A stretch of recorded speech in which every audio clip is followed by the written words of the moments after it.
playing here. I'm in Boston. I have to drive to Boston to be in the studio to do a game at Huntsville.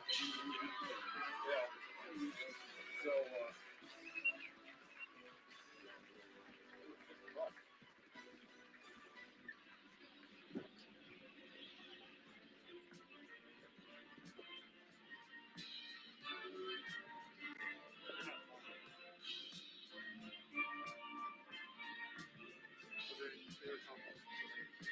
So are you going after the anthem?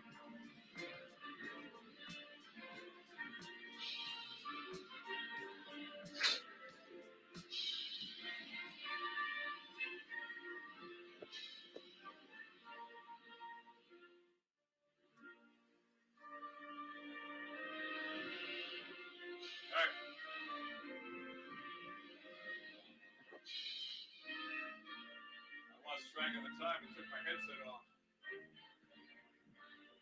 So when the anthem's over, you tell us to go, we go.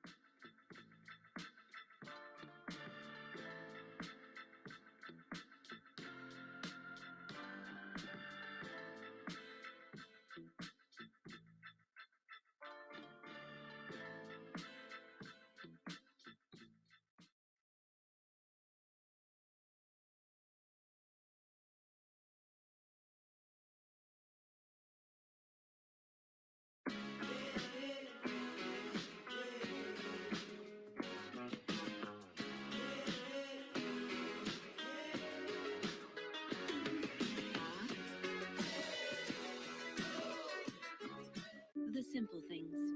We take them for granted every day until a spine problem, brain tumor, ruptured brain aneurysm, or stroke makes even the effortless impossible. But here at CHI St. Luke's Health, the Woodlands Hospital, fast access to treatment and new interventional and surgical techniques are making the critical difference for patients and giving them back what matters most. The simple things.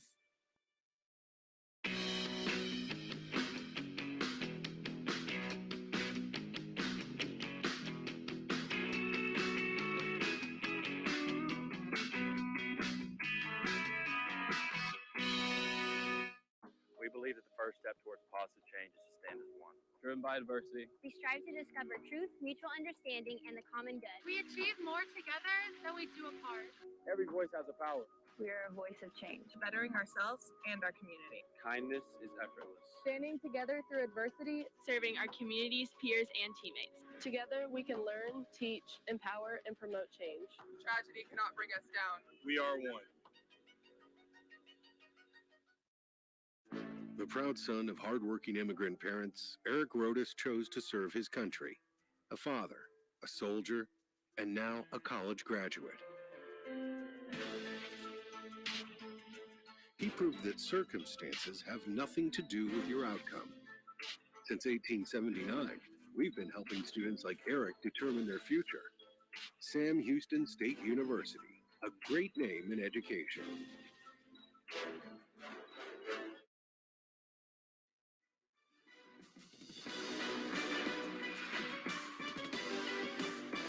Southland Conference football game between the Southeastern Louisiana Lions and the Sam Houston Bearcats. Good evening, everybody. I'm Tom Franklin. Alongside is John Harris. And John, it has been a long time since these two teams have been on the gridiron. Yeah, no doubt. 456 days to be exact for Sam Houston. And we were there for that game. That feels like eons ago when you think about the last time Casey Keeler and his crew have been here at Bowers Stadium for a football game. Before we get ready for the opening kickoff, let's take a look at our HEB. No player does more impact players for the game. For Southeastern Louisiana, they're going to look to junior defensive back Orlando Jordan. 6 foot, 180 pounds, smooth All-American after the 2019 season. First team preseason All-American. He has 8 interceptions in his career 5 last year. And oh, by the way, Tom, 3 of them went back to the house. Pick sixes. Orlando Jordan is the guy not to mess with in the passing game. Meanwhile, for the Sam Houston Bearcats, we're going to look at junior quarterback Eric Schmidt. Yeah, he's been phenomenal when he's been healthy. We saw him in that game against HBU, 420 yards, 4 touchdowns, and really gave them an opportunity to expand the offense the way that Ryan Carter, the offensive coordinator, wants to expand the offense for Sam Houston. HEB is the official grocer of the Sam Houston Bearcats and the Bearcats Sports Network. Southeastern Louisiana won the toss, elected to defer, so Sam Houston will get the opening kickoff here to get things started here for spring football 2021, maybe not so fast. The wind blows the ball off the tee. It's only fitting to be Exactly. We waited 456 days, a year plus. You knew the ball was going to fly off the tee, and hopefully, when we see the wind, it's going to be a little bit of a factor, but not much.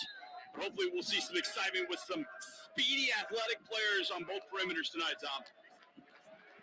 So the kick out of the way with the wind, going to have no trouble going out of the back of the end zone, and Sam Houston will go on offense, starting at their own 25-yard line under the direction of Eric Schmidt. Let's take a look at the starting lineup presented by Miller Lite, the official beer of the Bearcats Sports Network.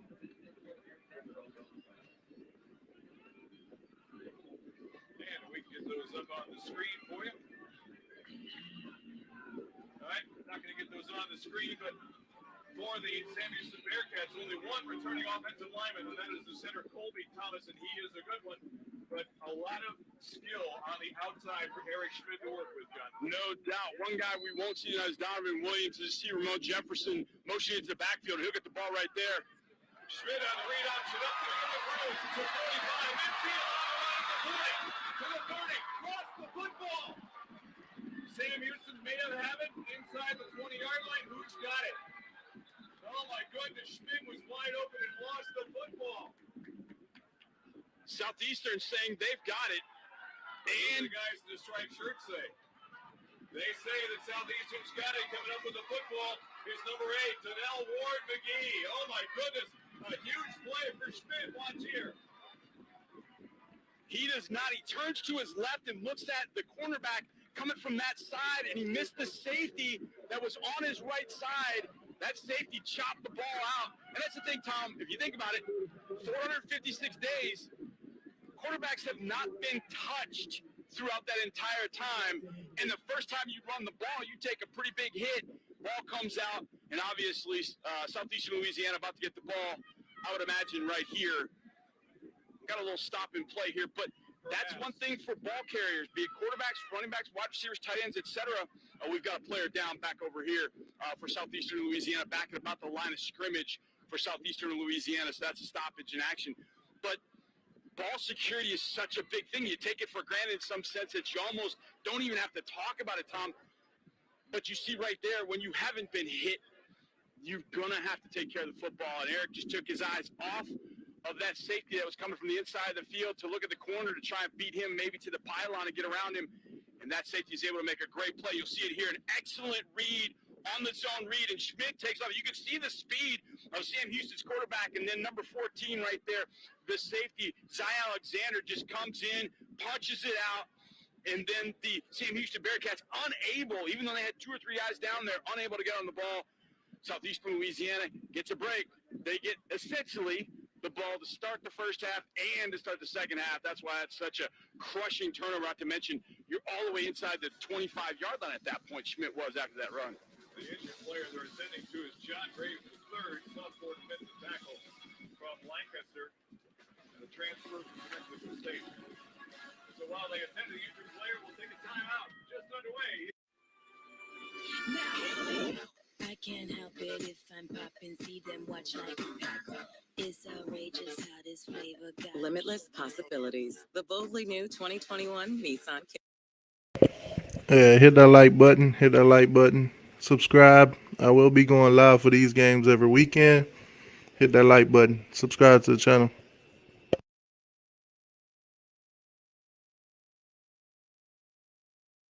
We pay for what we need. It's pretty cool. That is cool.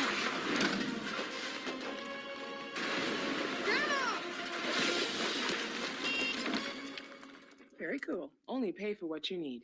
Liberty, liberty, liberty, liberty. Wendy's new jalapeno popper chicken sandwich and salad prove Wendy's goes all in on flavor. Unlike... We put a bun inside the sandwich. Bun, bun, bun. Hurry and... For all of you that's wondering why the subscribe button is in the middle, it's so that they will not shut down the live stream. Most of you guys already know live streaming these games, they will shut it down. So in order not to get shut down, in order for me to, give you guys some kind of visual of the game, the subscribe button is in the middle.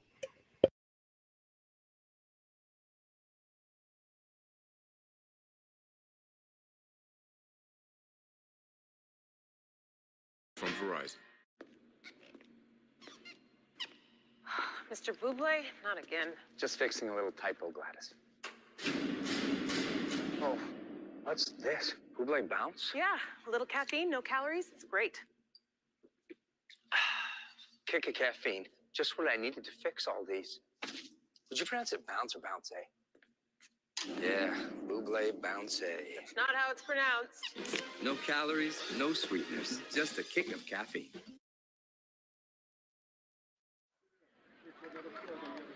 Back here in Huntsville, southeastern Louisiana with the football following the fumble recovery at their own 20-yard line, following a big run by Eric Schmidt, only to lose the ball at the end of the run. Cole Kelly brings the southeastern Louisiana Lions out to the line of scrimmage. Kelly swings it out of the backfield. The Cooper tackles for a loss back between the 13 and 14-yard lines.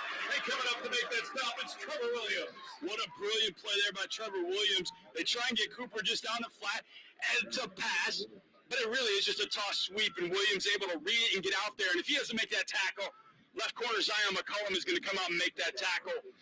Great start by a defense that was phenomenal last year, giving up just under 18 points per game. Second down and 16 for the Lions out for their own 14. Going to be a jet sweep. Trying to turn the left-hand corner of the 15 and run out of bounds shy of the 20-yard line. And on the run there was Cephas Jackson III. He's a backup quarterback. Correct. Lined up in the slot. And they gave him the football, so you know what's coming right now. You know that Sam Houston's graduate assistants are already circling that, saying, hey, coach, that was the backup quarterback. Keep an eye on something tricky later on in the game. Kelly on third down and 12 from the gun. Four-man rush. Swings it out, has Cooper across the 20. Diving toward the first down marker. And the question where they put him out of bounds. They say the foot went out at the 26 before the dive. It'll be 4th and 4 in a punting situation. Sam Houston's back seven doing a nice job. Four-man rush. Didn't get a ton of pressure, but Kelly did get rid of the football rather quickly. And he got it out to Cooper right there. And then you'll see Zion using the sideline right there as a 12th defender, but Cooper stepped out of bounds, forcing the punt. I don't want to say no harm, no foul, but 3 and out after a sudden change situation is a great thing for the Sam Houston defense. Punting situation, semi-rugby punt hits the 35, takes a good southeastern bounce, and will go inside the 15. And they're going to wave it down to the 11-yard line. So a great kick by Austin Dunlap, the sophomore from Slidell, Louisiana, preventing a return and pinning the Bearcats deep in their own territory with 13:38 to play. Opening quarter, and there is no score. There's nothing better, than a defensive score after a sudden change to go out and hold an opponent 3-0. There is nothing like putting a stake in the ground and saying, we are that defense still like we were. And when I say last year, I mean 2019. I won't refer to last year. We both will. That's 2019. Well, it's going to take a little while to get used to that one. So from the 11-yard line, Schmidt will go back to pass on first down. Has time, throws, and incomplete. Just a little bit low. He was looking for Ife Adeye.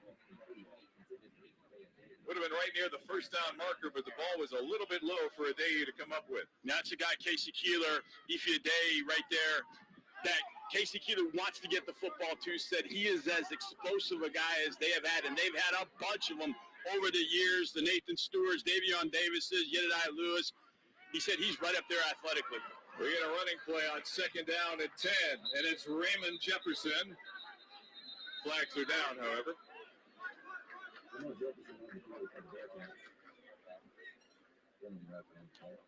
Flag just across the line of scrimmage. It doesn't look like we're moving forward either, so I think this will probably be on Sam Houston, but we'll take a look.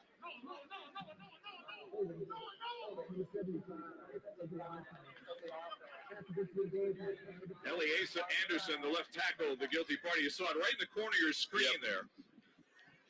Yeah, if that's not holding, I'm not really sure what is. So, you know, the thing about it from an offensive lineman's perspective, to start your season, you want to run the ball as much as possible. But you got to keep yourself under control. And that was the case right there where it got under control and sets up second and long for Schmidt. Empty the backfield, throw it out on the left sideline across the 15 and diving up to the 18, maybe the 19-yard line. Making the catch there is Chandler Harbin. We, last year, called that last game against HBU, and we kept saying to ourselves, who's 88? Who's Chandler Harbin? Who is this guy? He was phenomenal in that game, had double-digit catches in that game, had over 100 yards receiving, and was a big go-to piece for Eric Schmidt. We'll see on third down who becomes that third down go-to person this year out on the perimeter. Third down and 2. It's going to be a running play. Schmidt's going to keep it. He'll get to the 22-yard line before he was upended. Tackled there by Zai Alexander, the guy who stripped him on the long run, but couldn't stop him from picking up the first down this time. And you see what Schmidt creates and how he creates issues for defenses. Just the way that he can run. We saw it on the long run. When he got into the second level and put it to another gear, boy, he can really go. And when you have a quarterback like that that can run an option and turn the corner like that, well, that's a huge weapon to have in the run game, no doubt. They have timed him at 4-4 in the 40. This time to give us to Jefferson, slants left side, will get good yardage out near the 30-yard line before Alexander will take him off his feet. Zai Alexander's been a busy guy here early on. Yeah, no doubt. Number 4 there for the Bearcats, their starting running back, Ramon Jefferson. Somebody explain to me how you go from the Bronx to Orono, Maine to Huntsville, Texas, because that's what that young man has done. Casey Keeler likes what he brings, that thump, that size at 205, 210 pounds in the run game. Second and 3, Schmidt looking to pass, now going to pull the ball down and run. He'll get the first down. Oh, lost the ball again! They dive on the loose ball back near the original line of scrimmage. And recovered there by Anderson, the left tackle. Eric Schmidt, hold on to the football, son. My goodness. Herman Kristoff just blasted Eric Schmidt, and I'm telling you, it was a shot, and we've got an offensive lineman down. Watch this hit delivered by number 46. Bang! And that helmet went right at the ball on the football and popped it out, and you see him getting excited, and as well he should, because that was a lick. And we got an offensive lineman down. I believe that is Henderson. The ball. Now, whether he got hurt before falling on the football or in the pileup, hard to determine.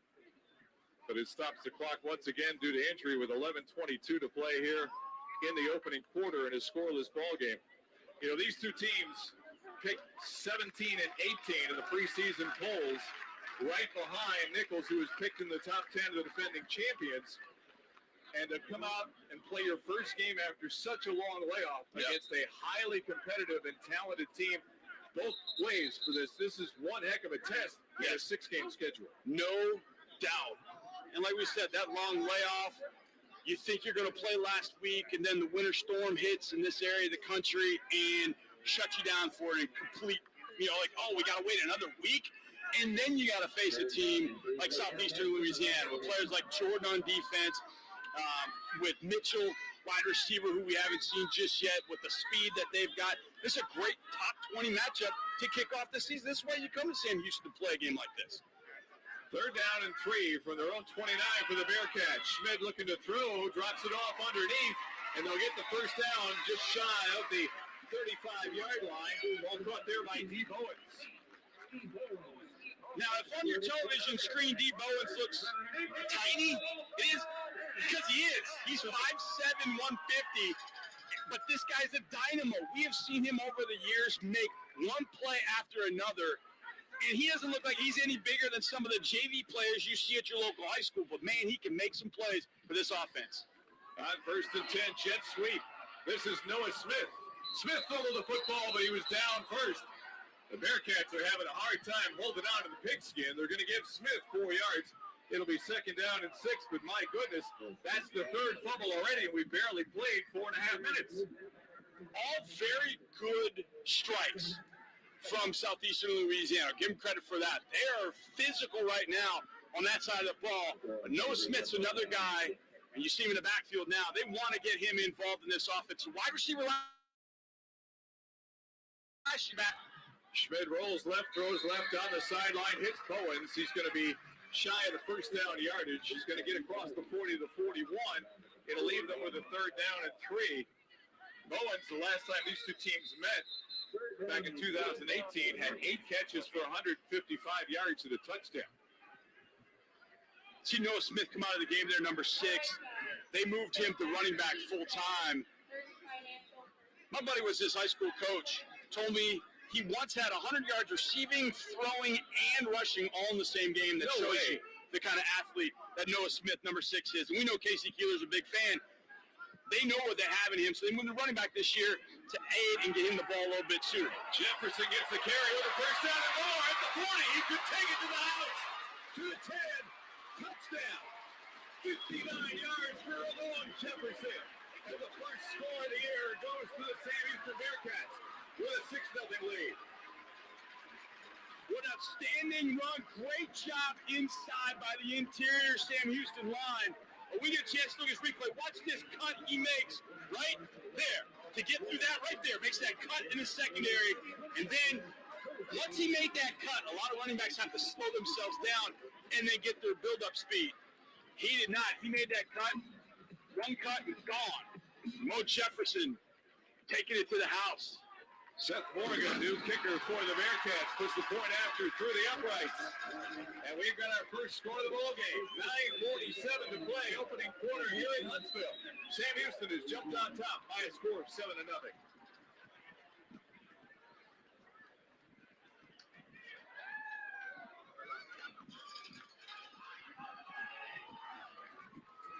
You got it, or we keep looking?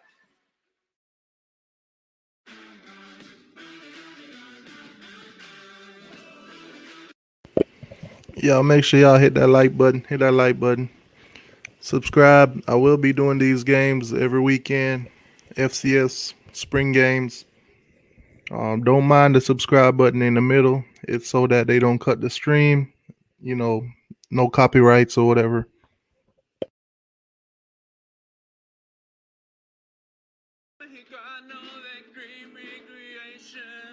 So close. Appreciate that, Kilo. Appreciate everybody in the chat. It's how Texas does ice cream. It's good.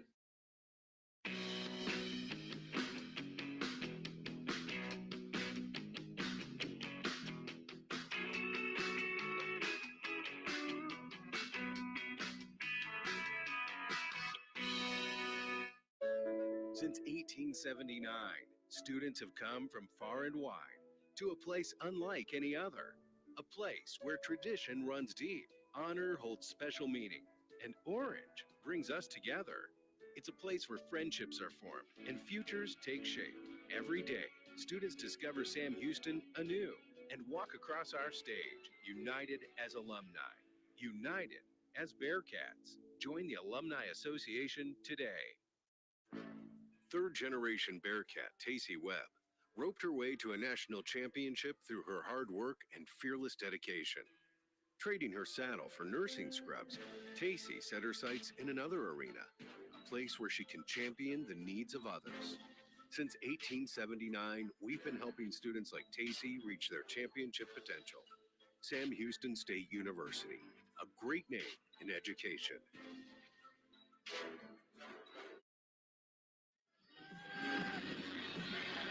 Back here in Huntsville, where the Sam Houston Bearcats are going on top by a score of 7-0, thanks to a 59-yard touchdown run by Ramon Jefferson, capping a 9-play, 89-yard drive.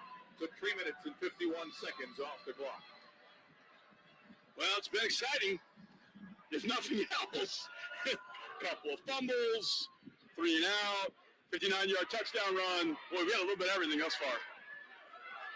Cameron Hearn with a kickoff taken there by Austin Mitchell, and he'll bring it across the 25 and out to about the 28-yard line, and that is where Southeastern will scrimmage for their second set of downs. 3 and out the first time. See what Cole Kelly and company can do this time around. Well, that's the guy they got to get involved right there, number 81, Austin Mitchell.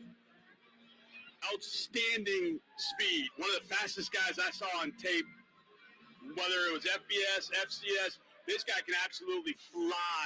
And I imagine Cole Kelly's going to try and get number 81 lined up right there on the Bearcat paw, right there at the 25-yard line. He's going to be a guy they're going to get involved very soon. Morgan Ellison, the running back for this series of downs. And he'll get it on the sweep left side. Had trouble turning the corner. Good penetration for the linebacker spot by Markel Perry. Forcing him wide, and he was lucky to get back to the line of scrimmage. You can see why the Sam Houston State defense, albeit some personnel losses, graduation losses, they run so well to the football, especially at the linebacker position. But even up front, guys like Trace Mascaro, Javon Leon, who we'll see, those guys can fly. And they give, oh, there's a great play. Ellison again hit and brought down at the line of scrimmage.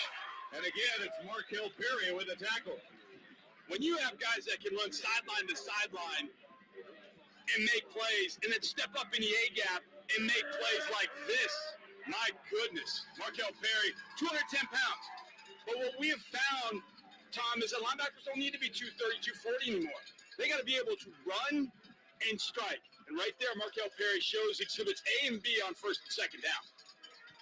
So once again, the Lions find themselves in a third down and long situation.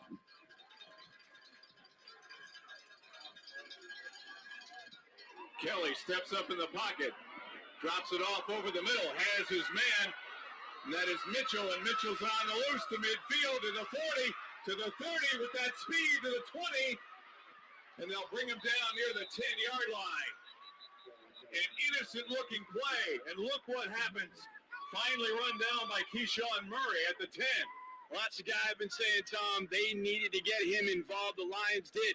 I don't understand with his speed why he didn't just take it from the 15 and stay up the sideline. Appreciate that. Appreciate that, Maiden Dave. Appreciate that, boss. Makes one little move to the middle. Kelly's able to fight him, and then Mitchell's breaking ankles and running by people. And right there, it should have been just go. But he tried to cut it back, and it's Sam able to make the tackle around the 10-yard line. We got a little stoppage here. Watching the play live and watching that replay, and there's a conversation between the officials, I'm wondering if Kelly was behind the line of scrimmage when he threw the ball. There's not a flag. Well, there looks like there's something on the far end, but I can't really tell if that's a flag. Yeah, there was a flag thrown by the line judge on the far side. We couldn't see it, but I bet that's what it is. Kelly did get dangerously close to the line of scrimmage, but keep in mind, on a play like that, his entire body has to be on the opposite side of the line of scrimmage. He's 6'7". So he could have probably thrown that 3 yards ahead of the line of scrimmage, and some of his body would have been on the other side and made it a legal play. And it ends up being a legal play by Austin Mitchell, the speed receiver for Southeastern Louisiana. The Lions now set up at the 11-yard line in Bearcat territory. Running play on first down, and Ellison again is bogged down in the backfield. Early penetration to stop that play. Coming from 95, Joseph Wallace, and then the infantry came on to knock him down for a 2-yard loss. If there's an advantage for Sam Houston, I think it's that defensive front against Southeastern Louisiana's offensive front. A little slant to the inside. Wallace just sidesteps into the A-gap. Guard over commits. He shoots up once he's got open space, goes on and makes a tackle. Great first down play in the low red zone. Second down and 12 now from back of the 13. Kelly going to look to throw, drops it underneath. Caught inside the 10-yard line and down to the 4-yard line goes Tim Wilson Jr., a junior out of Plano East High School. You know, a guy for both Cole Kelly and quarterbacks last year for Southeastern Louisiana was Schwabel, their tight end. He was a guy that caught balls everywhere. They don't have him. He graduated. So they've got to find that tight end outlet. Pretty good-looking option right there with Tim Wilson Jr. making that catch and getting it down inside the 5. So now it's third down and 3 for the Lions. From the 4-yard line, Kelly going to swing it out of the backfield at the 5-yard line and tripped up near the line of scrimmage. That was number 32, and that is Mike Mason. He was 38. Linebacker. I think it was 38, Trey Smith. All right. And decision time, here we go. It was 38. You are correct, sir. So from the 3-yard line, they're going to go for it here. 4th and 2. They can get a first down without scoring. Kelly going to take it and try and run. Forces his way near the 1-yard line. He may have the first down. That big 6'7" body just overpowering the defense of the Sam Houston Bearcats. Jahari Kay was trying to slow him down but could not. Just run a little quarterback zone right there, and it wasn't a great snap. So Kelly had to catch the football, which sounds odd, but he had to make a really good catch. That slowed him down, and that allowed Sam Houston State to get at least to him. But man, it's 6'7", 260 pounds. He's a load, and one of the best running backs they're going to have, if not the best running back inside the 5-yard line. Well, he's a guy who ran for 10 touchdowns last year. On a lot of plays just like that. He's got the first down. And he got the first down. And I would imagine we'll see Kelly again. Yes, maybe a couple of times. From the 1. I know you remember from Oklahoma, Blake Bell, the Belldozer. Yes. That's really, it's really what he is. But when he creates passing plays like he did earlier in the drive, boy, it just makes him such a tough weapon to have that quarterback position. Kelly going to throw the corner out, and nice one-handed catch by Austin Mitchell. Wow. My goodness. Wow, what a grab. What hands by Mitchell. That's the best catch I've ever seen in a February college football game. My goodness. That's the guy we talked about at the beginning of this drive. One-on-one, fade route, they tried a little pick route right there. And actually, the Sam Houston defensive back right there, Isaiah Downs, played it pretty well. He was in good position. He didn't quite get picked off and did a great job staying in phase. But Mitchell just makes a great, great catch. And you can see why Southeastern Louisiana loves that guy at receiver, the senior. 5'9", 175, making huge plays to tie this game. Mateo Rengifo with a point after that does tie the ball game. 6:08 to play first quarter. So the Sam Houston Bearcats score first, but the Lions have the answer on this great 1-yard touchdown pass to Austin Mitchell. 7-7 our score in Huntsville. I can't help it if I'm popping, see them. Hit that like button for me. Hit that like button. We got 54 watching. We got 19 likes. Hit that like button. We got 54 watching. We got 19 likes. Hit that like button for me. Subscribe. I will be doing these games every weekend. Saturday, FCS football, spring. Also, don't mind the subscribe button in the middle. It's so that, I can show you guys the game without it getting pulled down.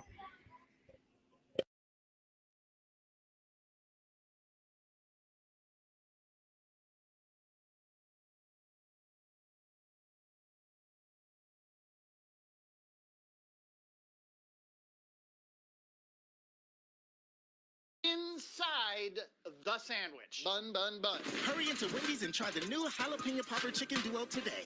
I'm a Verizon engineer. We built our 5G nationwide so millions of people could do what they love in Verizon 5G quality. And in parts of many cities, we have ultra wideband, the fastest 5G in the world. This is 5G built right, only from Verizon. We're for those who love to discover, who know an open mind is the only kind, who don't need to travel to find something new, who know where to escape, even just for a moment, who don't need a fortune to find a gem, and who know when you spend less, you can discover even more and never, ever stop discovering. Spend less, discover more at TJ Maxx and Marshalls.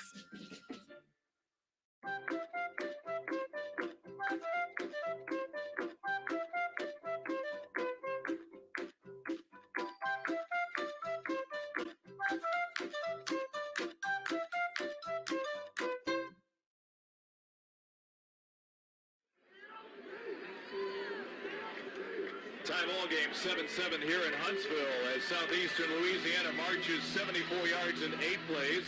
The big play, a 64-yard pass to Austin Mitchell, who scored the touchdown on a 1-yard reception from Cole Kelly.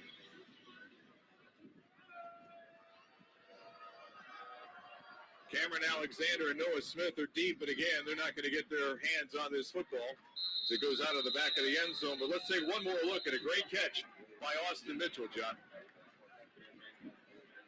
Nice little pick play here from Southeastern Louisiana with Twins receivers, and you'll see number 13 right there, Downs, does a great job of getting underneath that, and he's in phase, but Kelly makes a great throw, and Mitchell plays it perfectly.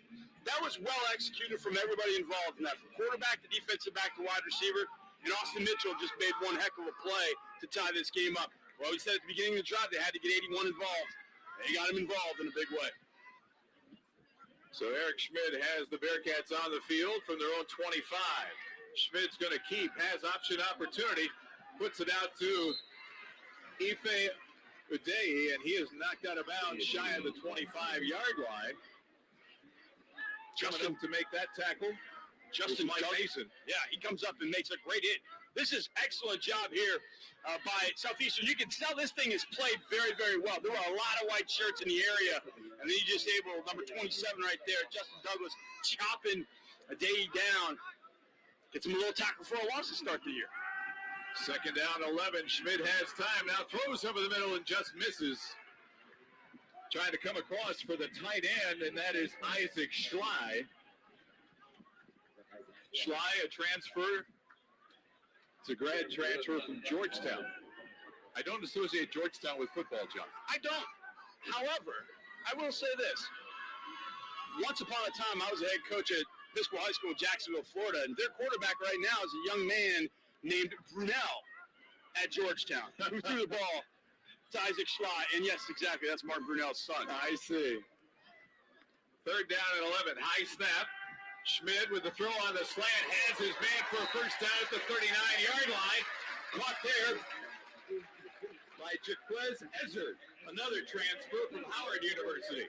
Casey Keeler talked to us about how much he liked Ezzard and what he's able to do, and just got on the slant. Across the middle, good catch, good throw, first down. 15-yard gain. We got a helmet who comes off in the pile. Flags are down. The running play is to Noah Smith, who's got 4, depending on what the outcome is. The helmet came off of 97. That is Tyreek Mitchell.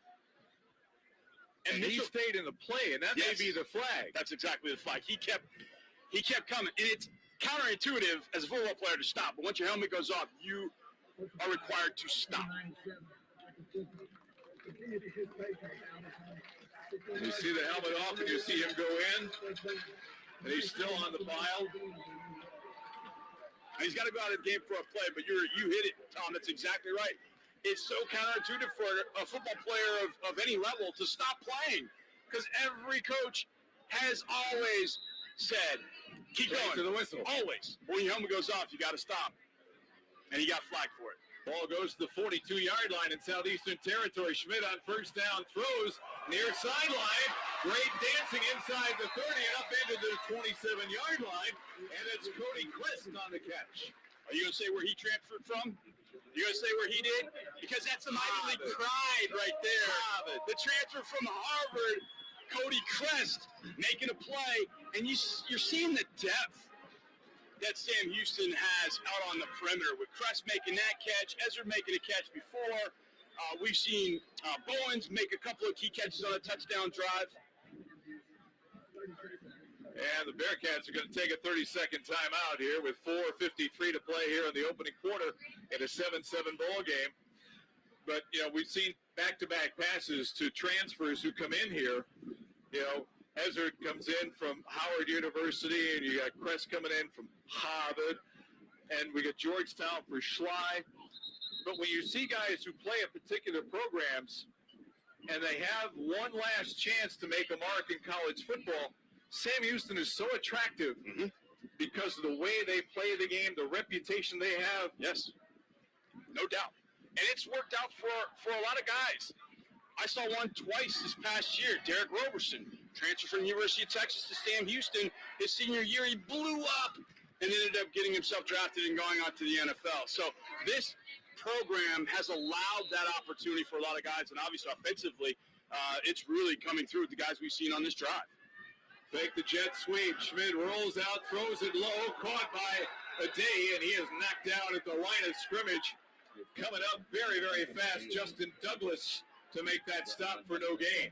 Douglas has announced his presence with authority a couple times, right there making a nice stick and then wrapping up at the end. That's what I love to see in first games.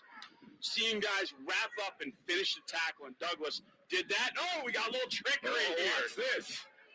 You got 5 linemen down here at the line of scrimmage, everybody else at the top, and you get movement at the line of scrimmage. Ezard breaks the count and ruins the play. I don't know what they were going to do. The irony was, I wrote in my notes today that Southeastern Louisiana did that. I think it was against either Jacksonville State or Nichols last year, 2019. And I was like, beware of the swinging gate. And then Sam Houston comes out, runs it, but they can't get the playoff because they're unable to get lined up properly and do it properly. But again, first games, those are the things you try to eliminate, but you're not going to be able to eliminate everything.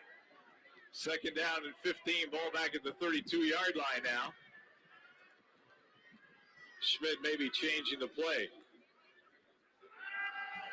Good pocket, throws on the near sideline. It's caught by Harvin. Short gain, he'll get to the 26-yard line. Again, Justin Douglas there to make the stop. It's going to be third down at about 9. Teams don't go after Orlando Jordan often. And when they do, he's going to come up and make the stick right on the spot, and he did right there, keeping a 6-yard pass, a 6-yard gain. And that's something we see early on in seasons where those 6-yard plays turn into 60-yard plays, and that's going to be an offside. Movement at the line of scrimmage could be a free play, so Schmidt throws it up. It's out of bounds. Ezard makes a great catch out there out of bounds. Now, the whistle, I think, was blown as that ball was being thrown, so it wouldn't have counted. But this is one heck of a catch. Watch Ezard right here at the end. Back shoulder ball. One hand. Somehow just makes a catch. What a great catch by Ezard. I guess he made up for his penalty. I don't know. We'll find out here in a second. So the ball will go to the 21-yard line. And it's going to be third down and 4. John, I got to ask you, we see this happen in the NFL. We're seeing it here today. When did wide receivers in football grow baseball outfielder gloves on their hands? It's ridiculous. I think it's starting at the high school level. There's so much more 7-on-7 being played. Players now want to play wide receiver. That's where they want to play. They want to play running back. They want to play wide receiver because so many more teams are throwing the football. They want to be DeAndre Hopkins, Michael Thomas. That's what they want to be now, as opposed to the running backs long ago. Schmidt throws, ball bobbled and incomplete at the 5-yard line. Had his man, that was Harvin at the 5, and he could not hold on. It's a great play by the All-American right here for Orlando Jordan. Breaks on the football at the perfect spot. I don't know if he got caught in between going for the ball or the hit, but he played it perfectly because a lot of DBs get caught in between, and then the receiver catches it, turns, and runs for a touchdown. Jordan played it perfectly, went for the football, threw the man, knocked the ball out, setting up a field goal attempt first of the year. Going to be 39 yards for Seth Morgan, a true freshman from Klein Oak High School on the north side of Houston. Ryan Humphreys, the holder. Ball is on its way, and the kick is good. Nice debut for Seth Morgan to give the Bearcats the lead back with 3:01 to go here in the opening quarter. It's Sam Houston 10, Southeastern Louisiana 7, and we'll keep it right here. Doesn't sound like much, 39-yard field goal. He's going to be walking on air. That just, the sigh of relief and the excitement that he has for making that field goal, my goodness, congratulations to him. Hopefully it's one of many here in his career at Sam Houston. And here's the thing, that career can extend another year because every single one of these games that Sam Houston will play, even if Southeastern Louisiana, go all the way to the national championship game, which ends up being 10 games, none of them count against any of these players eligibility, right? Which is a fantastic thing. I think it's the best thing the NCAA did to give everybody, in essence, a redshirt season if they want it. They don't have to take it, but it's there if they want it, and I think that's a fantastic thing. So a 9-play, 54-yard drive took 3:07 that puts the Bearcats back on top. We got 3:01 to play here in the opening quarter. And Hearn will kick it off again for the Bearcats. Ooh, drives a low one, taken by an up man at the 21-yard line. He'll lower his shoulder, get to the 27, 28-yard line. And that is big number 89. And that is Matt de Blasio, starting tight end with the recovery. And he was just trying to protect that ball. He wasn't going to do anything with it. No. Just don't fumble it. You've already got, a plus advantage thinking from the 25-yard line. You're +3 from the 25, so don't turn over. Just get it back to your offense and let them go to work and see what Cole Kelly can do now in his third drive of the game. Kelly will start this one from his 28, trailing by 3. Swing it out of the backfield. This is Cooper on the loose at the 40. And will be run out of bounds near the 45-yard line. Keyshawn Murray, the guy who makes the stop on the play, but a nice little swing pass to the running back Marcus Cooper, redshirt junior out of Rice Consolidated High School here in Texas. Now, we all saw that was a pass. The ball was in the air. That's essentially a toss play. And Nick Kovacs, the receiver, does a nice job pinning the DB in for that run right there for Cooper. Tom, in the backfield, backup quarterback Cephas Johnson III. Kelly's going to throw on first down, drops it over the middle at the 45-yard line is Mitchell, and he has run out of bounds immediately. Not much doing there. Tristan McCollum, one of the McCollum twins in the secondary for the Bearcats, knocking him out of bounds. Two very experienced players from out of Galveston, Texas. And now we see the wrinkle we've been talking about. Cole Kelly at running back, Johnson at quarterback, and they run a quarterback lead. There's going to be a straight option on the near sideline. Stepped out of bounds at the 49-yard line. It's going to be 3 yards shy of the first down. We knew it was coming. We knew there was some wrinkle with those two in the game. And they swap spots. Johnson, the backup, goes to the quarterback spot. And Cole Kelly takes over as the H-back, essentially. Lead blocker taking on Trevor Williams, the linebacker, to set up a third and very manageable for Southeastern's offense. Ball at the 48-yard line. They need to get to the other 48-yard line. So 4 yards to go here on third down as we're under 2 minutes to play in the opening quarter, and a 3-point lead for Sam Houston. Kelly drops it off. Has his man at midfield. It will be good for the first down. That's C.J. Turner, their leading receiver from a year ago, with 78 catches for just under 1,000 yards. Yeah, Turner and Mitchell are missing. Javon Connor is dealing with an injury.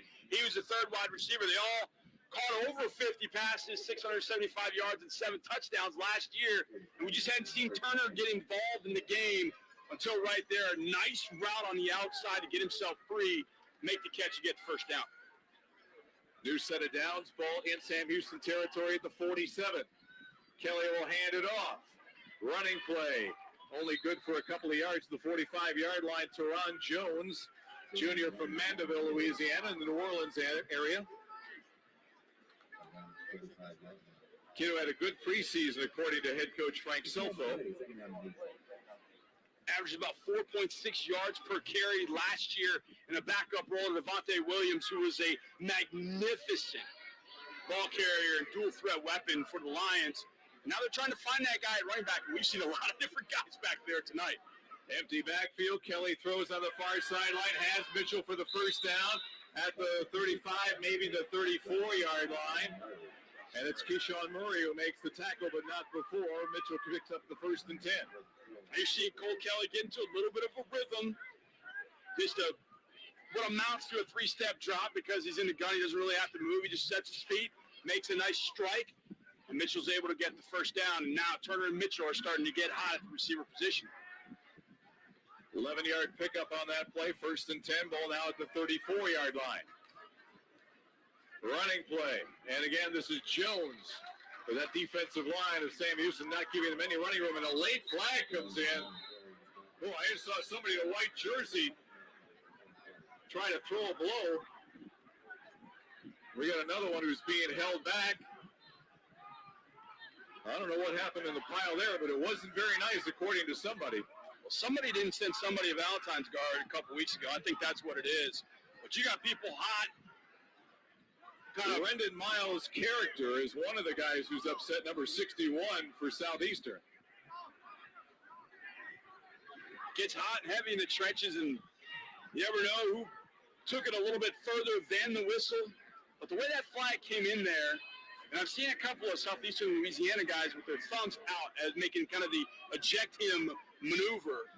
It was Jahari K. It was the guy who was most upset for Sam Houston. Now we wait for the referees to confer. I don't know if we have a referee's mic or not to listen to see what the description is going to be.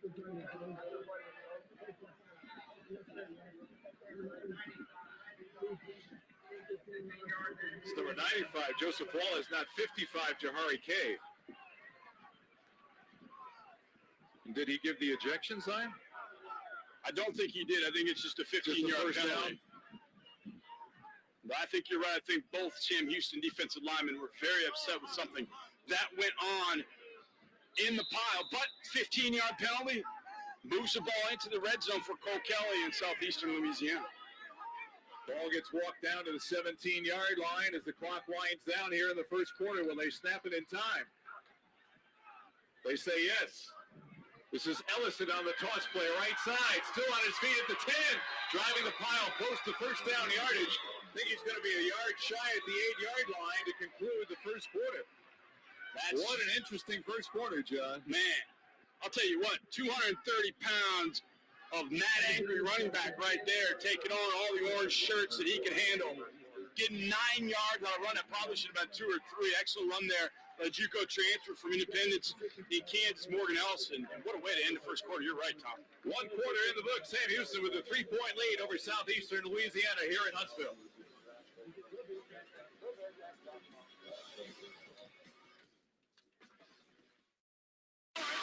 I mean, we could have. I know where you're going. No, we couldn't have. You're right. We got 85 watching, 33 likes. Hit that like button. Hit that like button. I will be streaming these games every Saturday, so subscribe. And if you're wondering why the subscribe button is in the middle, that's because I don't want to get a copyright. So hit that like button, subscribe.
And never, ever stop discovering.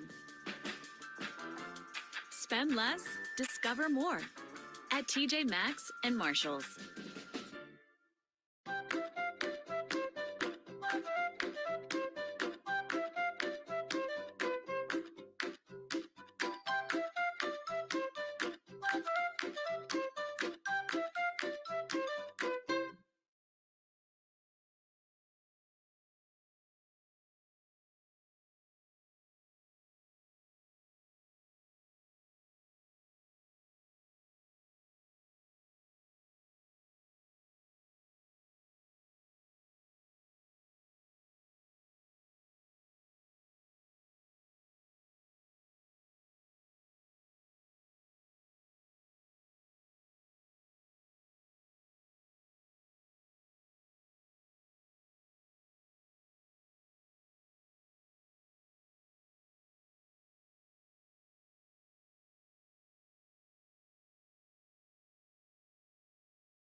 Hit that like button. Hit that like button.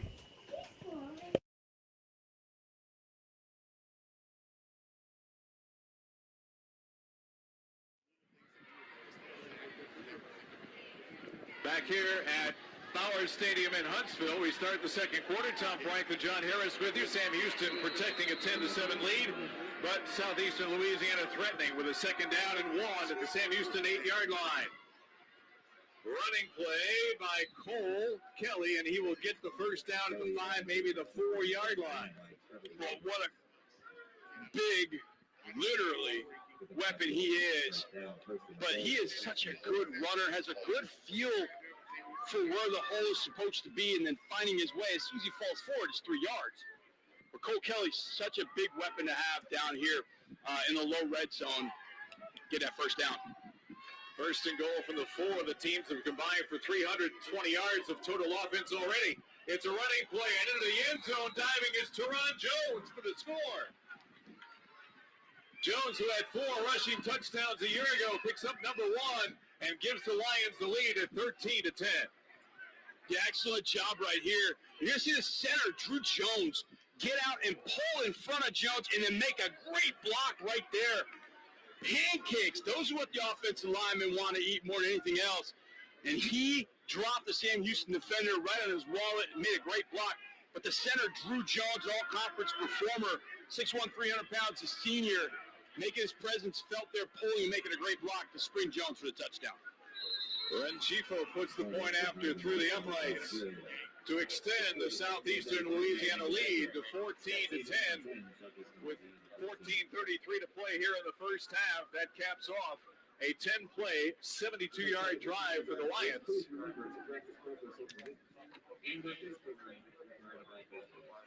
That took 3:34 off the clock. So Teron Jones with the 4-yard touchdown run to give the Lions their first lead of the ball game. Watch it here again. There's that block by Jones to spring Jones on into the end zone. Excellent running play. Hey, Cole Kelly set that up with his run. They went right back to that right side again. But this time they did it with Teron Jones. He gets in the end zone. 14-10, and we got a ball game, sir. Well, we expected nothing less between these two teams. And the statistics in the first quarter, just ridiculous as far as how balanced they are. And Cole Kelly in the first quarter, 10 for 10 for 107 yards. That's pretty darn good. He got a lot of that on the Austin Mitchell catch and run.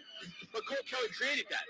He created that with movement in the pocket, got the Sam Houston defense eyes towards him, and then Mitchell got into an open spot, and then did the rest with his legs after that. But that was Cole Kelly creating that. So he made that play happen for Austin Mitchell. Then Mitchell, of course, embarrassed a couple defenders, and off he went. And now you can see the Southeastern offense really starting to get cranked up a little bit. Run game, little quarterback run game, a few tricks with both quarterbacks out on the field, and then their receivers doing some work as well. And this is kind of the immovable object against the irresistible force. Southeastern, one of the best offenses last year in FCS. 5 receivers with better than 500 yards receiving. Meanwhile, nobody better defensively hardly than Sam Houston was last year. Only gave up 70 yards on the ground per ball game. So it's power against power. No doubt. And Sam's not helping themselves with 15-yard penalties to get Southeastern Louisiana on down and near the red zone. But got to give credit to Austin Mitchell, the great catch in the end zone. A great block there by the senior center, Drew Jones. Cole Kelly keeping his composure. I just think they've got a really nice plan offensively, what they're doing right now. Now it's up to Sam Houston's defense and their coaching staff to make some changes. Schmidt with the roll left, throwing, and nice diving catch just off the turf at the 34-yard line, and that is Cody Crest. That is a tremendous, tremendous catch. He had Ezra going right down the middle of the field, but I don't think he could square his shoulders. He saw it, but I don't think he felt like he could get it all the way down the field, that being Eric Schmidt, but Crest makes a great catch. Get a first down. They mark it at the 33, give it to Noah Smith, and he doesn't find any running room coming around the left side. A lot of white shirts out there. Big lead from the inside. by Cullen Scott. Then you had the linebacking core coming up to help out like Herman Kristoff.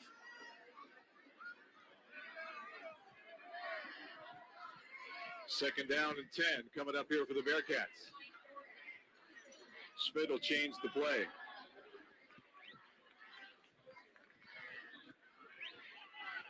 Pistol formation this time. Take it to Smith. Schmidt looking to go deep. And it's caught at the 20-yard line. And down at the 15-yard line, and then it's Jaquez Enter. Tom, that play was called 2 plays prior. It was a little different look, but kind of a similar play action. Try and get the safeties coming down into the box, and they did, and that got one-on-one coverage. And I'll tell you what, Philando Jordan's in great coverage. He couldn't be any better coverage, but Ezra just makes a tremendous catch. But that play was 2 plays prior. They wanted Ezra to go deep, and they got him that time one-on-one. But they needed the play action to get those safeties to bite, and they got it. He may have been shaken up. He's over here on the sideline, going to be attended to. It's a running play on first down, and this is Jefferson, and he'll get about 6 yards to the 9-yard line. Again, a player had a helmet come off. This time it was Sharif Say, but he stopped playing. He did stop playing smartly. I like what Ryan Carter's doing offensively. Those safeties were coming hard in the box and really making the run game struggle. But he hit that play action, and now he's got them sitting back a little bit. They were able to then get the run game going after that. Flagged out on second down, throw it underneath and down to the 6-yard line. And that is going to be the tight end once again, Isaac Schley. Be his second catch if it stands, but what's the penalty marker? The official's talking to Casey Keeler, so I think Casey's Casey's offside. Yeah, I think Casey's telling The him line judge threw it right at the snap. Schmidt on that play in the back of the end zone. He's got a receiver wide open, but he can't see him, and so he takes the throw slide. And it is offside defense, and the half the distance should give him the first down inside the 5-yard line. Now inside the 5, I think you put Schmidt on the move. He's got both running backs in the backfield. I think he's got Noah Smith there. There's Schley in motion. And the handoff goes to Smith, and he'll waltz in for the touchdown. And the Bearcats, just like that, are back on top by a score of 16-14 with 12:21 to play in the first half. I love that look. Love it, love it, love it. Ramon Jefferson and Noah Smith in the backfield with Schmidt able to pull it on the replay if needed. But there is Smith, the sophomore, and man, he is electric. I said earlier, my buddy coached him in high school. He had 100 yards throwing, receiving, and rushing on the same game. And my buddy said he's as coachable a kid as you're going to find anywhere, and a confident one at that. You saw that confidence on that run, running through that tackle about the 2-yard line. Get in the end zone, and boy, do we have a football game. Seth Morgan takes on the point after a 3-point lead for the Bearcats. 12:21 to go first half.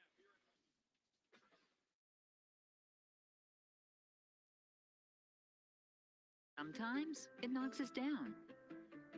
Sometimes it takes the legs right out from under us. And sometimes it tosses Hit that like button. Hit that like button. Subscribe. I will be doing these shows, these games every weekend. Hit that like button. the region's proven leader in emergency care. CHI St. Luke's Health. Make your emergency plan today at planforit.org. So, what is this? Altuve and I built a robot chef. Altuve. It makes home-cooked meals. Guys, you know, H-E-B Meal Simple can give you hundreds of delicious meals in minutes. I like our idea better. Uh-oh. This isn't good. Whoa, shut it down. It's ready. I don't know how. It's ready. When life gets crazy, keep it simple. H-E-B Meal Simple. Hundreds of chef-inspired meals ready in minutes. Guys, you owe me a baseball glove. It's ready. Since 1879, students have come from far and wide to a place unlike any other, a place where tradition runs deep, honor holds special meaning, and orange brings us together. It's a place where friendships are formed and futures take shape. Every day, students discover Sam Houston anew and walk across our stage, united as alumni, united as Bearcats. Join the Alumni Association today. We believe that the first step towards positive change is to stand as one. Driven by diversity. We strive to discover truth, mutual understanding, and the common good. We achieve more together than we do apart. Every voice has a power. We are a voice of change, bettering ourselves and our community. Kindness is effortless. Standing together through adversity, serving our communities, peers, and teammates. Together, we can learn, teach, empower, and promote change. Tragedy cannot bring us down. We are one.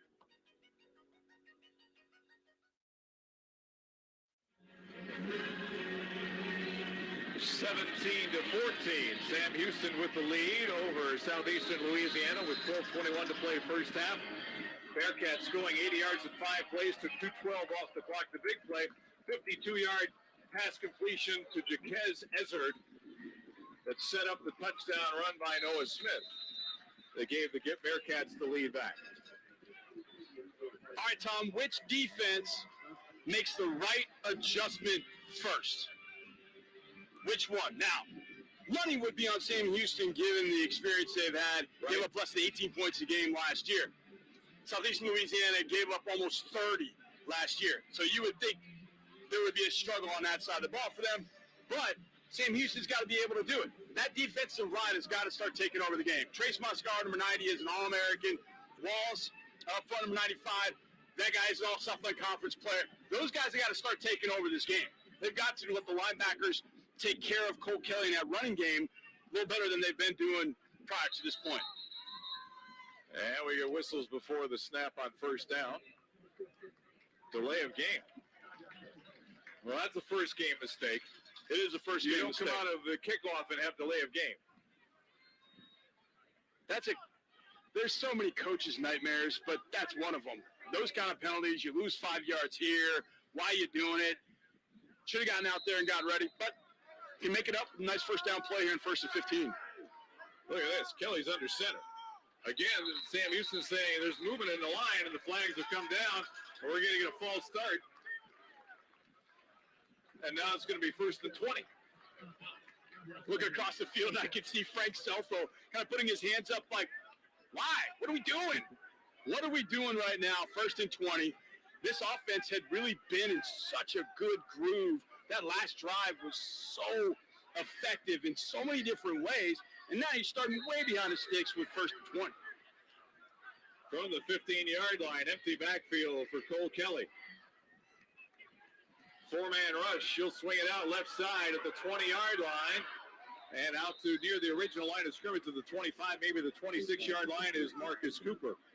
Oh, that's a nice way to get it back. Little hitch route. Kelly gets rid of the ball quickly, on the money, where his guy can do something with it. Missed tackle by Tristan McCollum. Another tackle missed there by Zaya McCollum.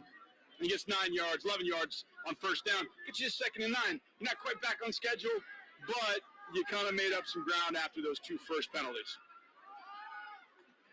From under center, Kelly will throw on the far sideline, and he'll get the first down. Ball comes out after the man hit the ground.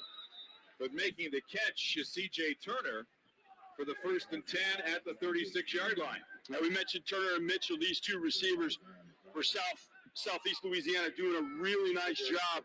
Just hitch route, turn, catch the football on one of the better corners in America right there, Zaya McCollum. Get upfield, get the first down. And by getting that first down, you eliminate those 2 penalties that you got to start the drive. 11 and a half to go in the first half. 3-point lead for Sam Houston. The Lions with the ball.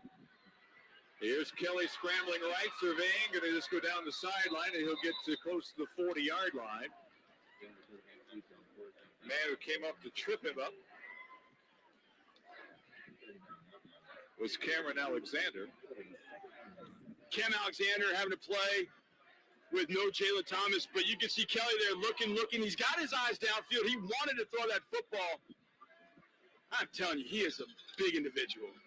I mean, when he is running the football, there are defensive backs that are going to have to make and will make some business decisions. Alexander went low on him there, and luckily he leaped over him and got out of bounds. Little cross action in the backfield. Ellison with a carry to the right side, still on his feet across the 45 to the 46. He might have the first down before he got wrestled to the turf. But a tough run by Morgan Ellison, a 6'1", 230-pound running back from Pinkerton, Ohio. You know, we get Cole Kelly at 260. Then you get Ellison at 230. Nice job there again by the center, Drew Jones, pinning the outside contained guy inside, giving Ellison outside room to run, and they will give him the first down. And now you're seeing Cephas Jones come back in the game, the backup quarterback who started at South Alabama, transferred to Southeastern Louisiana, and we've seen him in the game now. I think this is probably his 5th or 6th play he's been in the game, along with Cole Kelly. Ball at the 46 in Lions territory, and what do we got here? Timeout? Play clock was running down, and so Cole Kelly says, I don't have my guys in position, so I got to call timeout here because we've already lost yardage on this drive right at the start. Yeah, Frank Selfo is really upset. He was in the ear of the official on that side, wanting to know why the 25-second play clock was not reset. He felt like that should have been reset. And that's what Kelly, you could see him as he was kind of moving his hand in, you know, kind of raising the roof motion. He wanted 25 seconds put in the clock. 10:26 to play first half. 3-point lead for Sam Houston here at Huntsville.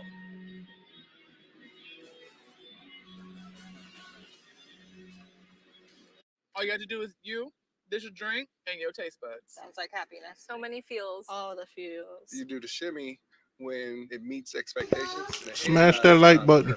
Hit that like button. Sonic Ultimate Drink Stop.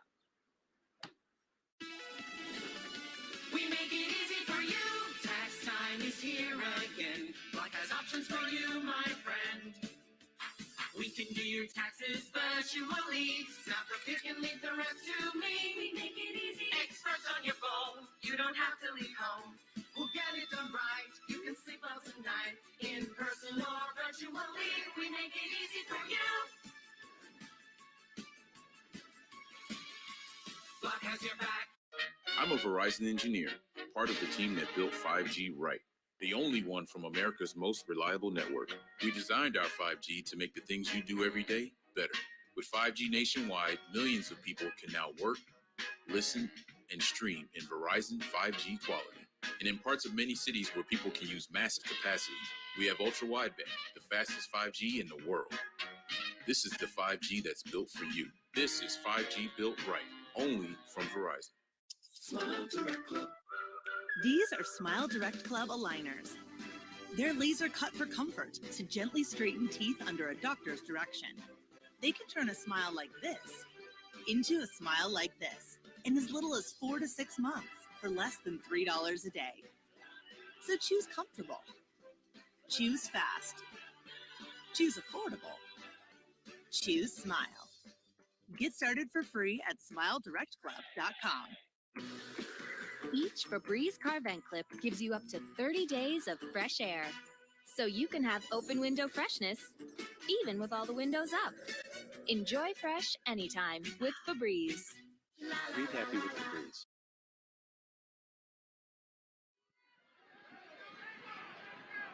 First and 10 for Southeastern Louisiana from their own 46-yard line. Cole Kelly pitching a perfect game, 12 for 12 for 128 so far. Empty backfield on first down as Kelly looks to throw again. Hit as he throws, and it's incomplete. And taking a knee out there is Joseph Wallace. He might be cramping up the way he's looking out there, but he immediately motioned to the sideline. Somebody needs to come out here. Watch. As it is Wallace who hits him just as he throws. Yeah, and it looks like they're doing the universal sign of he's got cramps, taking a foot and flexing it. And that's the thing. We're used to seeing games to start the year in late August. And a lot of times guys are very cognizant of, got to drink water because it's so hot. Right. You get into February, and, I mean, it was nearly 80 degrees here today in February, which a week ago it wasn't. But, however, last week it was like 20 degrees. Exactly. Last there's week, no power. Yeah, exactly. But you got to be careful of your hydration at that point. But Wallace had to come out. I guess he was feeling a little bit of a cramp. But nice from the Sam Houston angle to see Wallace and Mascaro get to Kelly and finally force him into a bad throw. It's his first incompletion of the night with 10:20 left in the second quarter. Probably the announcer's curse, as I said he was pitching. Yeah, the game. I thought about that as he went back to pass. Second down and 10 now for the 46. Kelly gets under center, sends Mitchell in motion. Fake the run, steps up in the pocket, drops it over the middle, caught at the 40-yard line. C.J. Turner. Great coverage on the play by Cameron Alexander, but a good catch by Turner. Excellent delivery here. Cole Kelly, excellent play action fake.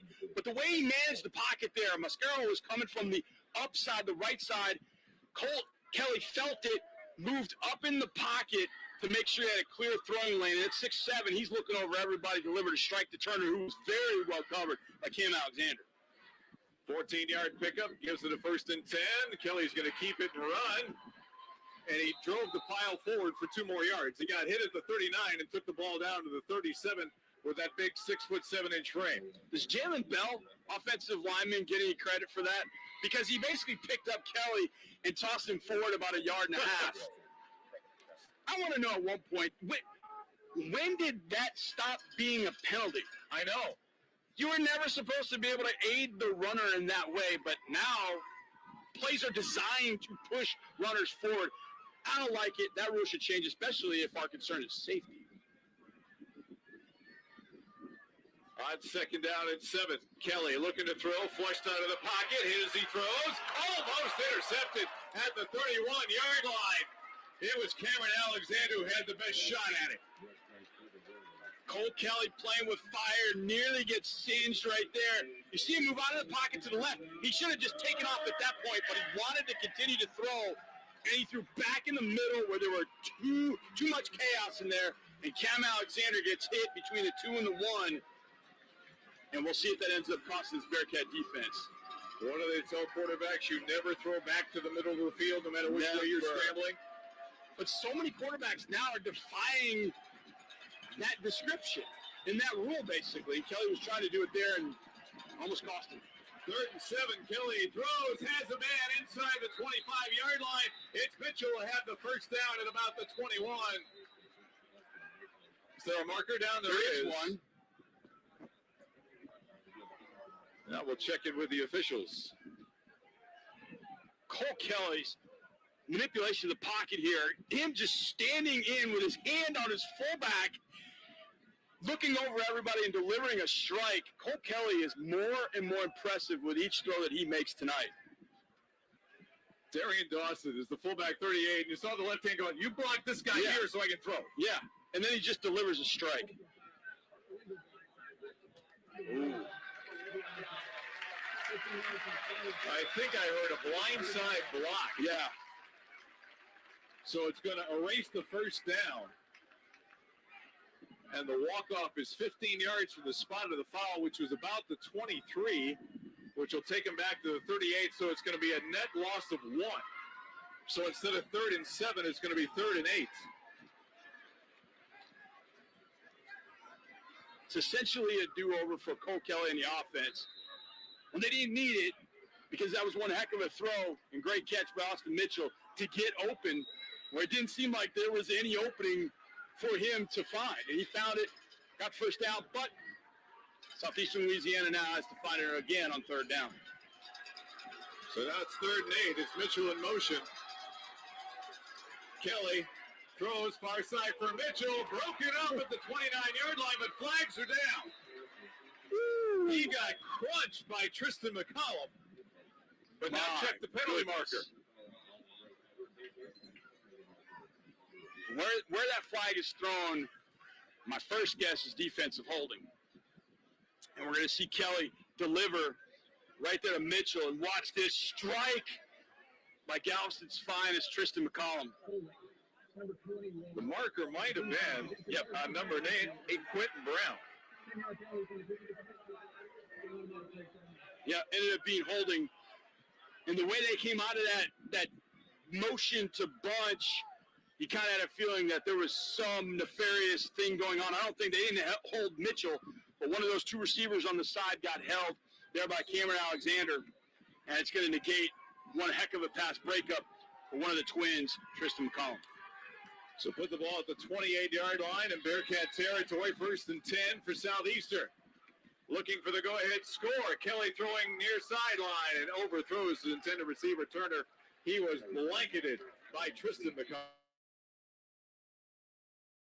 That was excellent coverage of the 6'4", 195 senior Ryan McCollum, who I have said can come to the NFL and play whenever he is ready to come to the NFL. He's a big-time football player, and right there, he played that little hitch-and-go route from C.J. Turner and played it about as well as you can play it right there, setting up 2nd and 10 for Kelly and the Lions.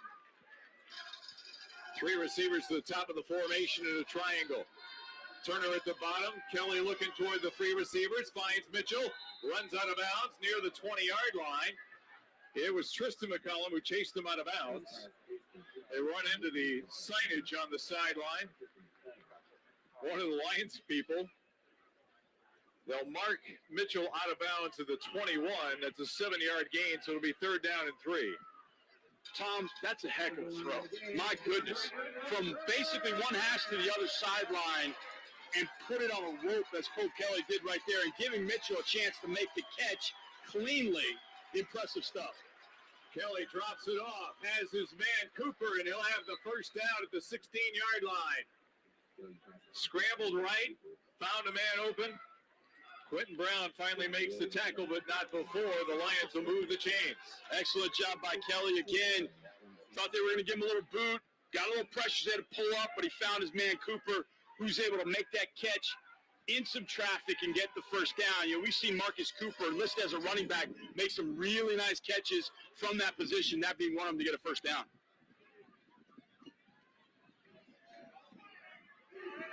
Fake handoff. Kelly's going to keep, and he's got no place to go. Orange jerseys all over the place. The big man in the middle, 92, Sean Mustin. Number 94, Javon Leon leading the charge. No gain. It'll be 2nd down and 10.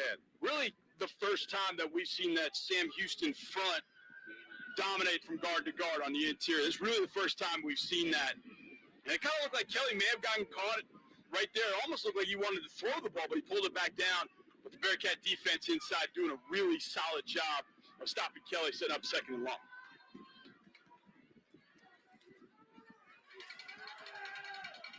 Kelly will throw. Looks over the middle, and it's dropped. You don't see Austin Mitchell drop balls like that very often, but he did there, and it's going to be 3rd down and 10. That might have been 6. That might have been 6 with Mitchell's speed, catching on the run. Kelly can't put this ball in a better spot. He turns the corner right there, and I think that's going to end up being a touchdown. It's man coverage. Other corner, backside corner had his back turned. He never would have saw him. That would have been 7 points. See what happens here on 3rd down, but that's a massive drop. This is the 14th play of the drive. 6:58 to go until halftime. 3-point lead for the Bearcats. Tenuous here. 3rd down and 10 from the Sam Houston 16. Kelly hit in the pocket, and he will go down near the 20-yard line.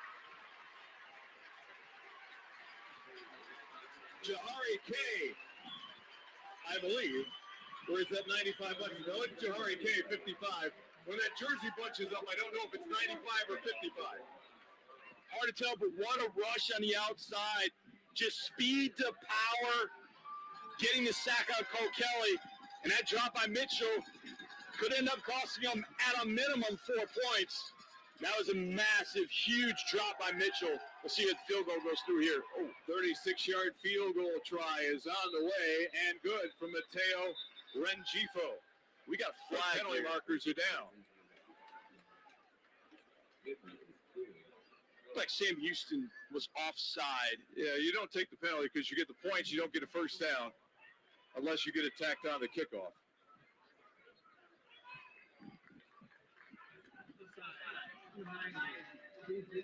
And it is defensive offside.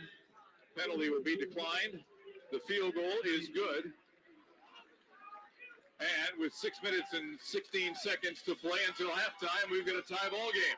Sam Houston 16, Southeastern Louisiana, or 17, Southeastern Louisiana 17. Back to Huntsville after this.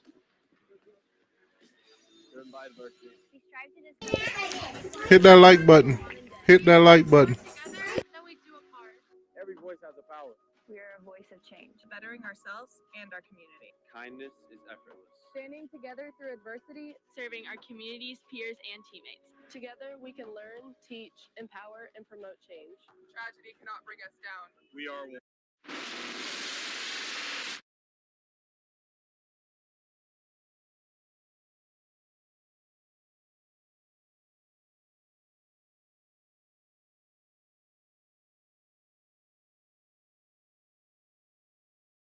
Changes to stand as one. Driven by adversity. We strive to discover truth, mutual understanding, and the common good. We achieve more together than we do apart.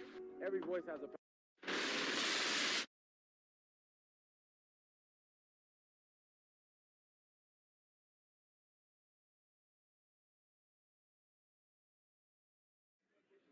The Black Mason Challenge allows for 7 institutions to be eligible for an automatic qualification into the 2021 NCAA FCS playoffs.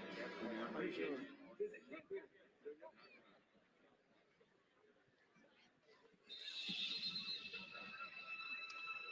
Longest drive of the game for either team. Southeastern Louisiana only went 55 yards, but they took 5 minutes and 5 seconds to do so in 15 plays. A lot of penalties in the drive as well. And the tying field goal from Mateo Rengifo makes it 17-17. It's about the game we expected.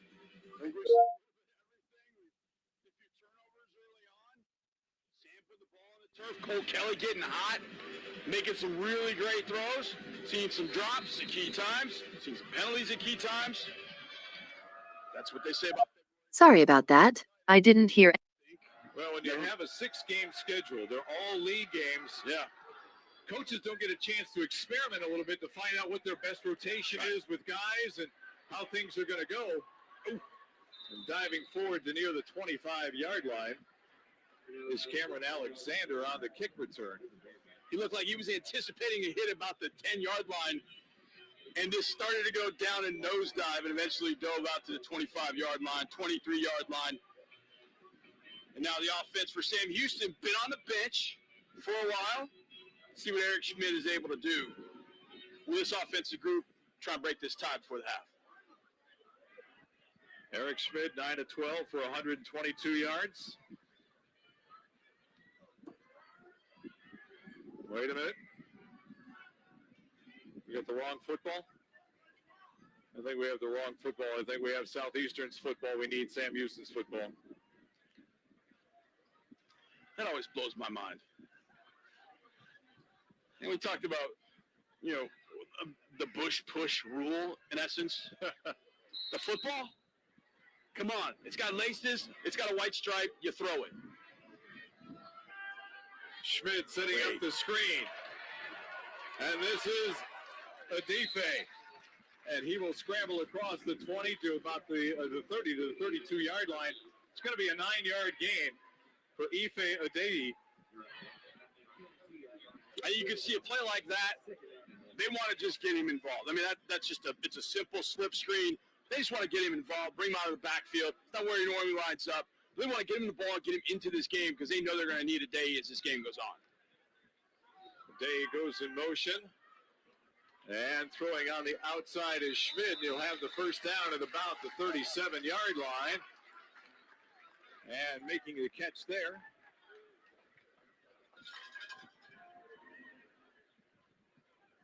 is DeWaylen Ingram. New set of downs from the 36, 1st and 10 for the Bearcats. Trying to go with a little tempo here. Schmidt throwing for the one-man screen on the outside. We'll get across the 40 to about the 42 or 43. And again, it's Ingram. 6'3", 190-pound junior.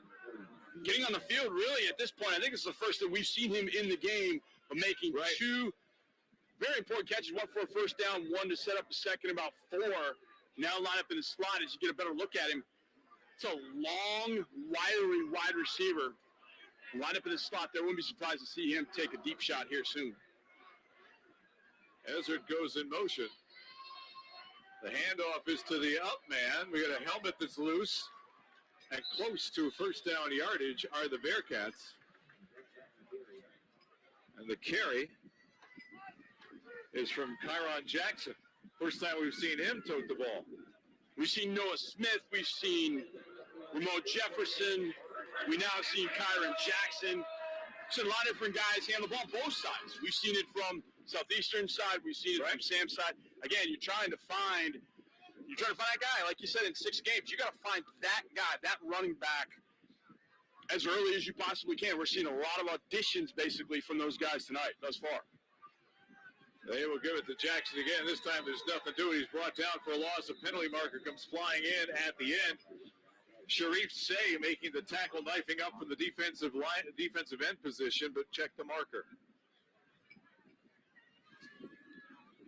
Be a loss of 1 of the play stance. Thrown in the area of offensive holding. Chop block.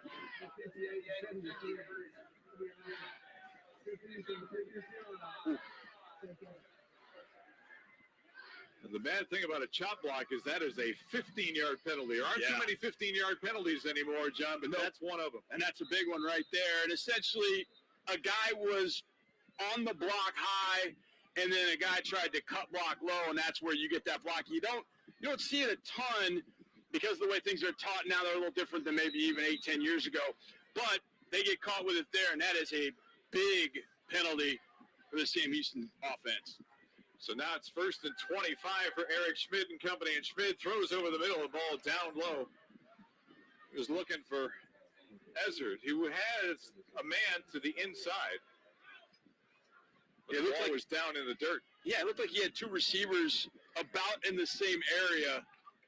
So there's some miscommunication there, but this is the spot to be right here where that 15-yard penalty comes in. If you don't do anything on that 1st and 25, so now look at that 2nd and 25. My goodness.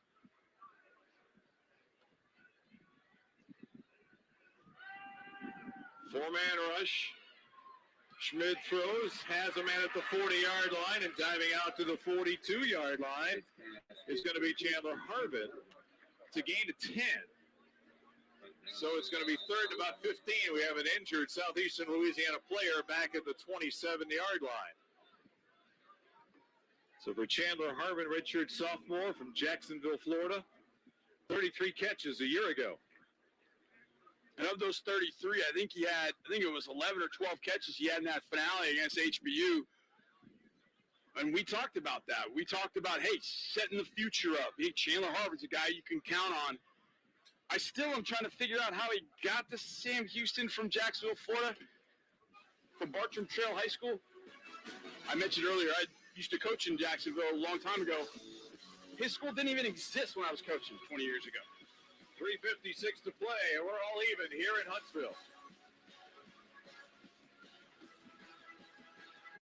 This has got the steak and the sizzle. The tots on this are just crispy and they're flavorful. Hit that like button, subscribe to the channel. I will be doing these games every weekend, every Saturday. Hit that like button.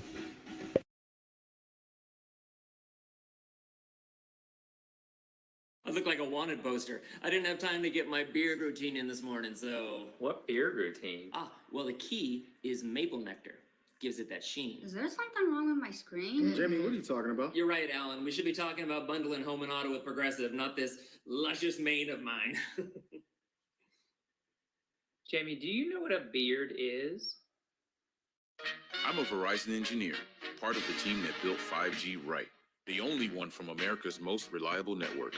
We designed our 5G to make the things you do every day better. With 5G nationwide, millions of people can now work, listen, and stream in Verizon 5G quality. And in parts of many cities where people can use massive capacity, we have ultra-wideband, the fastest 5G in the world. This is the 5G that's built for you. This is 5G built right, only from Verizon. We're for those who love to discover, who know an open We got 75 in the chat, 45 likes. Hit that like button for me, please. Hit that like button. to escape, even just for a moment, who don't need a fortune to find a gem, and who know when you spend less, you can discover even more, and never, ever stop discovering. Spend less, discover more at TJ Maxx and Marshalls. Every day we have the choice to keep our old habits or start new ones. Choose great taste without the waste. Brita, drink like you care.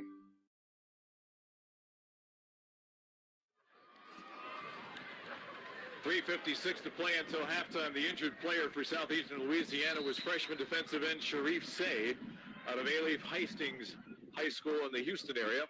He was able to walk off the field, so that's a good sign. Schmidt throws on third and long. Catch at the 46-yard line in Southeastern territory. Noah Smith. How about that snag, This John? is an outstanding catch. But I want to see if he gets his foot in bounds. It happened right in front of us. I'm not thoroughly convinced that he got this foot in bounds. Maybe he did. We don't get a great look at it there.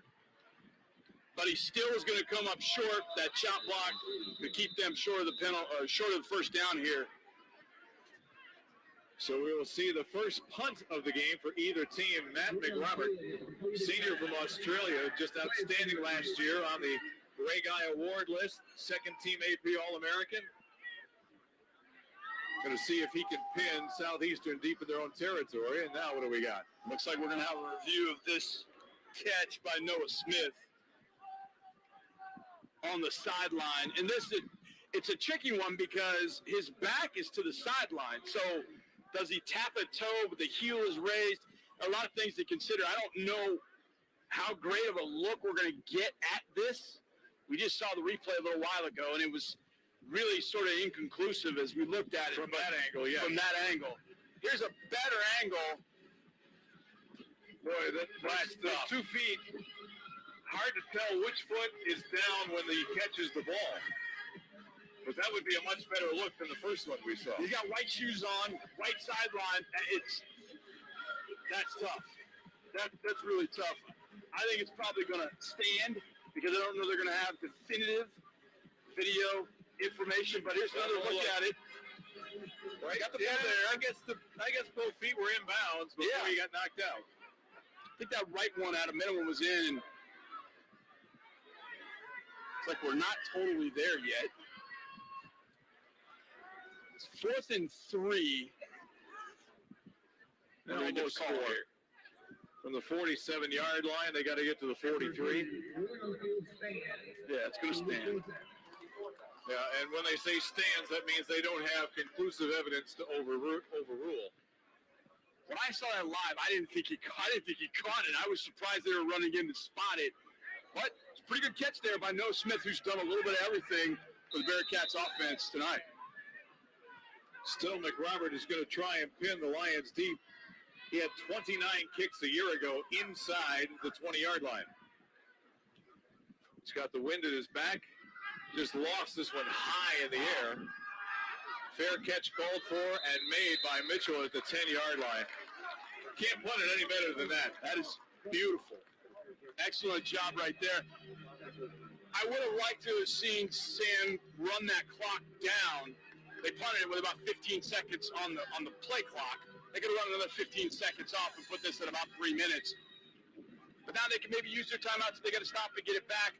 Who knows? But great kick right there to put Southeastern Louisiana at their own 10-yard line. 90 yards to go to see if they can do something before the half. 3 minutes, 15 seconds to go in the half. Each team with a pair of timeouts. Cole Kelly, who's had an outstanding first half, will be in the shotgun. And he will look to throw. Hit as he throws over the middle, and it's dropped at the 13-yard line.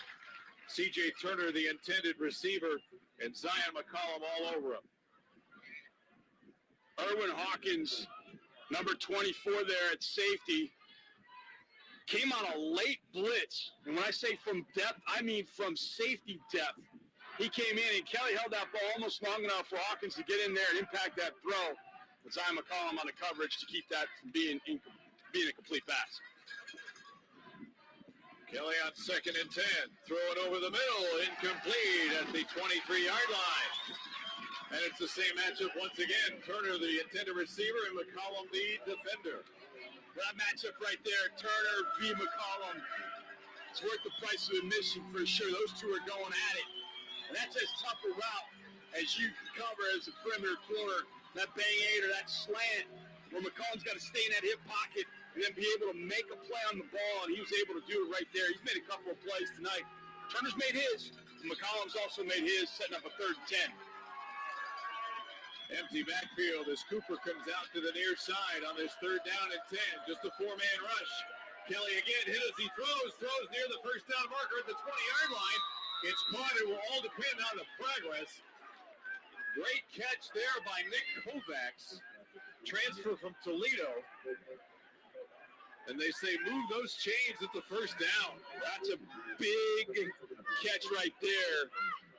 That's not a 1st down. You got to punt. You're punting it back to Sam with 2.5. They'll get the ball 2.5 minutes left and plenty of action. And punting into the wind, too. Yes, absolutely. Now we get whistles. We get a flag down. Delay of game. Thrown by the back judge. Oh, false start.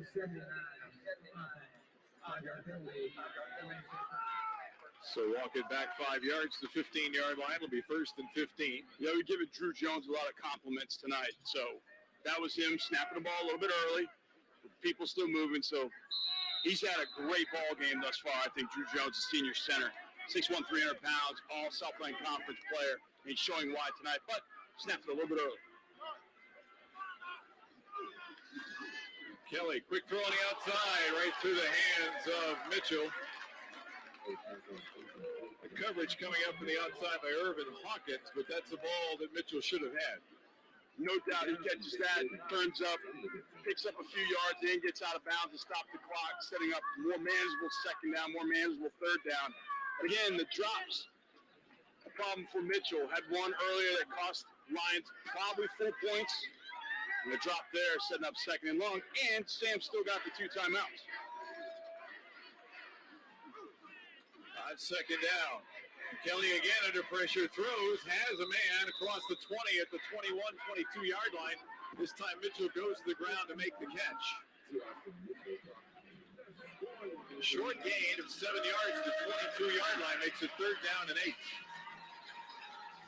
Kitchney Keeler deciding not to take the timeout here and letting this clock run under 2 minutes in the 1st half.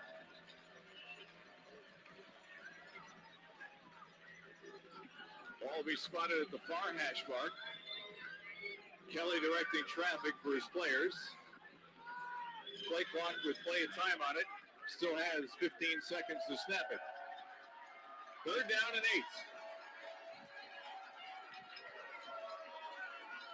8. Bearcats only rush 4. Kelly throws in the middle. There were only orange jerseys around. Mitchell was the closest one, but there were a lot of defensive players who may have had a better chance at the ball than Mitchell did. You mentioned it, only 4 guys on the rush, but pushed the pocket into Kelly. Kelly really didn't have a receiver open as nice zone coverage downfield by Zion McCollum, Tristan McCollum, and the guys get back in, stopping the clock, getting the ball back to the Bearcats. They should get this with pretty good field position. Southeastern having to punt into the wind. If Ezra can do anything, there's an opportunity for them to get points on the board before the half. That'd be big, but Southeastern getting the ball to start the 2nd half. Austin Dunlap to kick for just a 2nd time. Semi-rugby kick. Hits at the 45 in Sam Houston territory and will bounce down to about the 33 before it goes out of bounds. I am not a big fan of that rugby kick, Tom. I'll be just honest with you. I hate that rugby kick. That was perfect, though. You don't give them an opportunity to return because he gets even 10 yards on a return. It's 2 throws and they're in field goal position. But Ezra can't get over that ball. You don't want to field a bounding ball at that point. Goes out of bounds. Now you probably need 3 completions to get yourself into the red zone or into field goal range. So I don't like that rugby kick, but executed actually a couple times tonight very, very well by Lions. The thing about that kick is if you don't come up short and make the catch on the fly, you never tell where the carom's going to go. Exactly. You just stay away from it at that point. 1:26 and 2 timeouts for the Bearcats. They're at their own 33 in a tie ball game. Eric Schmidt throws near side, caught at the 47-yard line in Southeastern Louisiana territory by Harmon. Well, Schmidt stared that down, but he got him into the hole of the cover 2 And Schmidt just stuck it. Watch the RPMs on that throw right there. Bang! Right in there to Jalen Harvin. Excellent job. Now you're reset. And you're ready to go after the clock stoppage after the first down.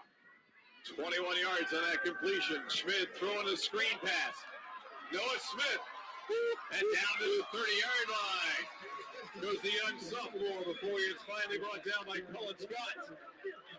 That's the explosiveness that we just saw in that screen pass, the same type of screen we saw at Mimic State last year, and that's why Casey Keeler decided to put Noah Smith, the running back. Felt like that position, he can help this team that much more. 15 yards on that completion. Schmidt steps up in the pocket, now throws it out to Harvin at the 25, dancing his way through the defenders and getting close to the 20-yard line. That should be enough for a first down and stop the clock with 47 seconds to go until halftime. Tom, we just saw Noah Smith make a great catch and run on the screen. We saw him on the run for a touchdown, but I don't think you're going to see it on that replay. But a linebacker came in the A-gap, and Noah Smith just cut him down on a beautiful block, and that allowed Schmidt to move up in the pocket and make this throw. Noah Smith showing what a true running back has to do, but looks like we're on a penalty here.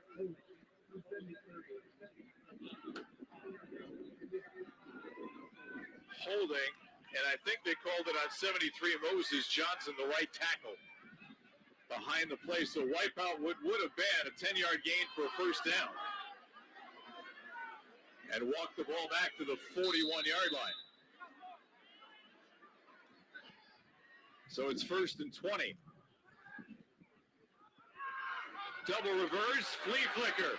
Schmidt, wide open near side is Shrine. The tight end eludes one man and gets inside the 15 to about the 14-yard line. It'll be a 1st and 10. Stop the clock. 31 seconds to go to move the chains. Ryan Carty, my goodness, I've got a ton of respect for you. 1st and 20, and you pulled that out. What a tremendous call by offensive coordinator Ryan Carty for the Sam Houston Bearcat offense. 27 yards on the completion. Schmidt throws over the middle. Incomplete, looking for Harvin at about the 8-yard line. Mark my words. Taylor breaking that up. Mark my words. They had Noah Smith on the sideline. Alexis Ramos. No, not Alexis Ramos. Number 90, defensive end for Southeastern, Filoti Alua. They're going to come back to that play with Smith on a wheel route down the sideline, and that'll be a touchdown if they do it again. 2nd down and 10 for the 14-yard line. Harvin goes in motion. Schmidt looks back toward the end zone. Almost intercepted by Fernando Jordan, the guy we spotlighted in the start of the ball game, looking for Deep Owens at the goal line, but Jordan almost picked it off. And they went right back to that play. But they forgot about Bowens, but the backside corner, Jordan was able to jump over there and make one heck of a play. And they covered Noah Smith with the corner that time. That was well done by Southeastern, but Jordan had to save them on the route by Bowens to the end zone. If Schmidt throws the ball behind Bowens, it's a touchdown. But he threw it out ahead of him, and Jordan was able to make a play. Now it's 3rd down and 10 for the 14-yard line. We're down to 12 seconds to go. Schmidt has time. He's going to pull and run. He's at the 10. He's at the 5. And he'll get to about the 3-yard line. It's enough for a first down, but there's only 5 seconds to go. Casey Keeler says, I don't care what, you're going to move the chains. I'm calling a timeout here. Yeah. So I got time to think about, can I run one play or do I need to kick it? All right, Coach Franklin, what do you do? Well, I've got a young freshman kicker, but he converted his only kick from 39 yards earlier in the half. Okay, so that's one I thing to think he can consider. make it. He's got the wind at his back. That's two good things for the field goal. However, the Southeastern team is capable of scoring any time, and 3 points might not be enough. You need to get touchdowns. I agree. And with the way that line offense has been moving the ball for the most part tonight, and you're not going to see the ball to start the second half, I think you take an opportunity, 5 seconds. I don't think you can get 2 quick shots in the end zone. So you just call your best, basically both at the 3. So what is your best 2-point play? Call it here, put it in the end zone, and take a 7-point lead going into the half. You got time to throw a fade to either side. Yes. That might be enough. But I don't know if you've got time for 2 plays. No, I don't think you do. Empty backfield for Schmidt. Now he brings Smith back with him. Schmidt looking, he gets rid of it quick to the goal line, incomplete. Ezra couldn't hang on. Coverage there from Alfonso Taylor 1 second ago. That's the one play I thought they could run and get a second play off if they needed. Boy, this is wonderfully done by Schmidt and Ezra. Ezra just can't hang on, but trying to get him right there at the front pylon. Excellent effort by both guys there. I mean, Schmidt throws a fastball. That was a bullet. Ooh, that ball was throwing some sauce. And Ezra is still walking the sideline here with his head down, saying, man, oh man, I needed to catch that ball for my team. Nobody going by him. He walked all the way from the goal line to the 45-yard line, and nobody came near him. Southeastern takes a timeout here. Freshman kicker, first game. He's trying to ice him. You got timeouts to use. Not a bad move here by Frank Selfo, trying to freeze him a little bit. But you can see Casey Keeler down there about the 20-yard line. Knows that was the perfect play call. Yep. He got what he wanted. He got man coverage. Ezra beat it. Schmidt put it right where he needed to be, right at the top of that pylon. And Ezra just couldn't hang on. So it'll be a 21-yard field goal attempt for Seth Morgan from the near hash mark. Out of the hole to Ryan Humphreys. This to give the Bearcats the lead at the intermission. Good snap, good hold. Kick up on the way. Kick is good. How did Jordan not block this? I don't know. Coming off the edge. It's almost like he dove past it. Yes. So the 21-yard field goal by Seth Morgan gives Sam Houston the lead at the intermission here in Huntsville. It's Sam Houston 20, Southeastern Louisiana 17.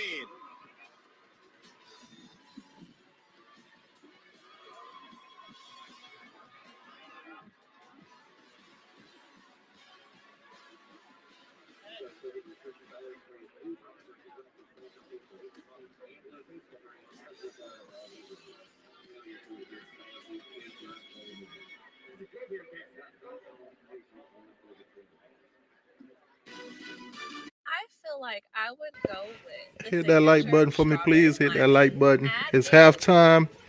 Yo. cranberry. It'll give you that kick, like right there in the back. Sonic Ultimate Drink Stop. This muscle right here. Might be a little tart for me.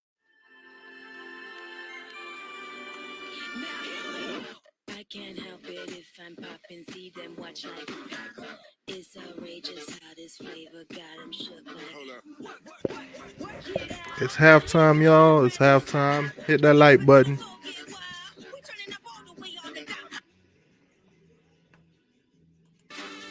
Limitless possibilities. The boldly new 2021 Nissan Kicks.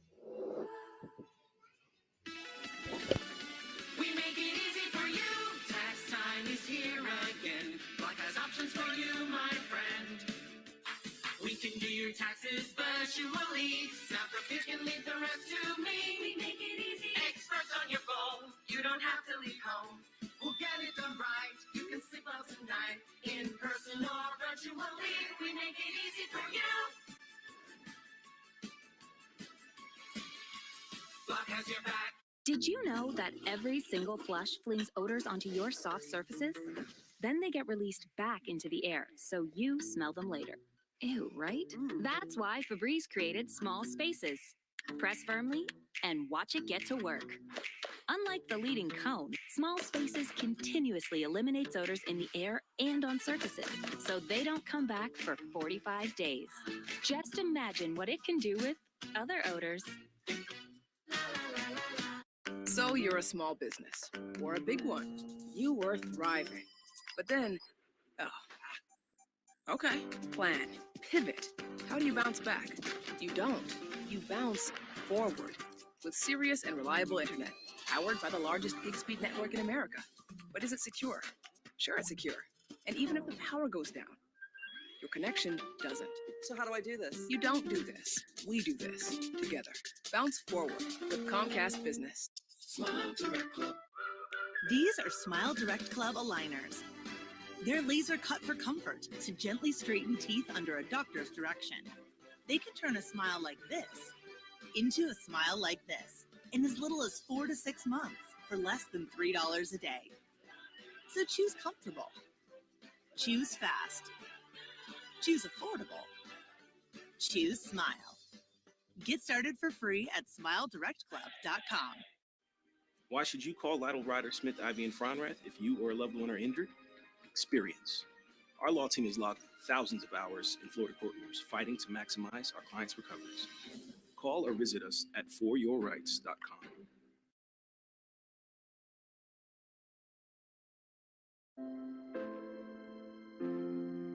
It all started March 13th when we were at the Southland Conference men's and women's basketball tournament.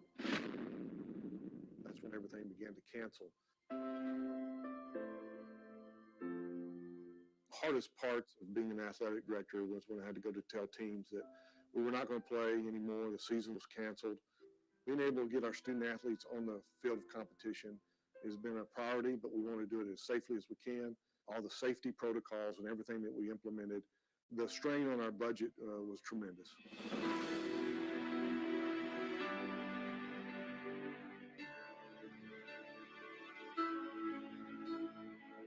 We're the only Division I athletic department in this state and in our conference that hasn't had to eliminate positions or furlough staff.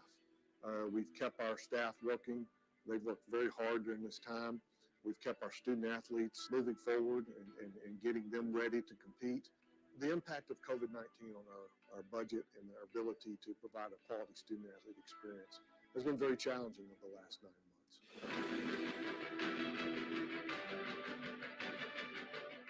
We've seen a dramatic loss in revenue of $1.2 million. Ticket sales, sponsorships, NCAA revenue, game guarantees, and plus you factor in the fact that we haven't been able to play. So it's extremely important as we go through the next few months and years that we ease that pain, so to speak, and try to make sure that we're funded at the level that we need to be successful and provide a positive experience for our students. We need your help. We need your help dramatically. I know this is a very difficult time for all of us, especially you and your family. We want to be that positive window for you when you get to see our teams come out and play and our student athletes have success. So we're asking you to help us and be a part of this team like you've been for so many years. Your donation to Bearcat Champions Fund is going to go directly to student athlete experience, whether it be for scholarships, whether it be for travel to our competitions, for equipment, a variety of different things, everything that we need to be successful, to have that great experience and represent this university at the highest level.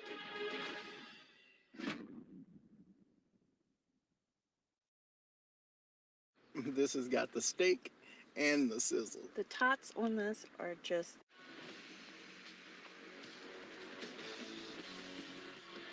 This has got the steak and the sizzle. the tots on this are just crispy and they're flavorful. This will keep you out of my tots. Sonic Extra Long Ultimate Cheesesteaks. Yeah, this might keep me out of your tots. I can't help it if I'm popping, see them watch like it's outrageous how this flavor got them shook like. Hold up. Work it out. I hit it back with a brand new style. Bring it up into the floor, get wild. We turning up all the way on the down like baby, I'm fat. Limitless possibilities. The boldly new 2021 Nissan Kicks.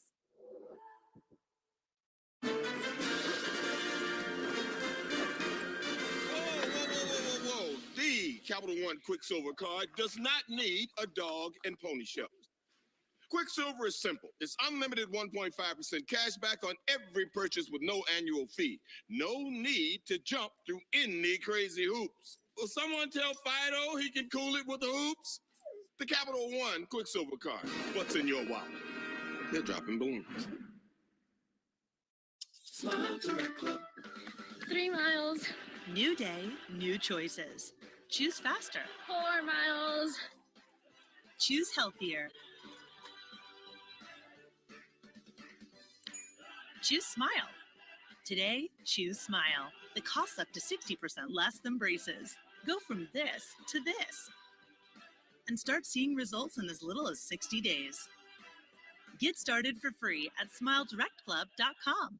Did you know that every single flush flings odors onto your soft surfaces? Then they get released back into the air, so you smell them later. Ew, right? That's why Febreze created small spaces. Press firmly and watch it get to work.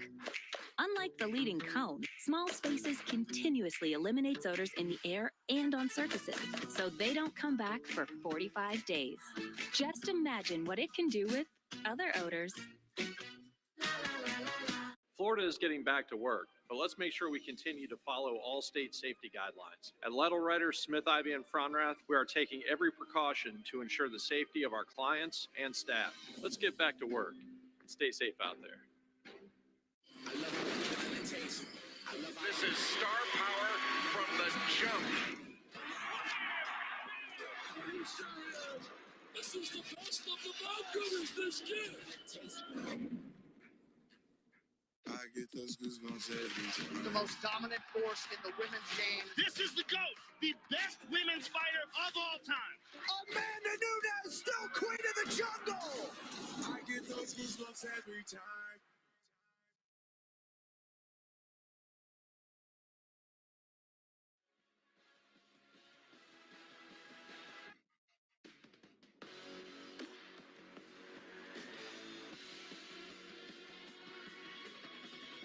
It's time to take a look at the CHI St. Luke Health Emergency Center upcoming schedule. First for southeastern Louisiana. Next Saturday, they will be home for McNeese, followed on the 13th for a home game against Northwestern State.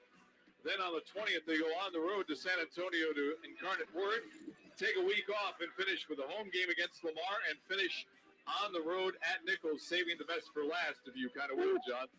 That's going to be one heck of a game.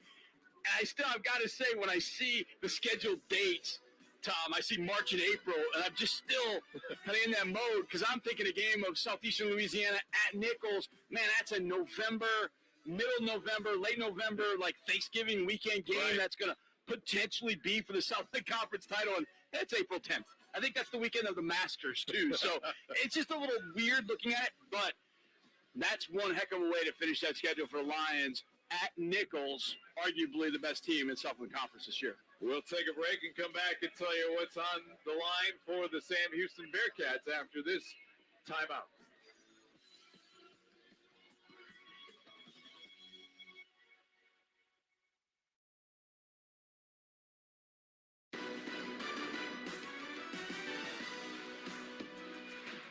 This has got the steak and the sizzle. The tots on this are just crispy and they're flavorful. This will keep you out of my tots. Sonic extra long ultimate cheesesteaks. Yeah, this might keep me out of your tots. I can't help it if I'm popping, see them watch like it's outrageous how this flavor got them shook like. Hold up. Work it out. I hit it back with a brand new style. Bring it up into the floor, get wild. We turning up all the way on the down like baby, I'm fat. Limitless possibilities. The boldly new 2021 Nissan Kicks. Whoa. The Capital One Quicksilver card does not need a dog and pony show. It's simple. Unlimited 1.5% cash back on every purchase with no annual fee. No need to jump through any crazy hoops. What's in your wallet? Did you know the source of odor in your home could be all your soft surfaces? Odors get trapped in your home's fabrics and resurface over time. Febreze Fabric Refresher eliminates odors. Its water-based formula safely penetrates fabrics where odors hide. Spray it on your rugs, your curtains, your furniture, all over your home to make it part of your tidying up routine. Febreze Fabric Refresher for an all-over freshness you'll love.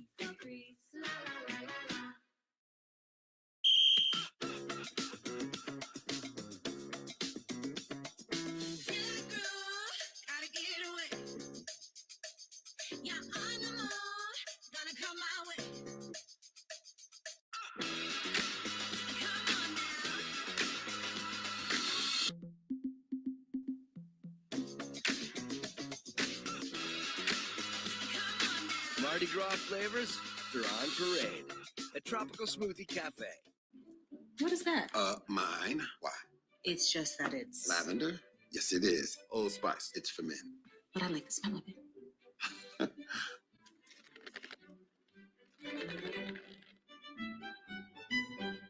Why are we doing this? Why are we doing what? Using my Old Spice Moisturize with Shea Butter Body Wash? All I wanted was to use your body wash. And all I wanted was to have a body wash. Hi, I'm a new customer and I want your best new smartphone deal. Well, I'm an existing customer and I'd like your best new smartphone deal. Oh, do you? Actually, it's for both new and existing customers.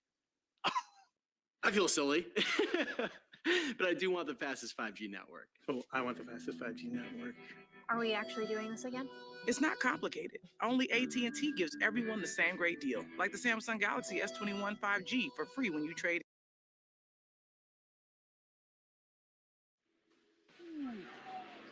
Three-point lead for the Bearcats here at the intermission opening game of the 2021 spring Southland Conference schedule. And the fall will be here before you know it, but the rest of the spring looks like this as we take a look at the CHI St. Luke's Health Emergency Center upcoming schedule for the Sam Houston Bearcats. They have a week off after this opening game and then play Nichols right here at Bowers Stadium on March the 13th, followed with a road game on the 20th at Lamar.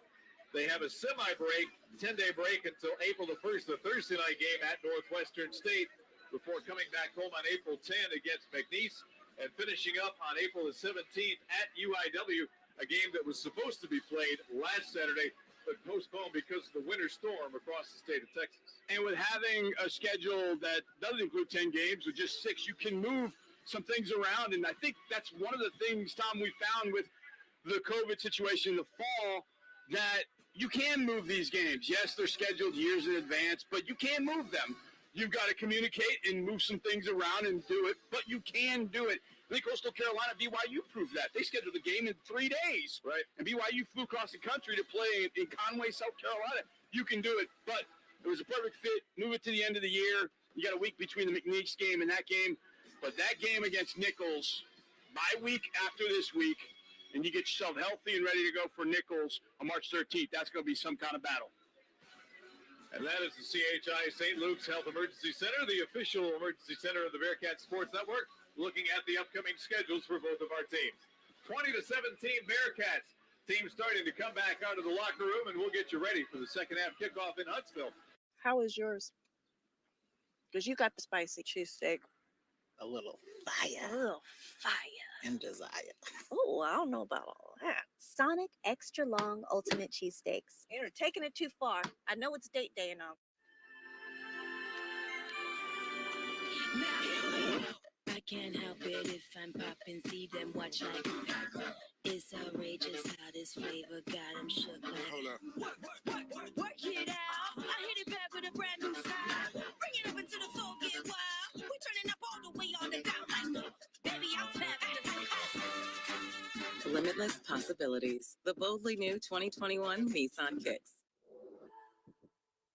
With the Capital One Venture Card, you earn unlimited double miles on every purchase every day. Objection! My credit card doesn't earn double miles on every purchase. Overruled. With the Venture Card, it's every purchase. What's in your wallet? Wow. Oh, wow. That's a low price. What? Ooh, that's a low price. You're so good at low prices. Yeah. That's a low price. Dan, you're off mute, buddy. No, low price. Dog life. Low price. That's a low price.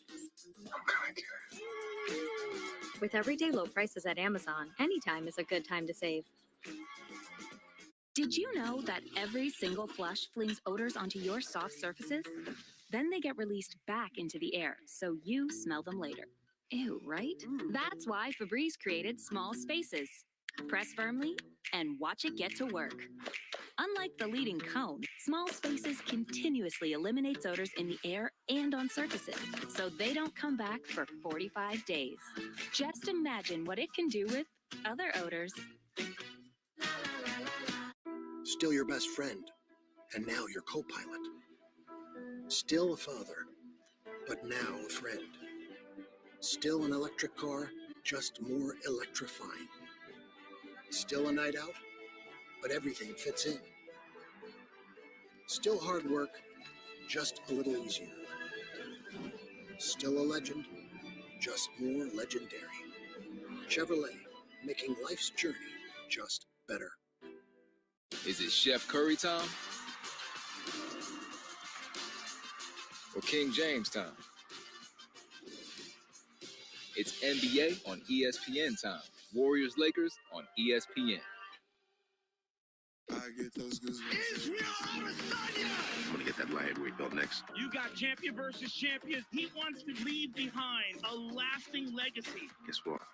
I'm the best in the world. I get those goosebumps every time. You'll see. Wendy's new jalapeno popper chicken sandwich and salad prove Wendy's goes all in on flavor. Unlike... We put a bun inside the sandwich. Bun, bun, bun. Hurry into Wendy's and try the new jalapeno popper chicken duo today. And Doug. Hey, Limu. How great is it that we get to tell everybody how Liberty Mutual customizes your car insurance so you only pay for what you need? I mean, oh, sorry. Whoops. Oh, good evening. Meow. Nope. Oh, what? I'm an emu. No, buddy. Buddy, it's a filter. Only pay for what you need. Liberty, liberty, liberty, liberty. Why should you call Lytle Ryder Smith, Ivy, and Fronrath if you or a loved one are injured? Experience. Our law team has logged thousands of hours in Florida courtrooms fighting to maximize our clients' recoveries. Call or visit us at foryourrights.com.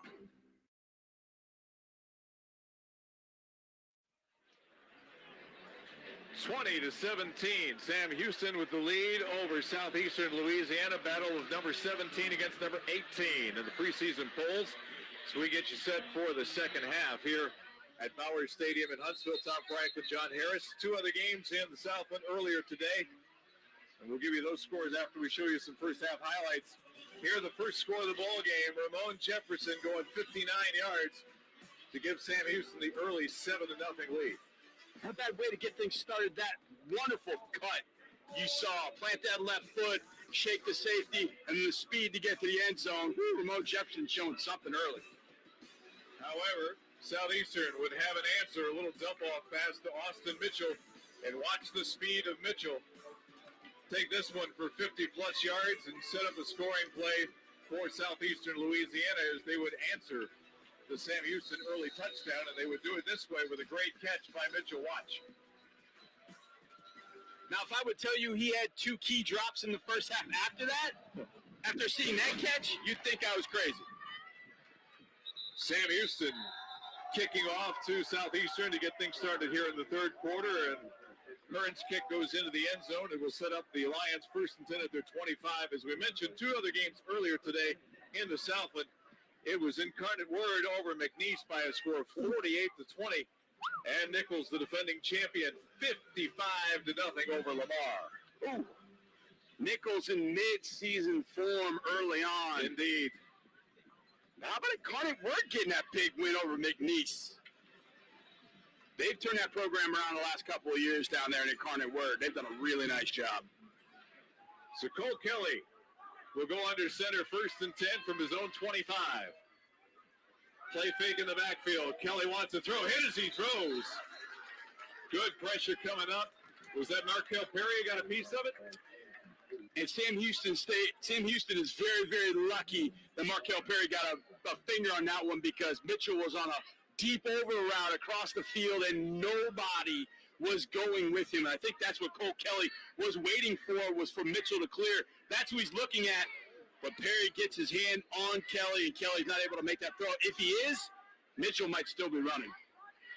Second down and 10 from the 25. Kelly over the middle and dropped. Looking for the big tight end, Mark de Blasio. Ball was behind him. And excellent coverage. Trey Smith. So de Blasio will come out, big 6'4", 235-pound target. Instead, they'll bring out the fullback. And that is Damian Dawson. Third down and 10 for Southeastern.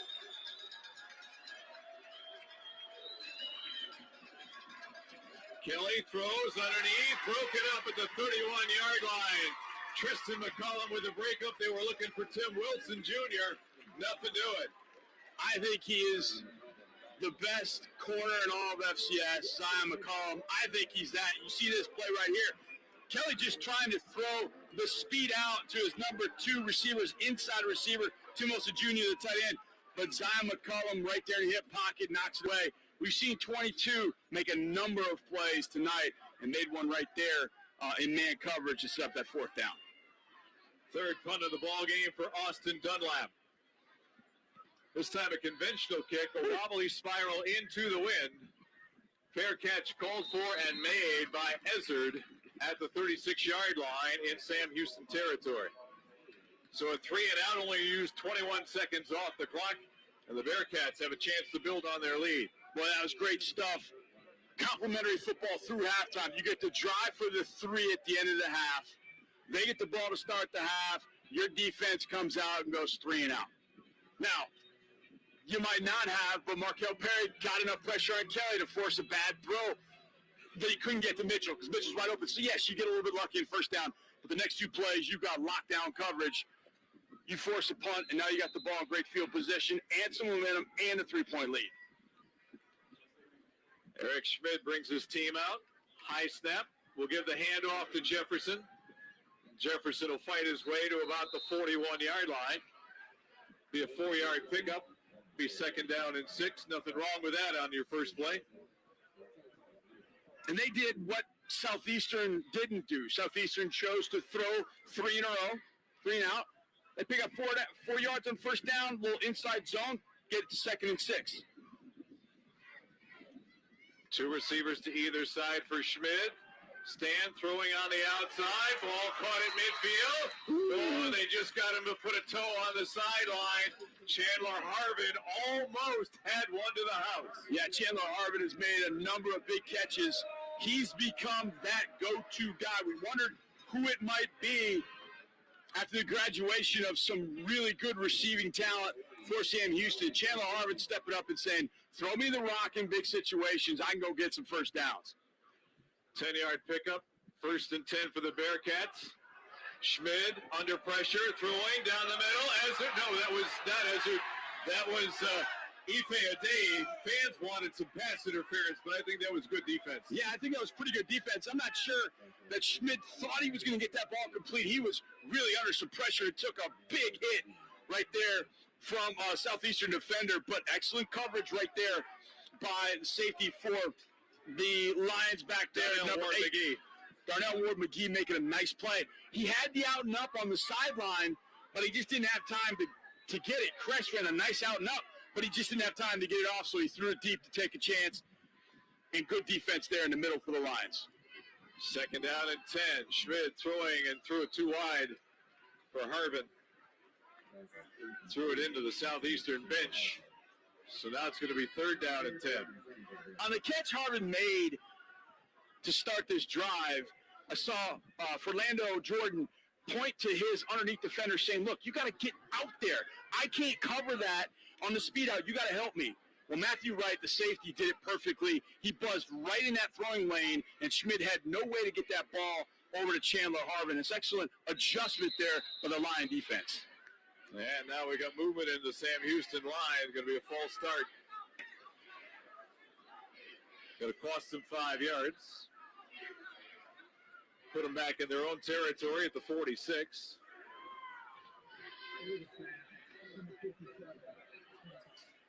I believe it was Ethan Hagler, the right guard, the guilty party. Yeah, you mentioned Matthew Wright. He's a guy who missed all of last year for Southeastern, or all of 2019, we should say, with a knee injury and a veteran player, a senior back there to be the quarterback of that defensive secondary. Yeah, absolutely. Those are the guys you have absolutely got to have on your defense. And they didn't have it. Sprint roll. Oh, boy. Schmidt throws deep and broke it up at the 10-yard line. Ezzard was the intended receiver, but Jordan and Ward McGee were all over that one. That was a prayer. That was what we call in the business an arm punt. Because if Southeastern catches it. Oh, it's a punt. I'm not really sure what he was attempting to accomplish there. He had nothing open. And so he just took a shot. If it gets picked off, it's picked off. It's inside the 10. It's fine, I guess. I probably should just throw that one away. But they're already in 3rd and 15. Now you punt it back, and the Lions get the ball back on offense. Pin Southeastern deep. He has the wind at his back. It's about 10 miles an hour, 10 to 15 mile per hour wind. Coming after it. Hits a knuckleball out of there. Will hit at the 16-yard line. Take a big drop. Mitchell takes it on the run inside the 10. And he got back to the 12. The ball is loose. Now the question is, was he down? Or is that a fumble recovery? The Bearcats have the ball. Mitchell is not putting up much of a fight at this point. He's just going off the sidelines. And Quan Ardoin is the guy who covers the ball. We're going to get a look at it here. Yes, that ball's out. He was not down. And Ardoin was right, it went right into his lap. Yeah. So a break for the Bearcats. Well, Mitchell is that dynamic sort, and he's going to take a chance. He did a nice job of scooping that ball up on a hop. He did that smoothly. Secure it. But then the so-called easy thing he was not able to do and hang on to the football after he was able to pick it up. I mean, that was a heck of a job picking it up on the hop. But where was the ball? The ball was being held on this inside arm. That ball's got to get out to your outside arm, especially when you got a lot of chaos coming down on you on a punt return like that. First game mistakes. You know, you got to go through it and learn it. You can do it in practice, but it's not the same as when it lines up and counts for sure. Those things that you do not do in practice. You don't run back punts, and you don't get tackled, and you don't do kickoffs and things like that. So it's not surprising in some sense that it's happening because it is the first game, but it's made it very exciting to say the least. Running play, Jefferson starts left, puts that foot in the ground again, and will go forward for about 5, maybe 6 yards to 7, maybe the 6-yard line, where it'll be 2nd down and 4 for the Bearcats. Well, he's got that little hesitation in the patience. You can see right here, the patience to kind of wait, and then go. It's kind of Le'Veon Bell thing that Le'Veon did so well, that patience to wait, let it open up, and then hit the gas. Quick throw on the outside, juggled, and going down is Noah Smith. The ball come out. They're pointing that it's Southeastern ball. It was for Noah Smith, who I thought had it, but apparently juggled it. And there's the point by the official. There, the ball is out, definitely. The ball is out, but Tom, let's look at this again, because I don't think Noah Smith ever had possession of it. Yeah. He gets hit, and the ball is already coming loose when he's getting hit. I think this is going to end up being an incomplete pass staying with Sam Houston. But I've been known to be wrong before on those sort of things. But it didn't look like Noah Smith ever had control. Here it is again. You see he's juggling it the whole time. He never is able to put it away. It's a great play right there by the guy we talked about, Matthew Wright. Read it perfectly. Beat the blocks, got upfield. But I don't think that he ever has control of this football. Noah Smith, running back, dual threat for Sam Houston. Watching the replay that time around, I am going to agree with you that he never had control. He bobbled it, and as he went to pull it to his body, it just went through his arm and was sliding down. Yeah, I don't think he's ever got it. Now, it's not a wise thing for you to agree with me, by the way. I know. I think you've known that with all the games we've done together. But I think we're right about this one. Smith just doesn't get this one clean. Just trying to get it to one of their better athletes, which they've tried to do tonight. And down in the low red zone, Noah Smith has been their guy. Whether they hand it to him, whether they throw it to him, they want to get the ball to number 6. He just doesn't, I don't think, have this cleanly. And I think we're going to see this ball go back to Sam Houston. Make a key 3rd down. But we'll see. They're taking a look at it. Taking a long time. And the thing is, in college football, every play gets reviewed. Yes. Unlike the National Football League, where you got to call for a review. Every play is reviewed. And especially on a change of position, you knew they were going to review it. Let's get the call.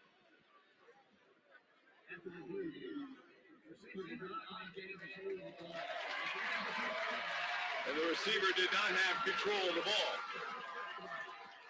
I think I might come back to that same look, but I pump the screen and I slip Harvin in the back of the end zone. I use that same concept, and maybe I don't do it on this play, but I'm gonna do that at some point when I get back in a low red zone. I'm gonna run that same concept, run no Smith because they bid hard. Pump it, throw it to the back of the end zone. You got 6. But we'll see how they manage this on 3rd, 4. Can still get a first down, even if they don't get the touchdown here on 3rd down. At the 6-yard line, it'll be 3rd down and 4. Need to make the 2-yard line for a first down. Don't have to score. Motion in the backfield. This time it's a running play. To the 5, to the pylon. In for a touchdown. Ife Adeyi. Man, our cameraman down there took a bigger hit, I think, than anybody's taken all night. My goodness. Adeyi couldn't stop himself, and he just held in there. Man, he's strong. But what a run there. What a great call to give it on the reverse. They pull Sly along with the tight end right there. You see that, number 27, pulling him along there in front to give Adeyi just room. And there's the shot. Oh, man. I'll tell you what, though. Our cameraman down there, he bounced right up and was ready to go. Seth Morgan to try the point after, got it through.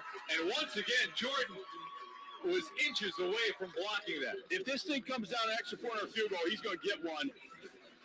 Watch our guy right here. Adeyi's going to get in the end zone. Touchdown, Bearcats. And, well, there's his camera.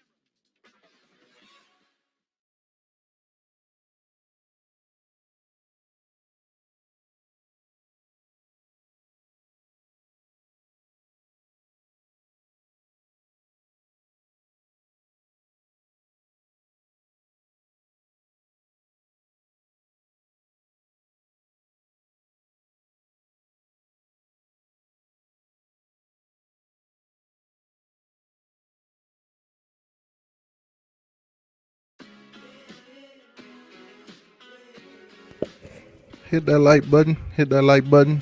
Thank you. Thank you.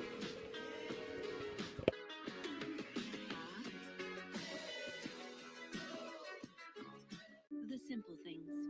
We take them for granted every day. Until a spine problem, brain tumor, ruptured brain aneurysm, or stroke makes even the effortless impossible. But here at CHI St. Luke's Health, the Woodlands Hospital, fast access to treatment and new interventional and surgical techniques are making the critical difference for patients and giving them back what matters most. The simple things.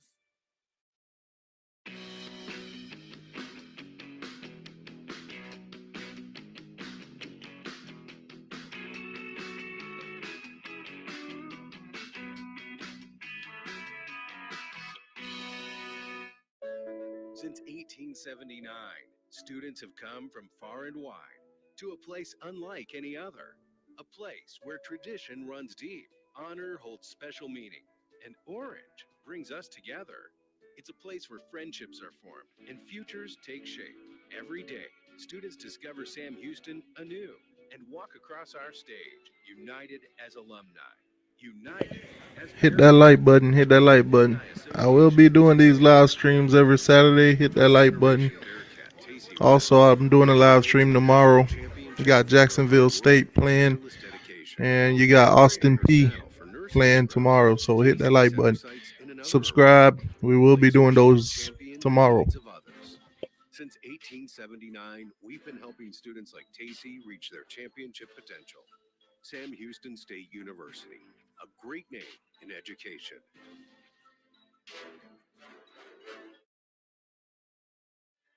So following the fumbled punt by Austin Mitchell, Bearcats needed just 3 plays to go 12 yards to extend their lead to 10 points at 27-17. The scoring play, 6-yard run by Ife Adeyi.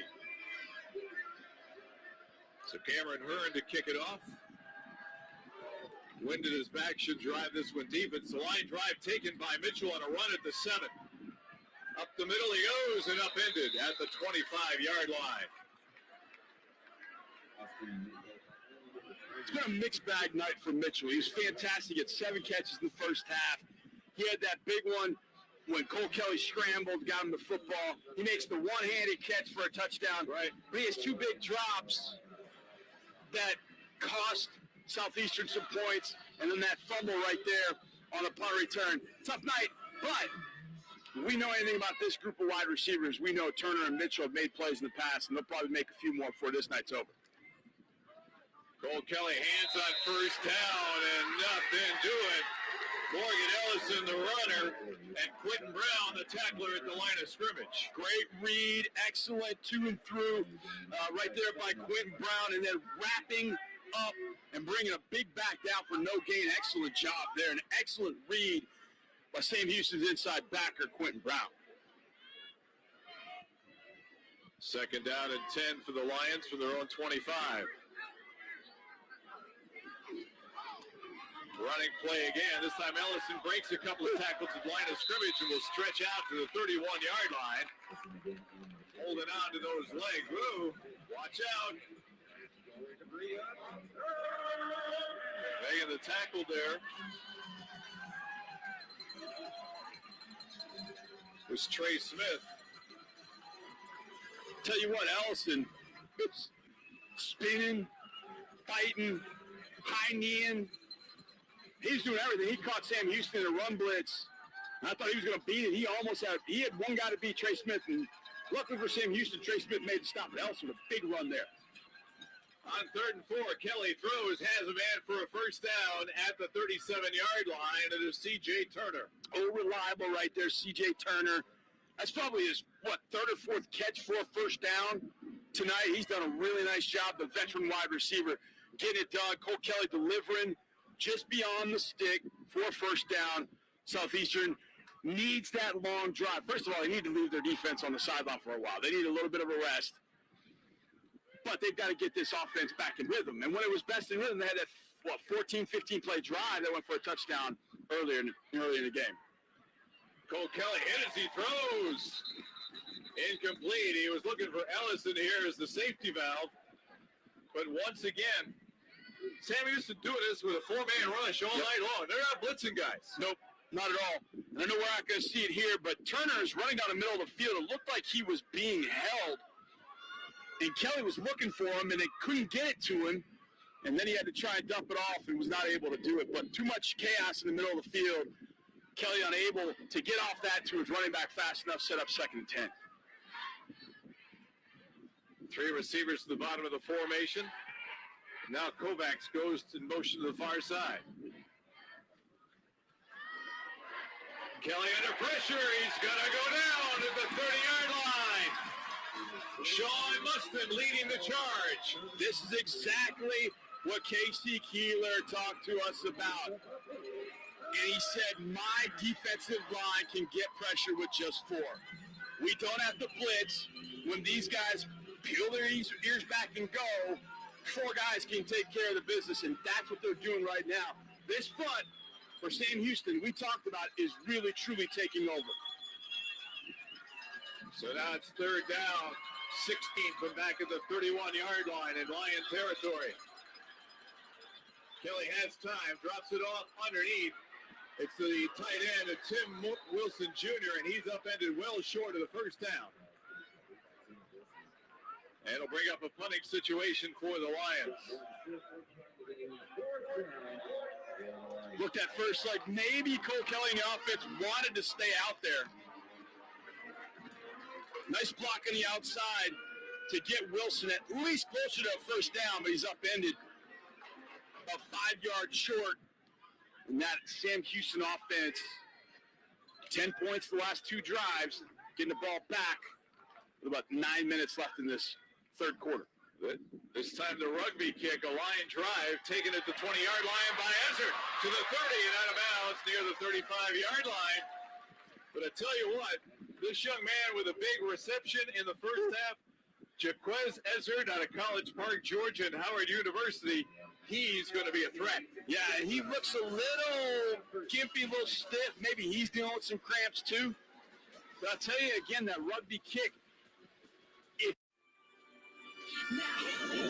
I can't help it if I'm popping, see them watch like it's outrageous how this flavor got limitless possibilities. Hit that like button. Hit that like button. Subscribe. I will be doing these games every Saturday. Hit that like button. Will start for their 35 running play. Noah Smith. Ooh. Tackle right in line. There comes the flag. I was looking for the flag there. That was Alexis Ramos on the tackle, but I think he's either got a horse collar or a face mask. one or the other. I think, yeah, see the umpire there signaling face mask as Noah Smith taking this ball, trying to get to the outside. Ramos, you can see it clearly there. It was going to be 15 yards one way or the other, whether it was a face mask or a horse collar. Alexis Ramos, one of the leaders for this Lions defense, is going to turn into a 15 yards and a first down.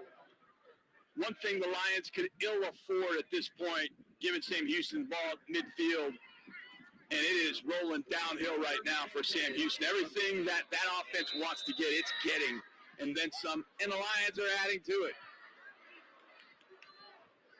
From midfield, 1st and 10 Bearcats. They lead by 10. Clock moving, 9:15 to play third quarter. Schmidt looks things over. And we get movement on the left side of the offensive line.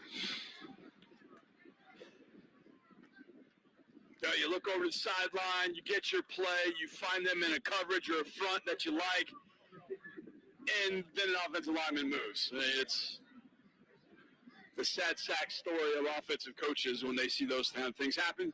It's going to. When you have all that going on, you can see Kobe Thomas right there, number 52, looking over like, whoa, what are we doing? What are we doing? And that was part of the issue right there for Sam Houston. And they'll set up 1st and 15.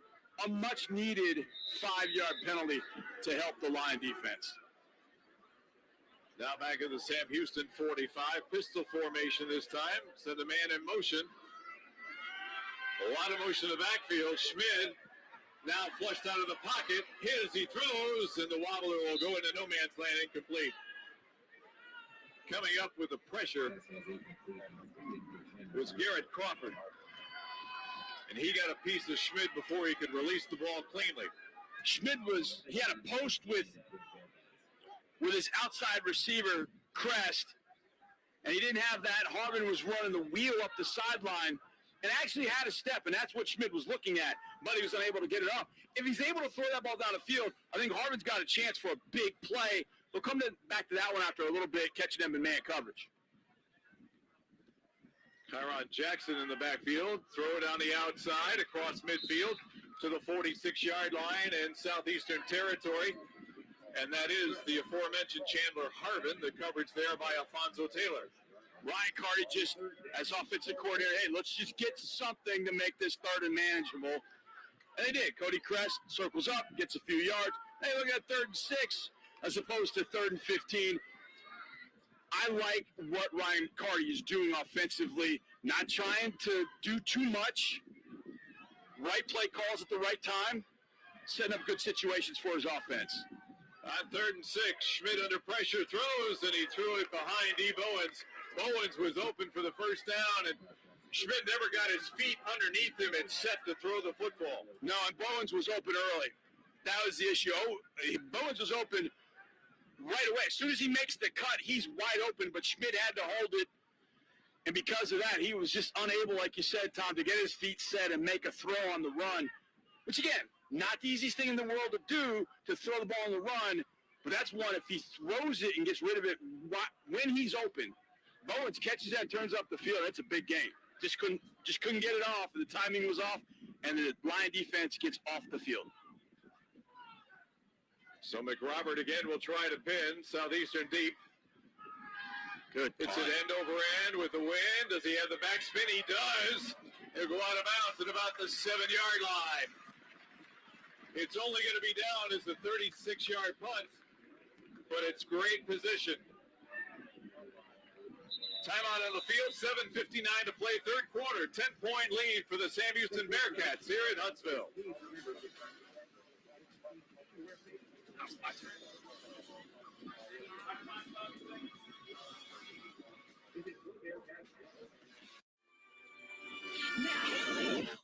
Can't help it if I'm popping, see them watch Hit that like button. Subscribe to the channel. Limitless possibilities. The boldly new 2021 Nissan Kicks.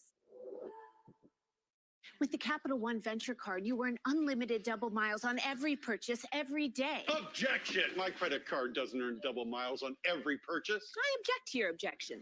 With the Capital One Venture Card, you earn unlimited double miles on every purchase. Order. Please read Counselor's last statement. With the Capital One Venture Card, you earn unlimited double miles on every purchase. I'll allow it. No further questions, Your Honor. Well, just one.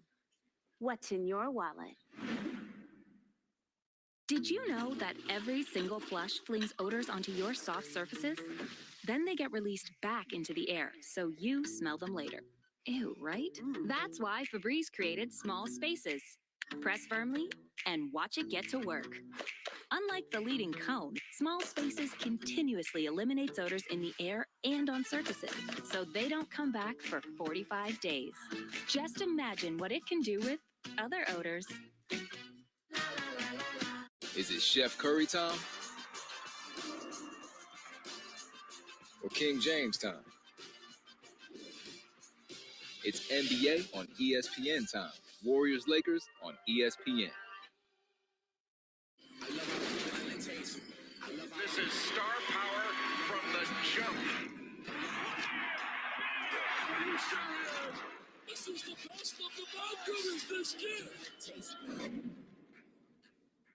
To the Pittsburgh natives supporting a different black and gold. Hey, come on, scarf up. And the fan near Wrigley Field just as drawn to the octagon. No, not now. No. This is your stream. ESPN Plus. It exists because you.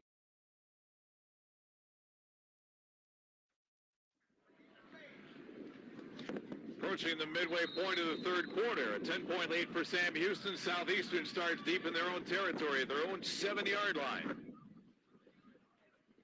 Cole Kelly throws, low pass, and caught by Wilson the third, or Wilson Jr. rather.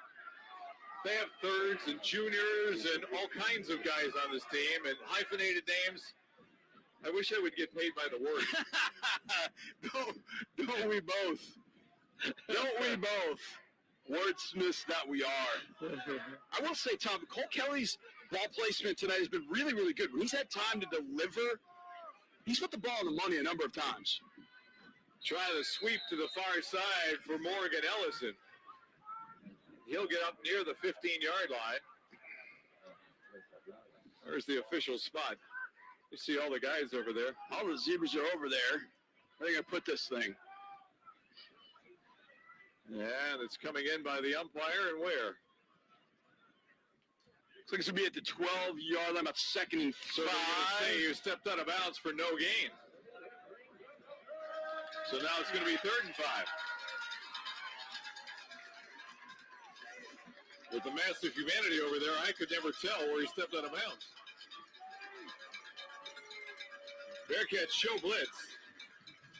But they only rush 4. Kelly throws on the outside, incomplete. Intended receiver was Ed McGee, and great coverage on the outside by Keyshawn Murray. Yeah, this is excellent coverage. I think Kelly did telegraph this one. He had his eyes on that sideline the whole time. He was going that side. I think Murray made a really nice play, keeping that thing from being complete. But that was really the first time Kelly just got locked in and decided, I'm going to this side. Did a great job by Murray there. But again, you mentioned it. Sam Houston did show blitz. Dropped out. They don't need to. Their 4 are getting to Kelly, and that's creating a problem for him tonight. Dunlap punting from his own end zone into the wind. Ball hits at the 45, and we'll get to near midfield. Well, Southeastern got the ball, but I don't think it came anywhere near a Sam Houston player. The Lions are saying it did. And you can see over there, John Williams trying to be the official saying, it's our ball, it's our ball, it's our ball. And there's a penalty flag that was thrown, I think, by the umpire about the 35-yard line of the Lions, and he threw that seemingly late. So I don't know exactly what he saw. So we're going to we got a lot of different things going on here in the mix. Now, the ball came very close. right over the top. Yeah. Of Keegan Shoemaker. He was trying to duck out of the way. So the question was, did it brush his back on the way by? If so, the Lions have the ball. I don't think that's something our eagle eyes could catch. But then you got the penalty back over here. That's that throw at the 35-yard line. So we're in a little bit of a pickle with 6:25 left in the third quarter.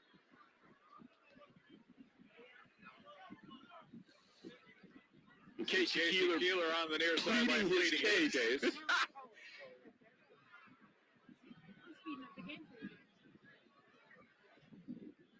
I think whatever the option's going to be, it's going to be Sam Houston's option. Do you want a repunt? If it's on Southeastern?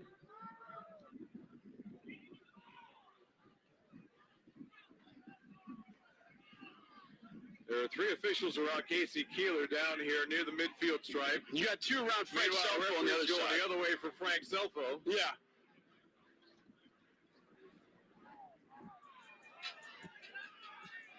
And Frank is saying, why is it not my ball? Here it is again. You can see it come down right. I don't think it touches the Sam Houston player right there. I don't think it does. You need to have a zoom angle that zooms right in and super slow motion. I don't know if we're going to get that, but I don't think so. We are looking at the Sam Houston defense sitting down. I would think that's the indication that they're not about to go back on this field immediately. Conversation still goes on between our referee and two of his assistants over there with Frank Selfo at midfield. And like you said a few times tonight, it's the first game for everybody, including the officials. They've got to work things out. They got to communicate on this. Now, here's a different angle. Watch number 5. I don't know that you can see much from there. And that's such a hard roll right there for Hawkins Williams as he's going down there, number 5 for Sam Houston.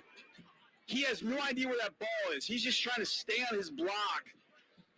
And all he knows is that his punt returner is screaming, Peter, Peter, Peter, Peter, which is the universal signal for getting away from the football. So he bails, but he doesn't know where the ball is. So he's trying to get out of there. So we're going to get a little clarity here, hopefully.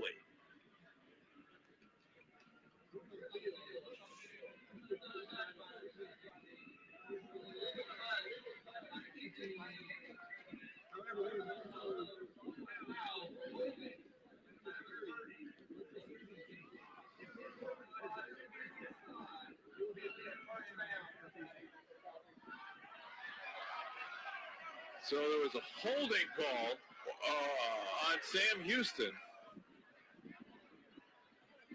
On Talon Blacklock, I believe he said number 30. Yes. And before the change of possession. Right. If it's before he kicks that football, then yes. Oh boy, wow. And they're going to walk about 10 yards for defensive holding and give Southeastern the ball at the 22-yard line. Wow. Okay, if you knew it was holding, then why did we go through all of that? I'm not sure. I guess maybe because Southeastern wanted to know whether they had the ball or not. I don't know. That had to be the only thing. Do I get the ball at the 22 or do I get the ball in midfield? I thought it was interesting to watch Sam Houston's defense just came and sat down on the bench and started listening to their coaches and go through that. I thought, well, they don't assume they're going out there anytime soon. And we still got meetings. Casey Keeler still wants an explanation of what's going on here. He's not happy with the explanation he got. It was funny talking to Casey this week. We had talked to him, I think, on Tuesday or Wednesday, and he said, yesterday at practice, I was just so ornery. We haven't played in 456 days. I was screaming and yelling at everybody. I can only imagine what this game is like for him and the coaching staff, and for, obviously, Frank Selfo and his coaching staff. The first one, you haven't played so long. You're just you're just pent up with everything. And now we're going to look at the replay. Okay. All right, buckle in, Sparky. Here we go. So now the replay official is going to get involved, and he's going to have to try and determine if that ball did hit the Sam Houston player.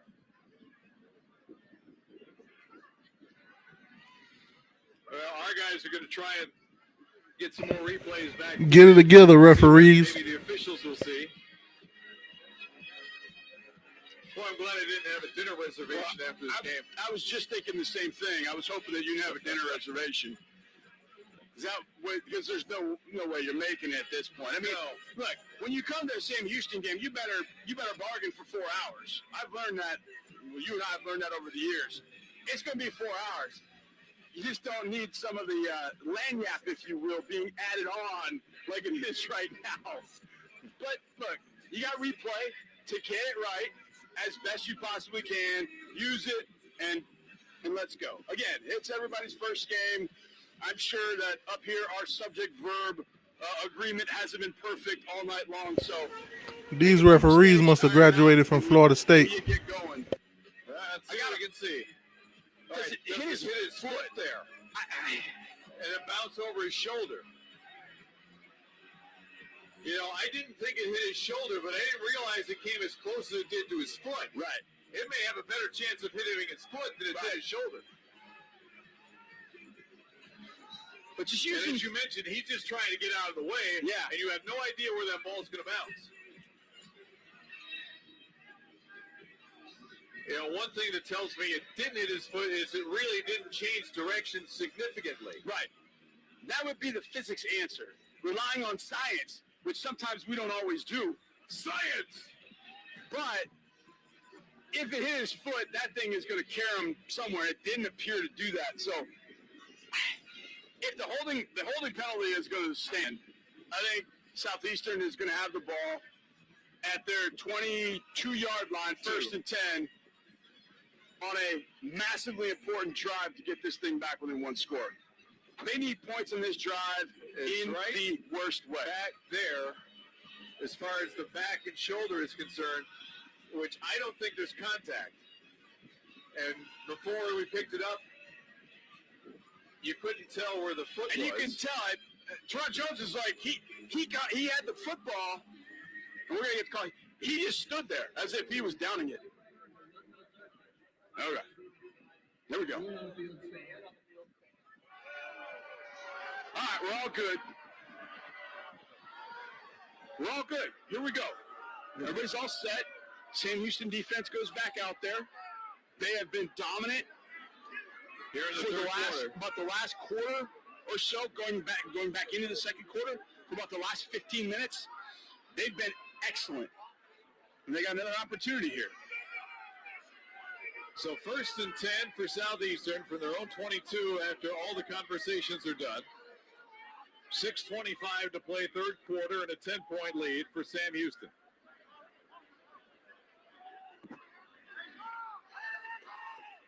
Casey Keeler still wants to know what's going on here. How is that penalty, if it's thrown at the 35-yard line, being before the punt got off? That's the one I'm struggling with the most, because it felt like that flag was really late. Now, it was a rugby punt, so he holds it a little bit longer.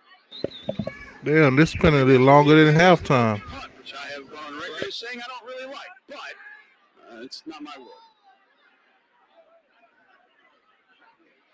Yeah, the officials still trying to iron things out. I think we're going to go with that. This is one of the things, if this was happening on I think I just grew a gray hair waiting on this. Your ball. You take it. No. You take it. Finally, we got there. Here we go. Reverse to Morgan with room on the left sideline to the 40, 45, and upended at about the 47-yard line. It was Tristan McCollum who took him off his feet, but a nice run on the reverse for Austin Mitchell. There's the speed. We've been looking for that, getting him back involved in the game. This time you don't throw it to him, you just hand it to him on the reverse. Excellent drive starter after that long layoff.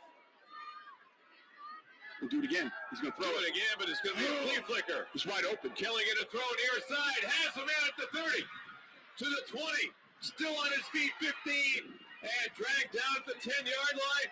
It's the big fullback. Wow. Or Dawson, rather. How about that? We're going to reverse you on one play. Then we're going to double reverse pass to a guy that's been in the game a few times as a run blocker. Damian Dawson is just out there on his own, wide open. And then he catches it, and it's just like, I'll start running and do what I need to. And then makes a nice little move there. I think he's run out of gas at that particular point. And we've got looks like a Sam Houston defender on the turf. But excellent play calling there by Southeastern Louisiana's offensive staff. Greg Stevens, play caller, quarterback's coach, pulling out reverse and double pass or reverse pass, back-to-back plays. That could be what chips away at this really staunch Sam Houston defense. Obviously, it's put them inside the 5, but man, 2 wonderful play calls to get them out from the 22-yard line all the way down inside the 5. Jahari K, the injured Bearcat, being helped to the sideline.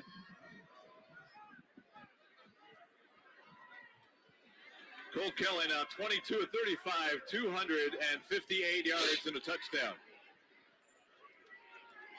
You see the double reverse pass here.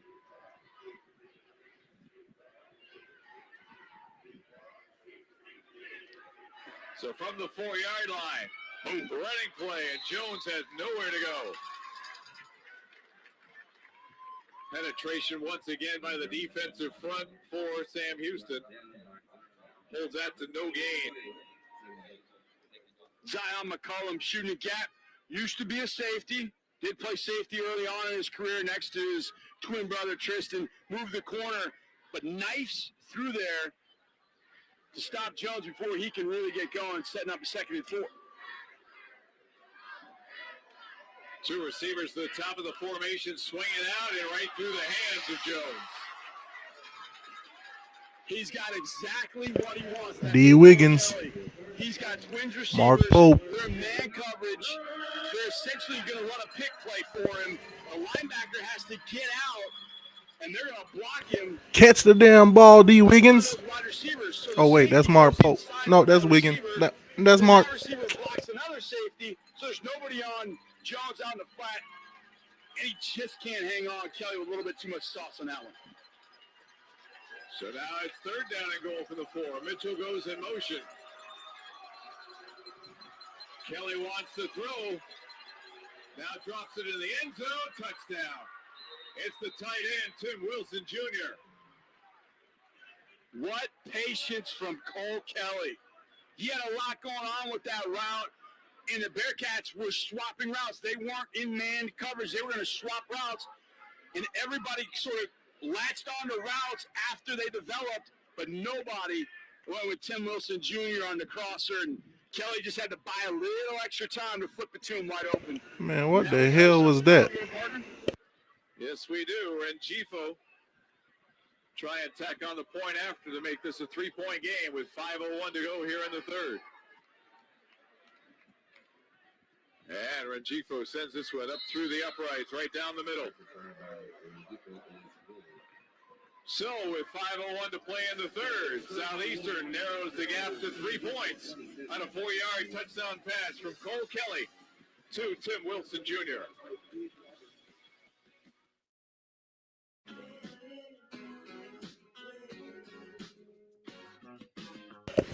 Hit that like button. Subscribe. We'll be going live for all these games. I will be live tomorrow at 3. The simple things.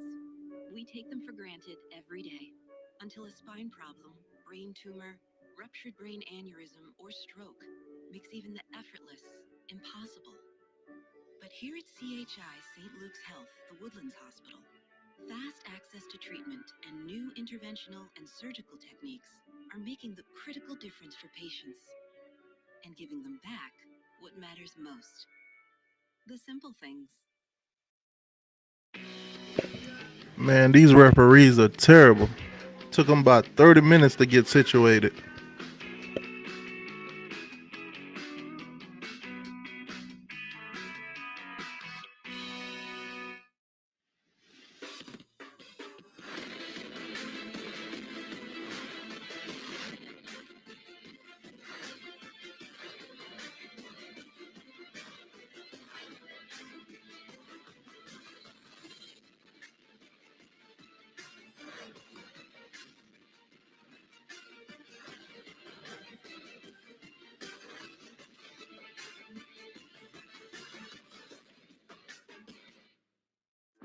Proud son of hardworking immigrant parents, Eric Rodas chose to serve his country.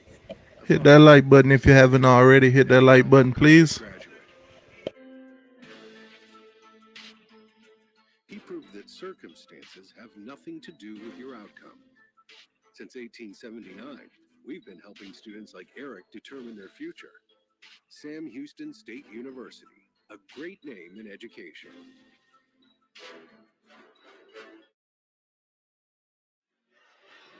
Three-point game now after Southeastern Louisiana marches 93 yards in 8 plays, took 2:58 off the clock. 4-yard touchdown pass from Cole Kelly to Tim Wilson Jr. to narrow the gap to 27-24. And the kick into the wind toward the far sideline will be taken on a hop at the 9-yard line. And dancing up to near the 20-yard line was Noah Smith.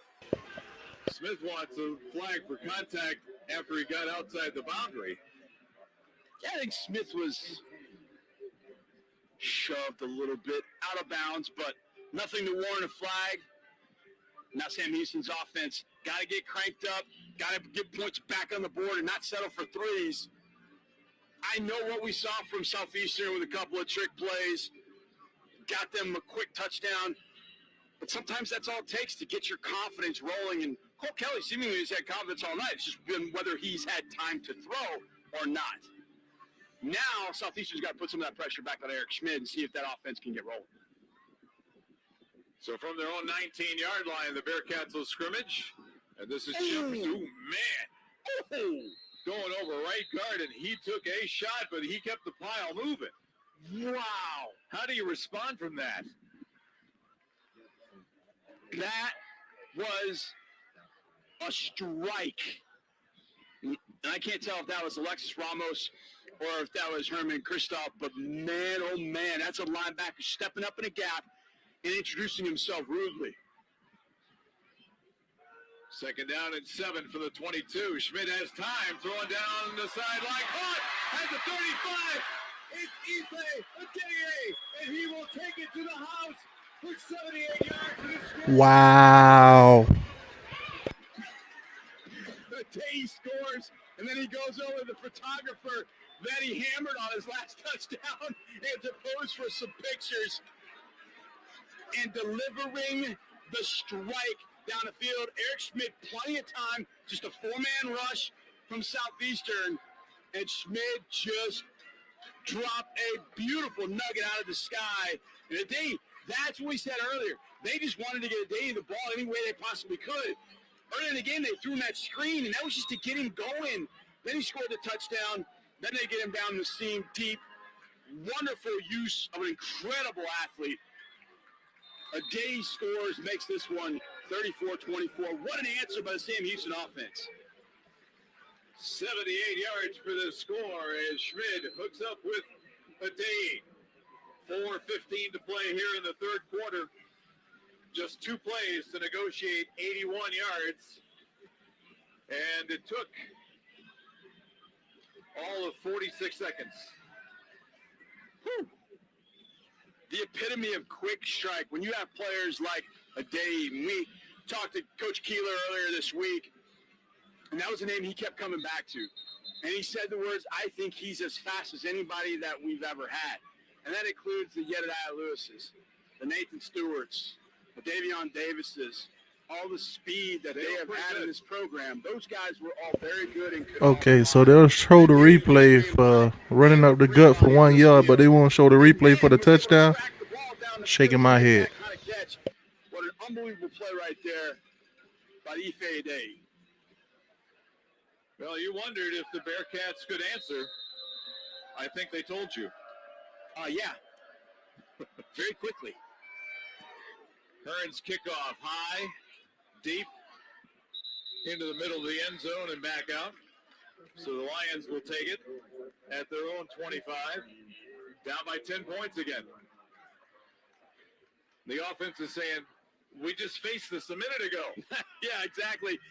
But 2 drives back to back. Southeastern goes 78 yards after the hullabaloo on 4th down. They go 78 yards in about 4 plays, and Sam answers going 81 yards in 2 plays. So the offense is getting cranked up. We'll see how Greg Stevens, offensive coordinator for Southeastern, answers here. So whether they got a quick strike or they're going to bog down and get us a 10-plus play drive here. There's the over route 81. Kelly on first down. Over the middle has Mitchell at midfield, and he'll be taken down near the Sam Houston 45-yard line. And the tackle made there by Braden Clompton. They, being Sam Houston's defense, have not covered that route tonight. That route has been open 2 or 3 times, but Kelly has just not been able to get the ball out of his hands. That time he had enough protection to find Mitchell on that over route, delivered it on time, Mitchell able to make something out of it. And now you got the Lions right there in Sam Houston territory. Pick up on the play of 29 yards. 1st and 10 for the Sam Houston 46. They finally get their personnel lined up. Kelly eludes the rush, and now will take it and dive back to near the line of scrimmage. Lost his balance as he got away from the rush in the pocket. Saved a negative play and may have gotten a half a yard after all was said and done. And if he'd have kept his balance, he actually had a little bit of a seam. He could have gone through there, but he got and lost his balance. Trace Mascaro with great interior pressure, but you see Kelly off balance there. And then as he tried to split that group of defenders, I think he might have been able to do that, but just unable to hold his balance. But you're right, making something negative into something positive was big. Moving at the line of scrimmage. All sorts of things going on. There are no flags. I can't believe there were no flags on that play. How are there no flags on that? Everybody was moving. Let's listen to our referee here. There we go. I thought he was going to go for his microphone, but they said nope. I don't know what they're going to call that play, but it's nothing. Let's see here. Southeastern was trying to get that ball snapped because the Sam Houston defender was running off the field. They could have caught him with 12 men on the field, but they just couldn't get that ball snapped quick enough. The umpire in the middle was just not allowing it to happen. So, no snap. Do it over again. Well, they're going to call it 2nd down. So, no play. After all was said and done. 2nd and 9, fake the run. Kelly throws it on the outside, has a man, Turner, to the 30, 25, and knocked out of bounds there. C.J. Turner. Reliable right there, C.J. Turner, just hanging out. This time, instead of running the over, Mitchell, who was partnered on the same side, he didn't go all the way over. He started over and then came back. And when he came back, Sam Houston's defense all went to him, and Turner just hanging out on the sideline. Cole Kelly able to find him, pick up another 1st down. Running play on 1st and 10 for Morgan Ellison. And the Bearcat defense is all over that. Javon Leon leading the charge, holding that to no gain. Nice safety support also coming up there from the safeties in the back. Tristan McCollum getting up in there as well. Looks like Trey Smith was also in that mix on that play. That's what you got to have to hold a player to no gain on that play. You need that good safety support. They were able to get it, along with Leon doing some great stuff on the edge. On 2nd and 10, Kelly looks to throw on the slant over the middle, has a man at the 13-yard line. And the catch made there by Anthony Spurlock, his first catch of the ball game. And went for a 1st down, and now we're seeing the Lions with some tempo here. 13-yard pickup to the 12 on 1st down. It's Ellison on the run. And they cannot run the ball against this Bearcat defense, which last year only allowed 70 yards a game on the ground. I don't mind the thinking there by Greg Stevens, though, Tom. I really don't. They catch them in a look on the throw, get a 1st down, and they were in a pass defense basically with their pass group out there. And so you figure, hey, let's hurry up, let's try and run the ball and sneak it through here. But Sam and Sam's front doing a nice job holding Ellison in check. We've got a Bearcat down on a knee. At the 11-yard line, and couldn't quite catch the number before the trainer came out there. And I'm going to say that that's Joseph Wallace. I believe you are right. He's been down a couple times tonight, but he's jogging off under his own power. I got a feeling we'll see the big fella here after a little bit. A minute to play here. 61 seconds if you would like to be precise. 10-point lead for the Bearcats. Third quarter here in Huntsville.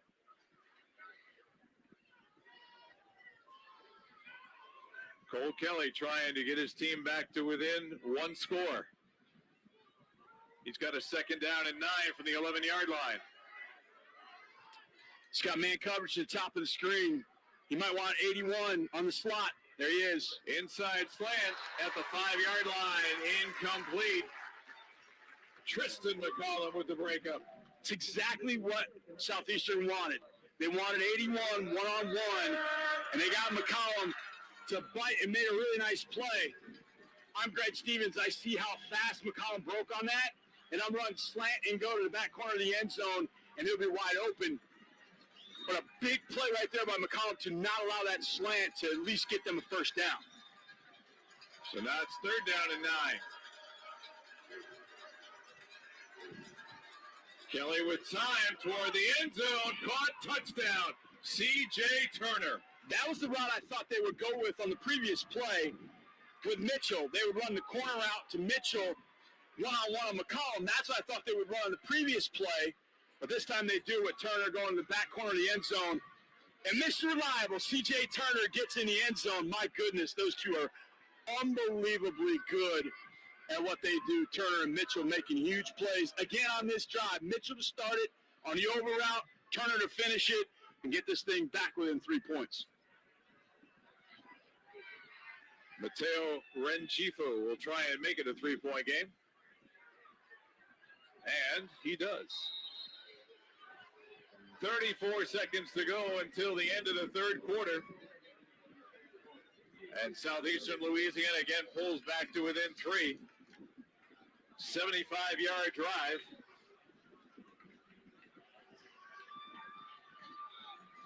In 8 plays. Tom, I knew driving down here that we're going to see a pretty good ball game. It's top 20 teams, right? We're going to see it's going to be a fun ball game. This has been beyond even what I had expected. This has been, especially the second half, the back and forth, the big plays. We're seeing on both sides of the ball. But these offenses, Cole Kelly at quarterback for Southeastern, Eric Schmidt for Sam Houston, the big-time players are making the plays on both sides. Turner and Mitchell for Southeastern. A day on that last touchdown. It's been a winnable football game. This has been even better than I expected. We still got 15 minutes to go.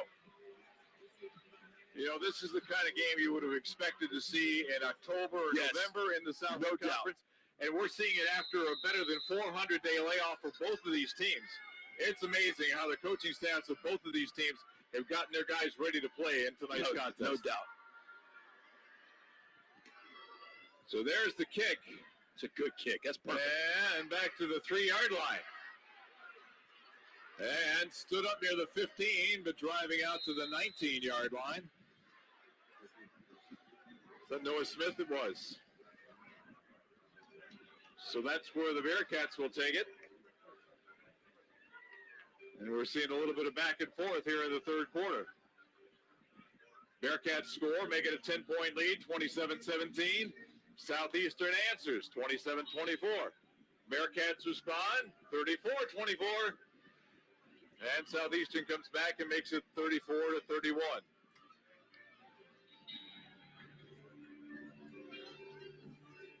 So they had the big play to a day the last time they had the ball. What happens here?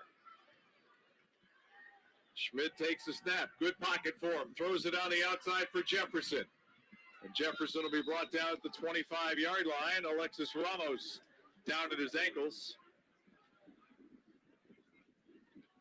I think watching this Sam Houston offense tonight, it's been amazing to watch it. And here we go. To end the third quarter, trickeration Will from they get Sam it off Houston. in time? No.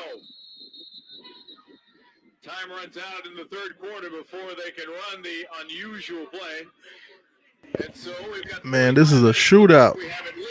Hey, hit that like button. Hit that like button. Subscribe if you haven't already subscribed. We'll be live tomorrow at 3. Back to Power Stadium after these messages.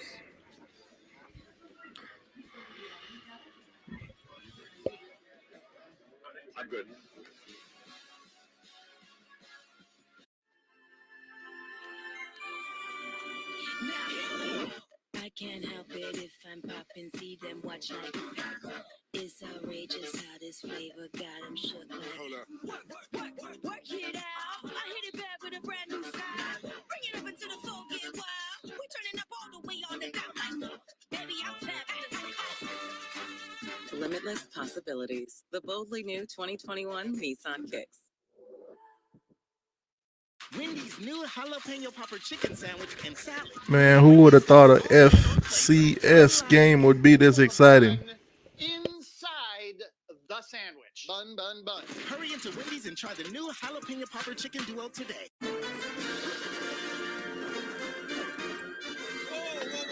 Whoa. The Capital One Quicksilver card does not need a dog and pony show. Samuel L. Jackson, you don't sit your beanie baby head ass down some more. Every purchase with no annual fee. No need to jump through any crazy hoops. Will someone tell Fido he can cool it with the hoops? The Capital One Quicksilver card. What's in your wallet? They're dropping balloons. Did you know that every single flush flings odors onto your soft surfaces? Then they get released back into the air, so you smell them later. Ew, right? That's why Febreze created Small Spaces. Press firmly and watch it get to work. Unlike the leading cone, Small Spaces continuously eliminates odors in the air and on surfaces, so they don't come back for 45 days. Just imagine what it can do with other odors. This is the best of the best. It's NBA on ABC time. Mavs, Nets, Clippers, Bucks on ABC.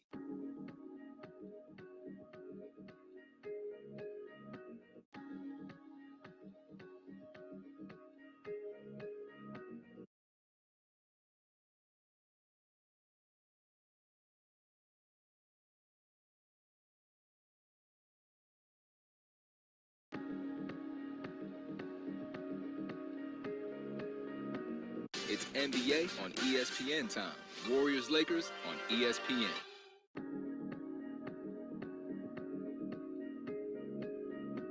To the Pittsburgh natives supporting a different black and gold. Hey, come on, scarf up. And the fan near Wrigley Field just as drawn to the octagon. No, not now, no. This is your stream. ESPN Plus. It exists because you do. This is star power from the jump. This is the best of the How good is this kid?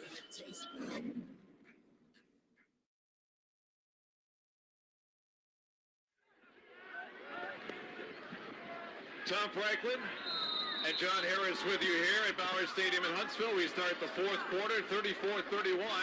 Bearcats with the lead and the ball. A second down play will get a first down as Ramon Jefferson will get across the 30 to about the 32. Through three quarters, the team shot combined for 906 yards. Yeah, that's not much. I mean, Sam Houston's doing this without the guy they believe is going to be their number one back in Donovan Williams. That's kind of the scary thing is they don't even have that guy here tonight. Ramon Jefferson's doing some nice things you see right here. Slant by Jefferson, breaking tackles on the loose to midfield, to the 40. It'll be dragged out of bounds near the 30-yard line. Justin Douglas, maybe saving a touchdown. I think Jefferson's gone, but I don't know if we'll see this on the replay. But number 76, the right tackle for Sam Houston, most of his shots, and watch right at the end of this play, he shoves number 27, and it actually gives him momentum. He kind of shoves 27 right there in the back. He shoves him in the back, and it actually gives him momentum to go tackle Jefferson on the sideline. All right, look at this formation. Schmidt's going to go one-on-one to the far side. Caught! Touchdown! Unbelievable! Wow. Catch. Oh my! Ezra going one-on-one against Fernando Jordan. And then you could not be thrown any better. Eric Schmidt just dropped it in the bucket. from about 50 yards away. I don't know what the total yards was for the touchdown. That's about a 50-yard throw, and he threw it into about a 1-by-1 square-foot box where Ezra could make the catch and Jordan could not make a play. My goodness, what a throw. Out of that formation. Seth Morgan's point after try hooks it to the left, no good. So it is a 9-point lead. So after all that, he missed the extra point. Wow, what a throw by Eric Schmidt. 30 yards, the complete yardage on the touchdown. When we saw Eric Schmidt healthy last year for Sam Houston, the offense was what we're seeing tonight. But they just had such injury issues. Obviously, Eric had injury issues and never could find that rhythm. We called the last game of the 2019 season last year. You and I did against HBU. He went off. He was 420 yards passing, 4 touchdowns. And I remember Casey talking to us during the week. And he said, look, if you haven't seen Schmidt, I'm telling you, look, he already thrown for 500-plus yards against UIW earlier in the year. Thought, okay, we'll believe when we see it. And then he went off. Well, he's doing that again tonight. And not just big plays where guys are wide open. Fernando Jordan could be in better coverage, and you just dropped it right in the bucket to him from about 50 yards away. Eric Schmidt has made all the difference in the world for this Sam Houston offense. 25 of 35, 359 yards for Schmidt. The kick into the wind taken. And coming up to the 25, to the 30, and out to about the 32-yard line. And on the return, I believe that was Jordan. Yeah, that was Jordan. I had a double take on there. I said, what's he doing back there? And I'll tell you, I feel for Jordan because he couldn't have been in better coverage. He's just not able to get his head all the way around on Ezra, who has made an impact for this team. His first game since transferring from Howard here to Sam Houston. And we mentioned that tonight. Schley, the tight end from Georgetown. Crest from Harvard. And Ezra from Howard. The impact those transfers have made for this offense tonight has been amazing. Blitz coming. Cole gets it away. And it's complete on the far sideline. It's Turner, and he'll get into Sam Houston territory at the 45-yard line. A pickup of 23 yards. We talked about Eric Schmidt the last couple of minutes. Colt Kelly has put this offense on his back. He's throwing the ball to 83 Turner, where he's throwing it to 81 Mitchell. He's getting a little bit more time to throw. And Sam Houston's defense realized that. That four-man rush isn't quite as juicy as it was early in the game. They brought Zion McCollum on a corner cap blitz, just not able to get there because Turner got open before McCollum could get to Kelly. Play fake for Kelly, now throwing right through the fingertips of Mitchell at the 23-yard line. He had a step on Irvin Hawkins. I thought he had Spurlock on the post. He had man coverage. I thought if he had a half second longer, I think he might have looked to the post. He might have had Spurlock back there. It looked like he had a step on the defender. That's a tough throw to try and hit Mitchell, but that's a route they've hit tonight. Just that Sam Houston was in man as opposed to zone, made it a little bit tougher throwing it over route. Empty backfield now on second down and 10. As Cooper comes to the near sideline, pump fake, and trying to run is Kelly, and he got mauled in the backfield. Be a loss of 2 back to the 47-yard line. Pressure by that front four of Sam Houston State's defense. See Kelly clapping his hands there because he knows if he slips this one guy, look at this lane. If he slips that lane, there's really all orange shirts dropping in coverage. That's at least a first down run for Kelly. But he was just not able to do it. Looked like that might have been Trevor Williams on the inside that maybe got a shoelace to the big fella. On third down now, Kelly hit as he throws, almost intercepted. Trevor Williams will never have a better chance at an interception than that one. Oh, Trevor Williams is going to be seeing that one for a long time. That one hits number 1 right in the hands. I don't know if that ball was maybe tipped. No, I don't think it was. That is such a great play by Williams to be in position. in such horrible hands, and maybe shows why he plays linebacker instead of some other offensive position. You know, I was going to say, that's why he's on defense instead of on offense. The kick by Dunlap into the wind will be fair caught at the 10-yard line. Keyshawn Murray on the fair catch. And so we'll take a timeout. 12 minutes, 44 seconds to play. Bearcats own a 9-point lead here against the number 18 team. Hit that like button. Hit that like button. Subscribe. Hit that like button. Limitless possibilities. The boldly new 2021 Nissan Kicks. We make it easy for you. Tax time is here again. Block has options for you, my friend. We can do your taxes virtually. Snap the pick and leave the rest to me. We make it easy. Experts on your phone. You don't have to leave home. We'll get it done right. You can sleep well tonight. In person or virtually. We make it easy for you. Block has your back. Did you know that every single flush flings odors onto your soft surfaces? Then they get released back into the air, so you smell them later. Ew, right? That's why Febreze created Small Spaces. Press firmly and watch it get to work. Unlike the leading cone, Small Spaces continuously eliminates odors in the air and on surfaces, so they don't come back for 45 days. Just imagine what it can do with other odors. This is star power from the jump. This is the best of the bad goodies this year. I get those goosebumps every time. The most dominant force in the women's game. This is the GOAT, the best women's fighter of all time. Amanda Nunes, still queen of the jungle. I get those goosebumps every time. To the Pittsburgh natives supporting a different black and gold. Hey, come on, scarf up. And the fan near Wrigley Field just as drawn to the octagon. No, not now, no. This is your stream. ESPN Plus. It exists because you.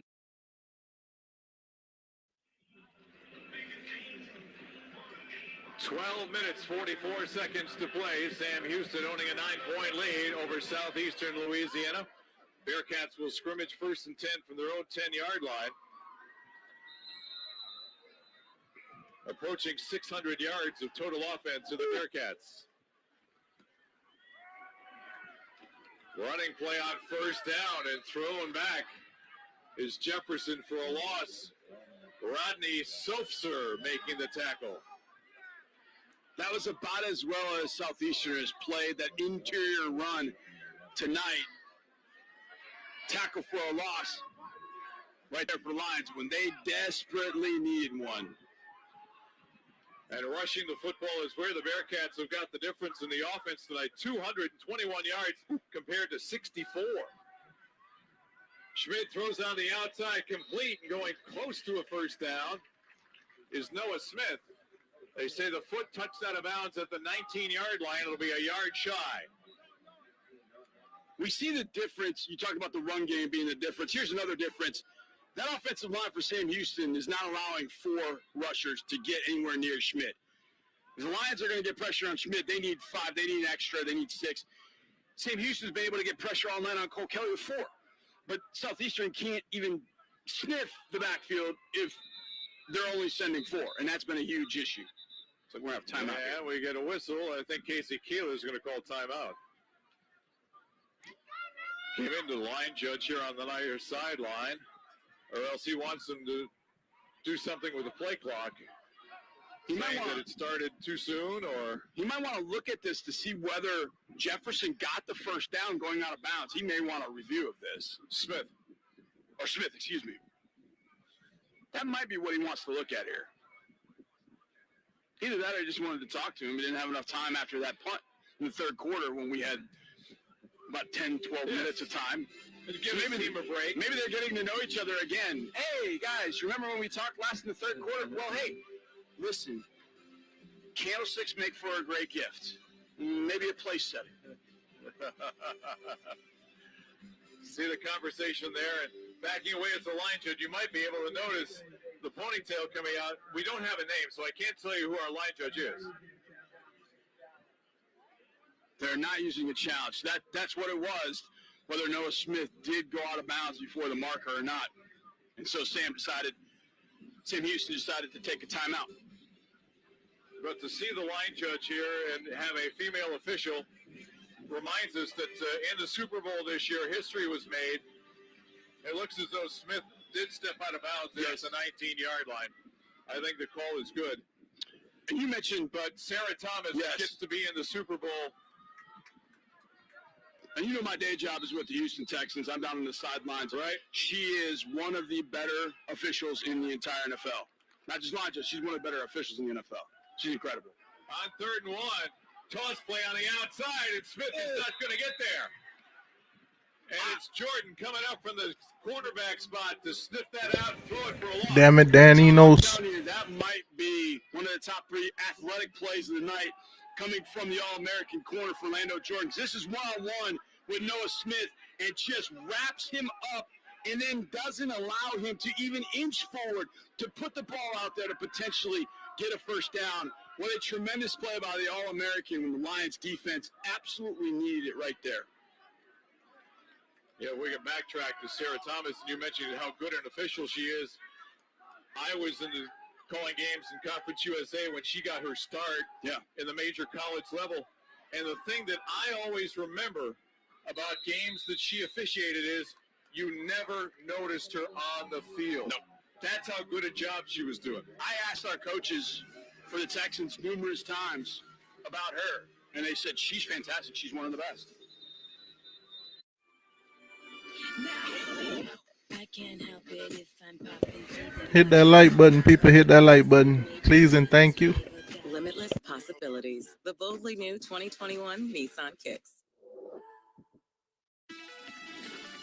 We make it easy for you. Tax time is here again. Block has options for you, my friend. We can do your taxes virtually. Snap a pic and leave the rest to me. We make it easy. Experts on your phone. You don't have to leave home. We'll get it done right. You can sleep well tonight. In person or virtually. We make it easy for you. Block has your back. Touch after touch, bacteria in your home never stops. That's why Microban 24 doesn't just sanitize and stop. It keeps killing bacteria for 24 hours. Spray on hard surfaces to kill 99.9% of viruses and bacteria initially, including the COVID-19 virus. Once dry, Microban forms a shield that keeps killing bacteria for 24 hours, touch after touch. Don't just sanitize. Keep killing bacteria for 24 hours with Microban 24.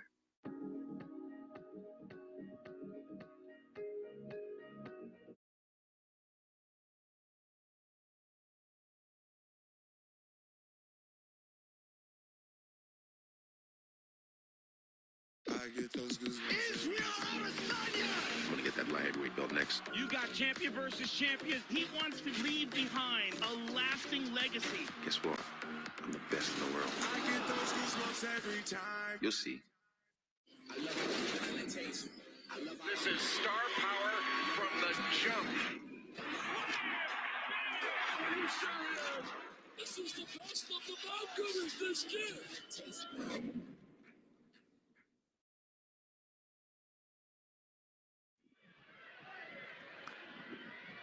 9-point lead for Sam Houston State here in the 4th quarter. Southeastern Louisiana with the ball, and we'll see if they can do something about cutting into that deficit. Cole Kelly will go from under center. It'll be a handoff. And Ellison gets the corner down the sideline to midfield in the Sam Houston territory. And off his feet at about the 44-yard line. Coming over to make the tackle was Braden Clopton. Running with authority, Morgan Ellison right there showing how quickly he can get to the corner. I guess he stepped out of bounds right there at the 49-yard line, but my goodness, that's 6'1", 230 pounds. Woo. Man, he turned the corner and hit the Jets for a big dude. Kelly throws and catches Turner at the 46-yard line. He caught the ball with a knee on the ground, so the play stops right there. Closest defender on the play was Isaiah Downs. The one thing we have was 5 yards in the first down. The only thing we haven't seen from Southeastern in this half is the use of Cephas Johnson.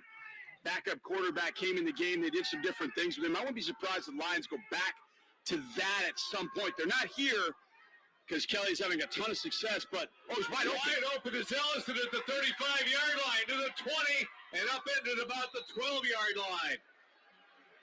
Oh, Wow. Wide open, blown coverage. Great recognition by Kelly to look out there and see nobody out on his running back. He just flipped it out there, and Kelly's got a pretty good arm on that thing. Didn't take long to get out there, and then Ellison knew, get up the field quickly, do what you can, and you still, with the ball at the 12-yard line, you still can get a first down here inside the 5. So quick work here by Southeastern and Colt Kelly.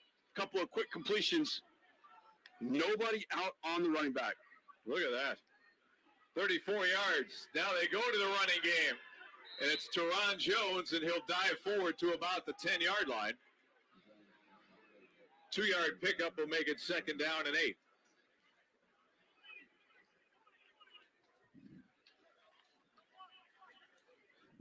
Jones from Mandeville, Louisiana, junior, 5'10", 205. Rushed for 358 yards and 4 touchdowns last year. Ball at the Sam Houston 10-yard line.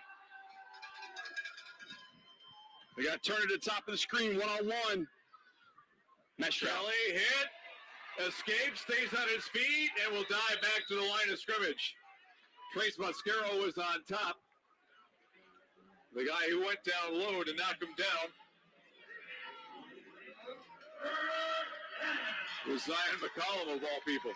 How did he get out of that mess? I don't know. He was surrounded by orange jerseys, everybody tugging at him, and he somehow gets himself out. It broke free there. Wow. Colt Kelly There's did a one. great job. So now it is third down and 8. And I think Casey Keeler wants timeout. And so it'll be the first timeout it's the second timeout of the Bearcats. Yeah, he had that one where Noah Smith went out of bounds. Challenge. The last drive, thought he might challenge it. He had man coverage up there, it looked like, with Zion on C.J. Turner, which is a great matchup. I don't know if that's what he wanted to have the defensive staff look at, or just that he saw what third down look he was getting from the Lions, but a chance to regroup. And you don't know at this point either. We're 8:27 left in the fourth quarter of a game in late August, early September. You need to take a break because guys are dying out on that field, especially here in the state of Texas. But you don't know the fatigue level of your guys right now. You've had all offseason, all fall to get ready for this. You even had last week off to get ready for this. But you don't know what your fatigue level is like, too. So taking a break, get everybody settled for a big third down play here. Keep the Lions from getting a first down and, more importantly, out of the end zone. Lions trail by 9. 10 yards away from cutting into that lead. Kelly under pressure. Throws to the end zone. Caught. Touchdown.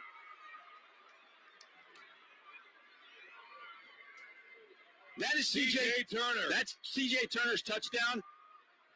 That's C.J. Turner's score. That's Colt Kelly's touchdown.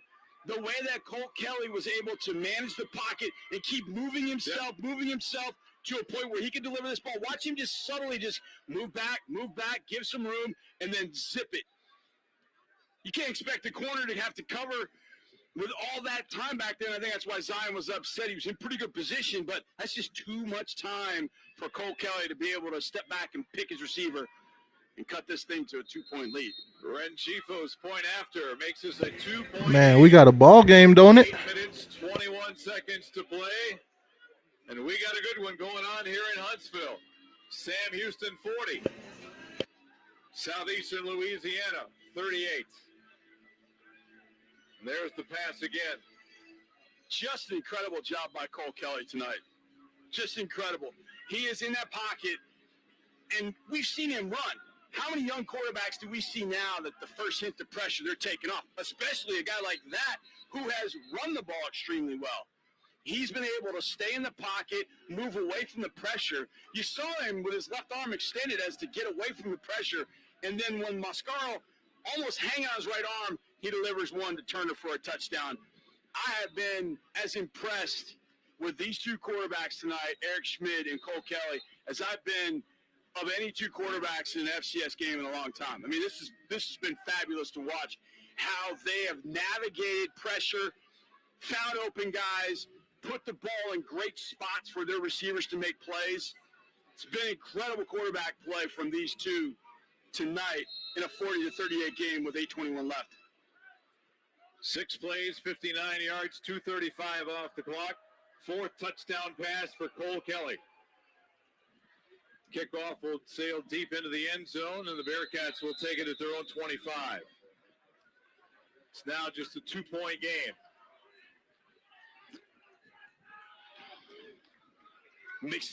Missed extra point after that last touchdown is looming large at this point, considering that Sam Houston's defense showing some cracks in the armor and Southeastern's offense really cranked up to max volume 10 right now.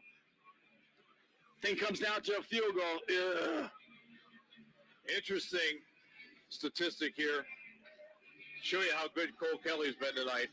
On 3rd down, he is 12 of 16 for 149 yards. That's ridiculous. I mean, he has just been ridiculously good tonight. So the Bearcats take it from their own 25-yard line, pistol formation. Got 12 guys in the field. Oh, my goodness.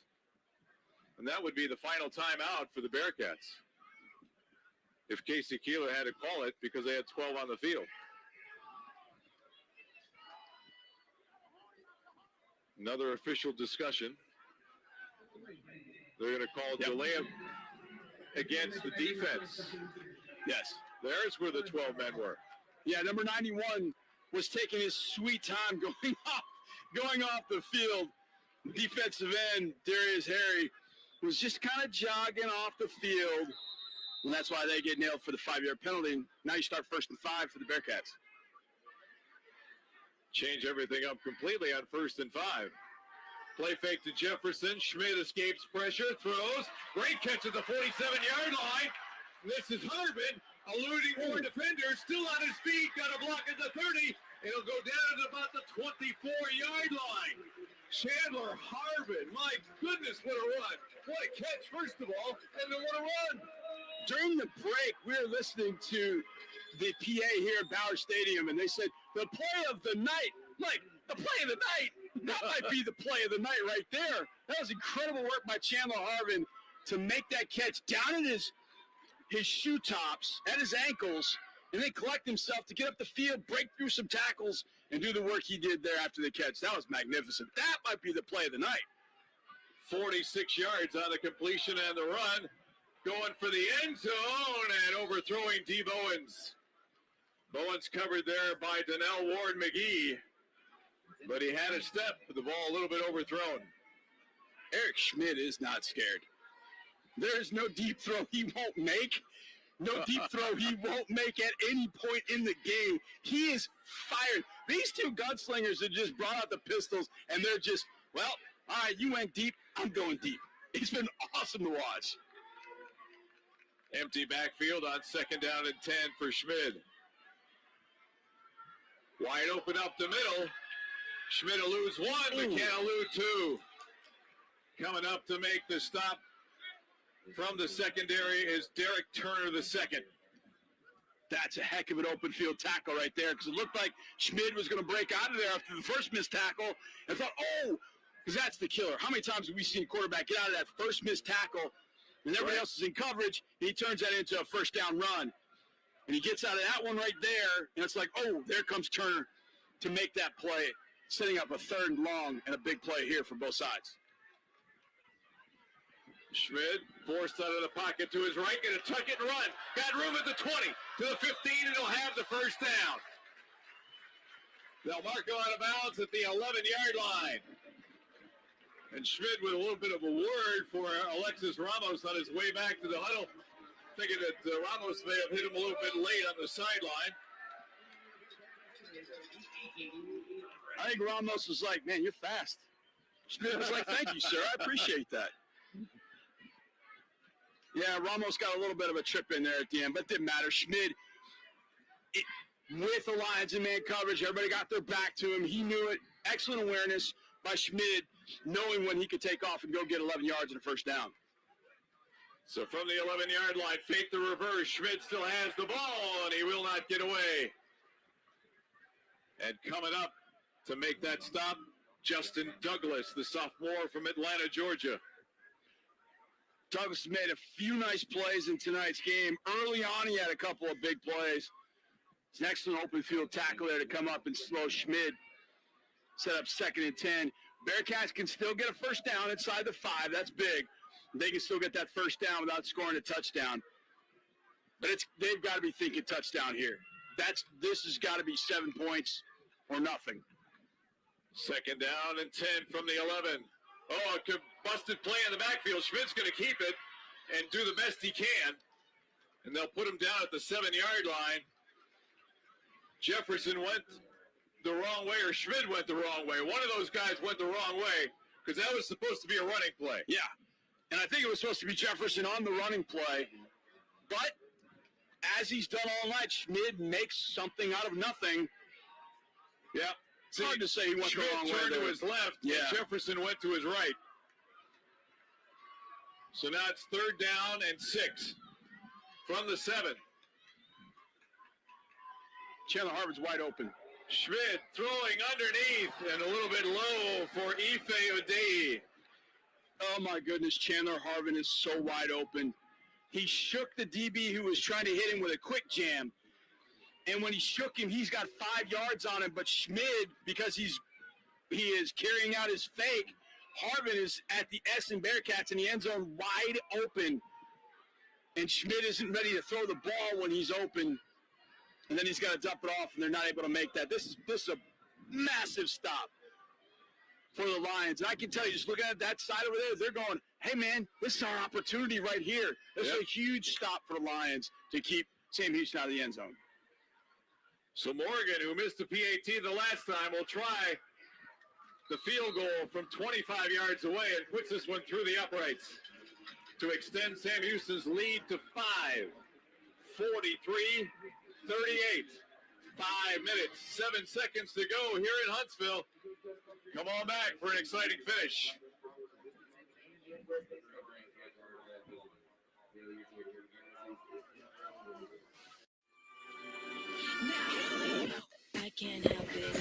Hit that like button, please. Hit that like button. Subscribe. We'll be live again tomorrow at 3. We got 2 games tomorrow. I will be live tomorrow at 3. So, yeah, just a silly mistake. I guess I look pretty ridiculous. No one looks ridiculous, Bob. Progressive is always here for you with round-the-clock service. Just so you know, next time you can submit a claim with our mobile app. Good. Thanks again for rushing over. Are you kidding? This is what 24/7 protection looks like. You smell like fish. Sorry. I was talking to Jamie.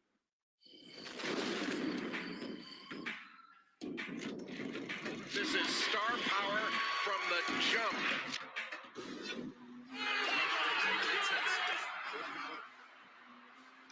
You can't run business up wrong, man. Are you serious? This is the best of the how good is this kid?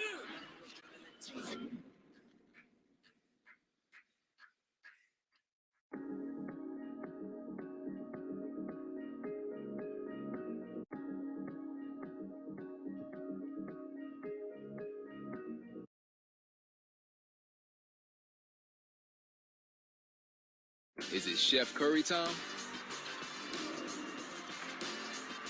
Or King James time? It's NBA on ESPN time. Warriors Lakers on ESPN. This is star power from the jump. Are you serious? This is the best of the how good is this kid?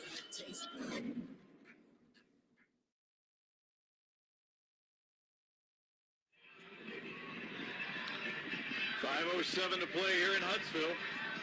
Bearcats with an 8-play, 68-yard drive that stalled at the 7-yard line. They settle for a 25-yard field goal by Seth Morgan to up their lead to 5. 43-38.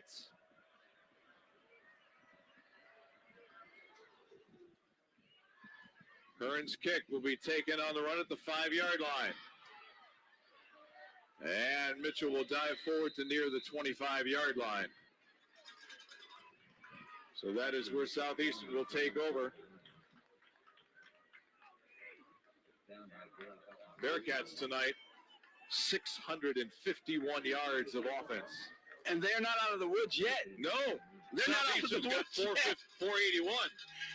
Cole Kelly can take this thing 76 yards and lead Southeastern to win. This is exactly your Frank cell phone. And I said to you, look, it's 43-38, 5 minutes left. You got the ball in all 3 timeouts. How you feeling? I mean, you'd feel tremendous. I loving it.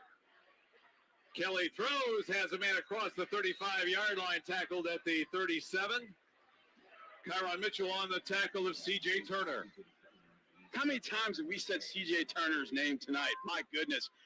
What a superb receiving duo. And wait till they get Javon J.J. Connor back, and they put all 3 of those guys who were tremendous last year in 2019 when they get that threesome back together. On first down, Kelly throwing on the run. Turner again at midfield. Open field at the 40. And slides down at the 30-yard line in Sam Houston territory. I haven't used this name tonight, and it was used in the production meeting. Patrick Mahomes. That right there is a Patrick Mahomes throw if I've ever seen one. Going left, throws a dart back across his body. People, this is incredibly hard. Don't try this at home. And throws it sidearm and hits Turner on the run. My goodness, Cole Kelly, you are a sick individual. That was as incredible of throws we're going to see all night. My goodness. Running play for Ellison, bottled up on the edge, tries to cut it back and got back to the line of scrimmage. I can understand Southeastern trying to catch Sam, maybe not respecting the run. This is a Cole Kelly game. This is a Cole Kelly, C.J. Turner, Austin Mitchell game right now. It's those 3 that are going to carry him from this point. Throw the rock. Throw it. Greg Stevens sitting there going, I can get anything that I want throwing the football. All right, go take it, because it's yours. Turner, 11 catches, 150 yards, and 2 scores. Kelly throws on the outside. It's Mitchell. He'll be run out of bounds shy of the first down. They say he stepped out of bounds to the 25 for a 5-yard gain. And for Mitchell, that is his 9th reception for 139 yards. Coach Franklin, you 4-down territory here? Gotta be, right? I think so, yeah. 360, yeah. It's this 4-down territory. You got 2 plays, get 5 yards. I throw it to 83. I find him that notion to come to put 3 receivers at the bottom. Under pressure is Kelly throwing underneath for Mitchell. Good tackle at the 22-yard line. And that is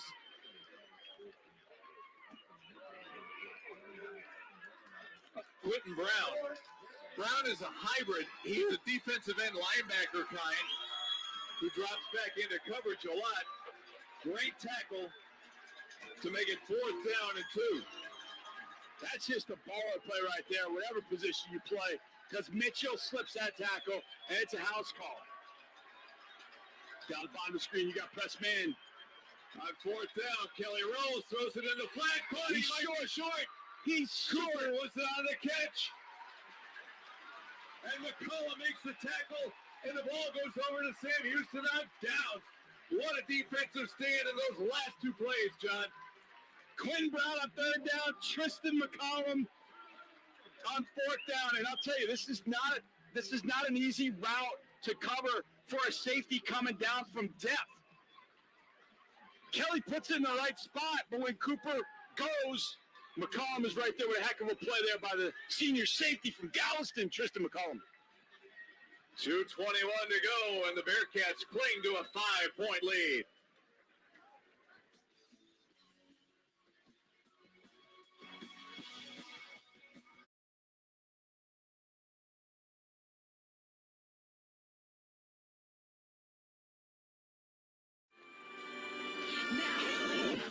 can't help it if I'm popping, see them watch like it's outrageous how this flavor got limitless possibilities. The boldly new 2021 Nissan Kicks.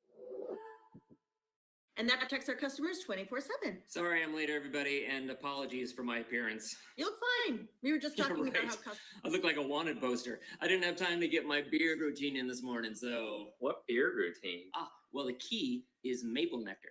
Gives it that sheen. Is there something wrong with my screen? Jamie, what are you talking about? You're right, Alan. We should be talking about bundling home and auto with Progressive, not this luscious mane of mine. Jamie, do you know what a beard is?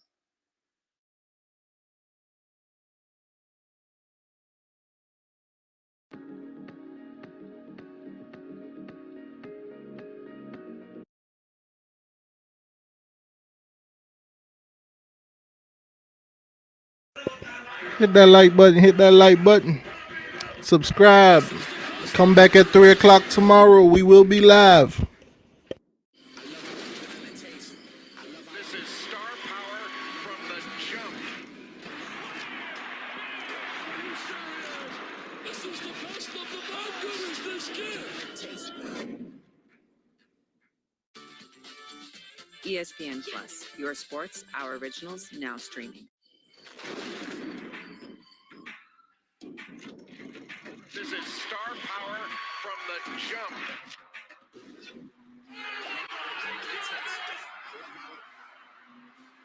You can't run business up wrong, man. He sure is. This is the best of the bad gooders this year.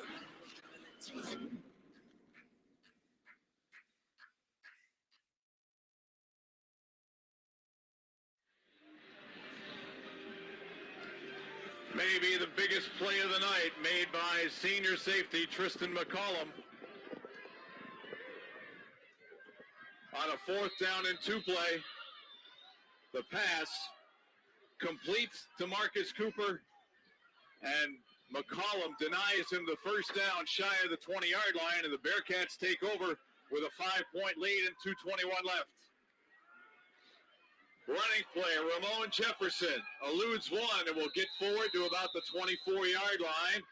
And Frank Selfo used the first of his 3 timeouts. That 3-yard gain gives Sam Houston 654 yards. They need 6 more to put this away. Yeah, they need 1 first down. It's that simple. Get the first down. Get Southeastern to have to take those timeouts, and you get that first down, and you can kneel it out the rest of the way. But you got to get that first down. And Southeastern's done a little better job in the 4th quarter, I guess, of stopping some of those runs. But it doesn't have to be just a run here. I know, yes, an incompletion stops the clock, but Eric Schmidt's been so good. I might trust him on the run with maybe an RPO, some kind of run-pass option. That's very simple. That's just able to steal a few yards if they need it. I'll run it here. I got 2 big tight ends in the game. I'll run it behind my tight ends. Maybe Schmidt will pull it on the zone read. I got a lot of options here because of how good Schmidt has been tonight in both running the ball and throwing it.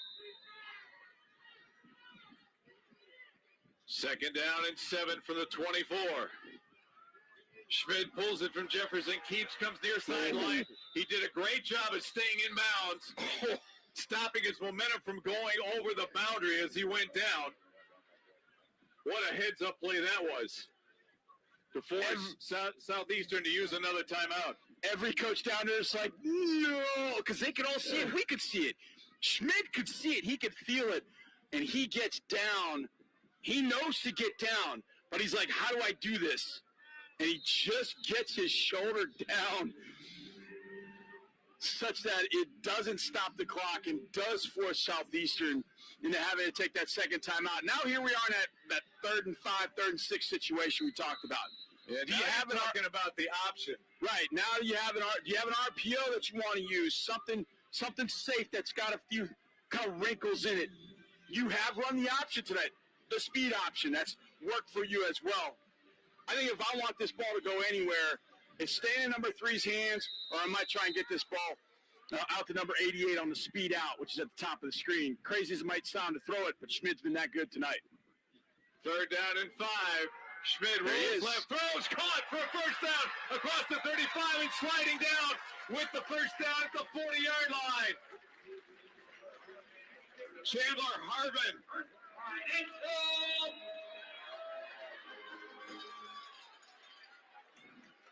13 yards on the pickup. Southeastern still has one timeout. They didn't use it there. The clock stopped, or they moved the chains, but now it's rolling again down to 1:45. They got to snap it in 15. That'll take it down to minute 30. I think you can kneel this and run this out. If my math is correct, I think you can kneel it and run it out. You'll get a timeout after the first one. Well, Sam Houston's going to use their final timeout with a minute and a half to go. So you got 90 seconds. And you get 40 seconds between plays. Right. It's over. It's over now. They've got one timeout. They can stop it after the first down. But after second down, after third down, there won't be enough time for them to be able to do it. You should be able to run this thing out. And what a play by Eric Schmidt. And the confidence that Ryan Carty has, offensive coordinator for Sam Houston, in Eric Schmidt. So that was the kind of play we talked about, a run-pass option. You kind of get Schmidt out on the open, and you let him make a decision. And you trust him to make a throw like that. And he went back to Chandler Harvin. I think there are a few things we've learned tonight. With Ezra today, Sam Houston's got two explosive ball carriers, or receivers. With Noah Smith, you've got to do it all, dual threat guy. We saw a lot from Ramon Jefferson. But when it comes crunch time, 88's going to get the football. There's no doubt he is the guy. We have seen with Harvin, with C.J. Turner on the other side, Austin Mitchell, Adai. I don't know that there could be better receivers in the Southland Conference, to be honest. I think we've seen four of the best here tonight. They've been incredible. Chandler Harvin, 7 for 118. And a penalty marker comes down. What do we got here? We got fingers being pointed. We've had that all night. Yeah, it's not going to stop the clock because it's already stopped.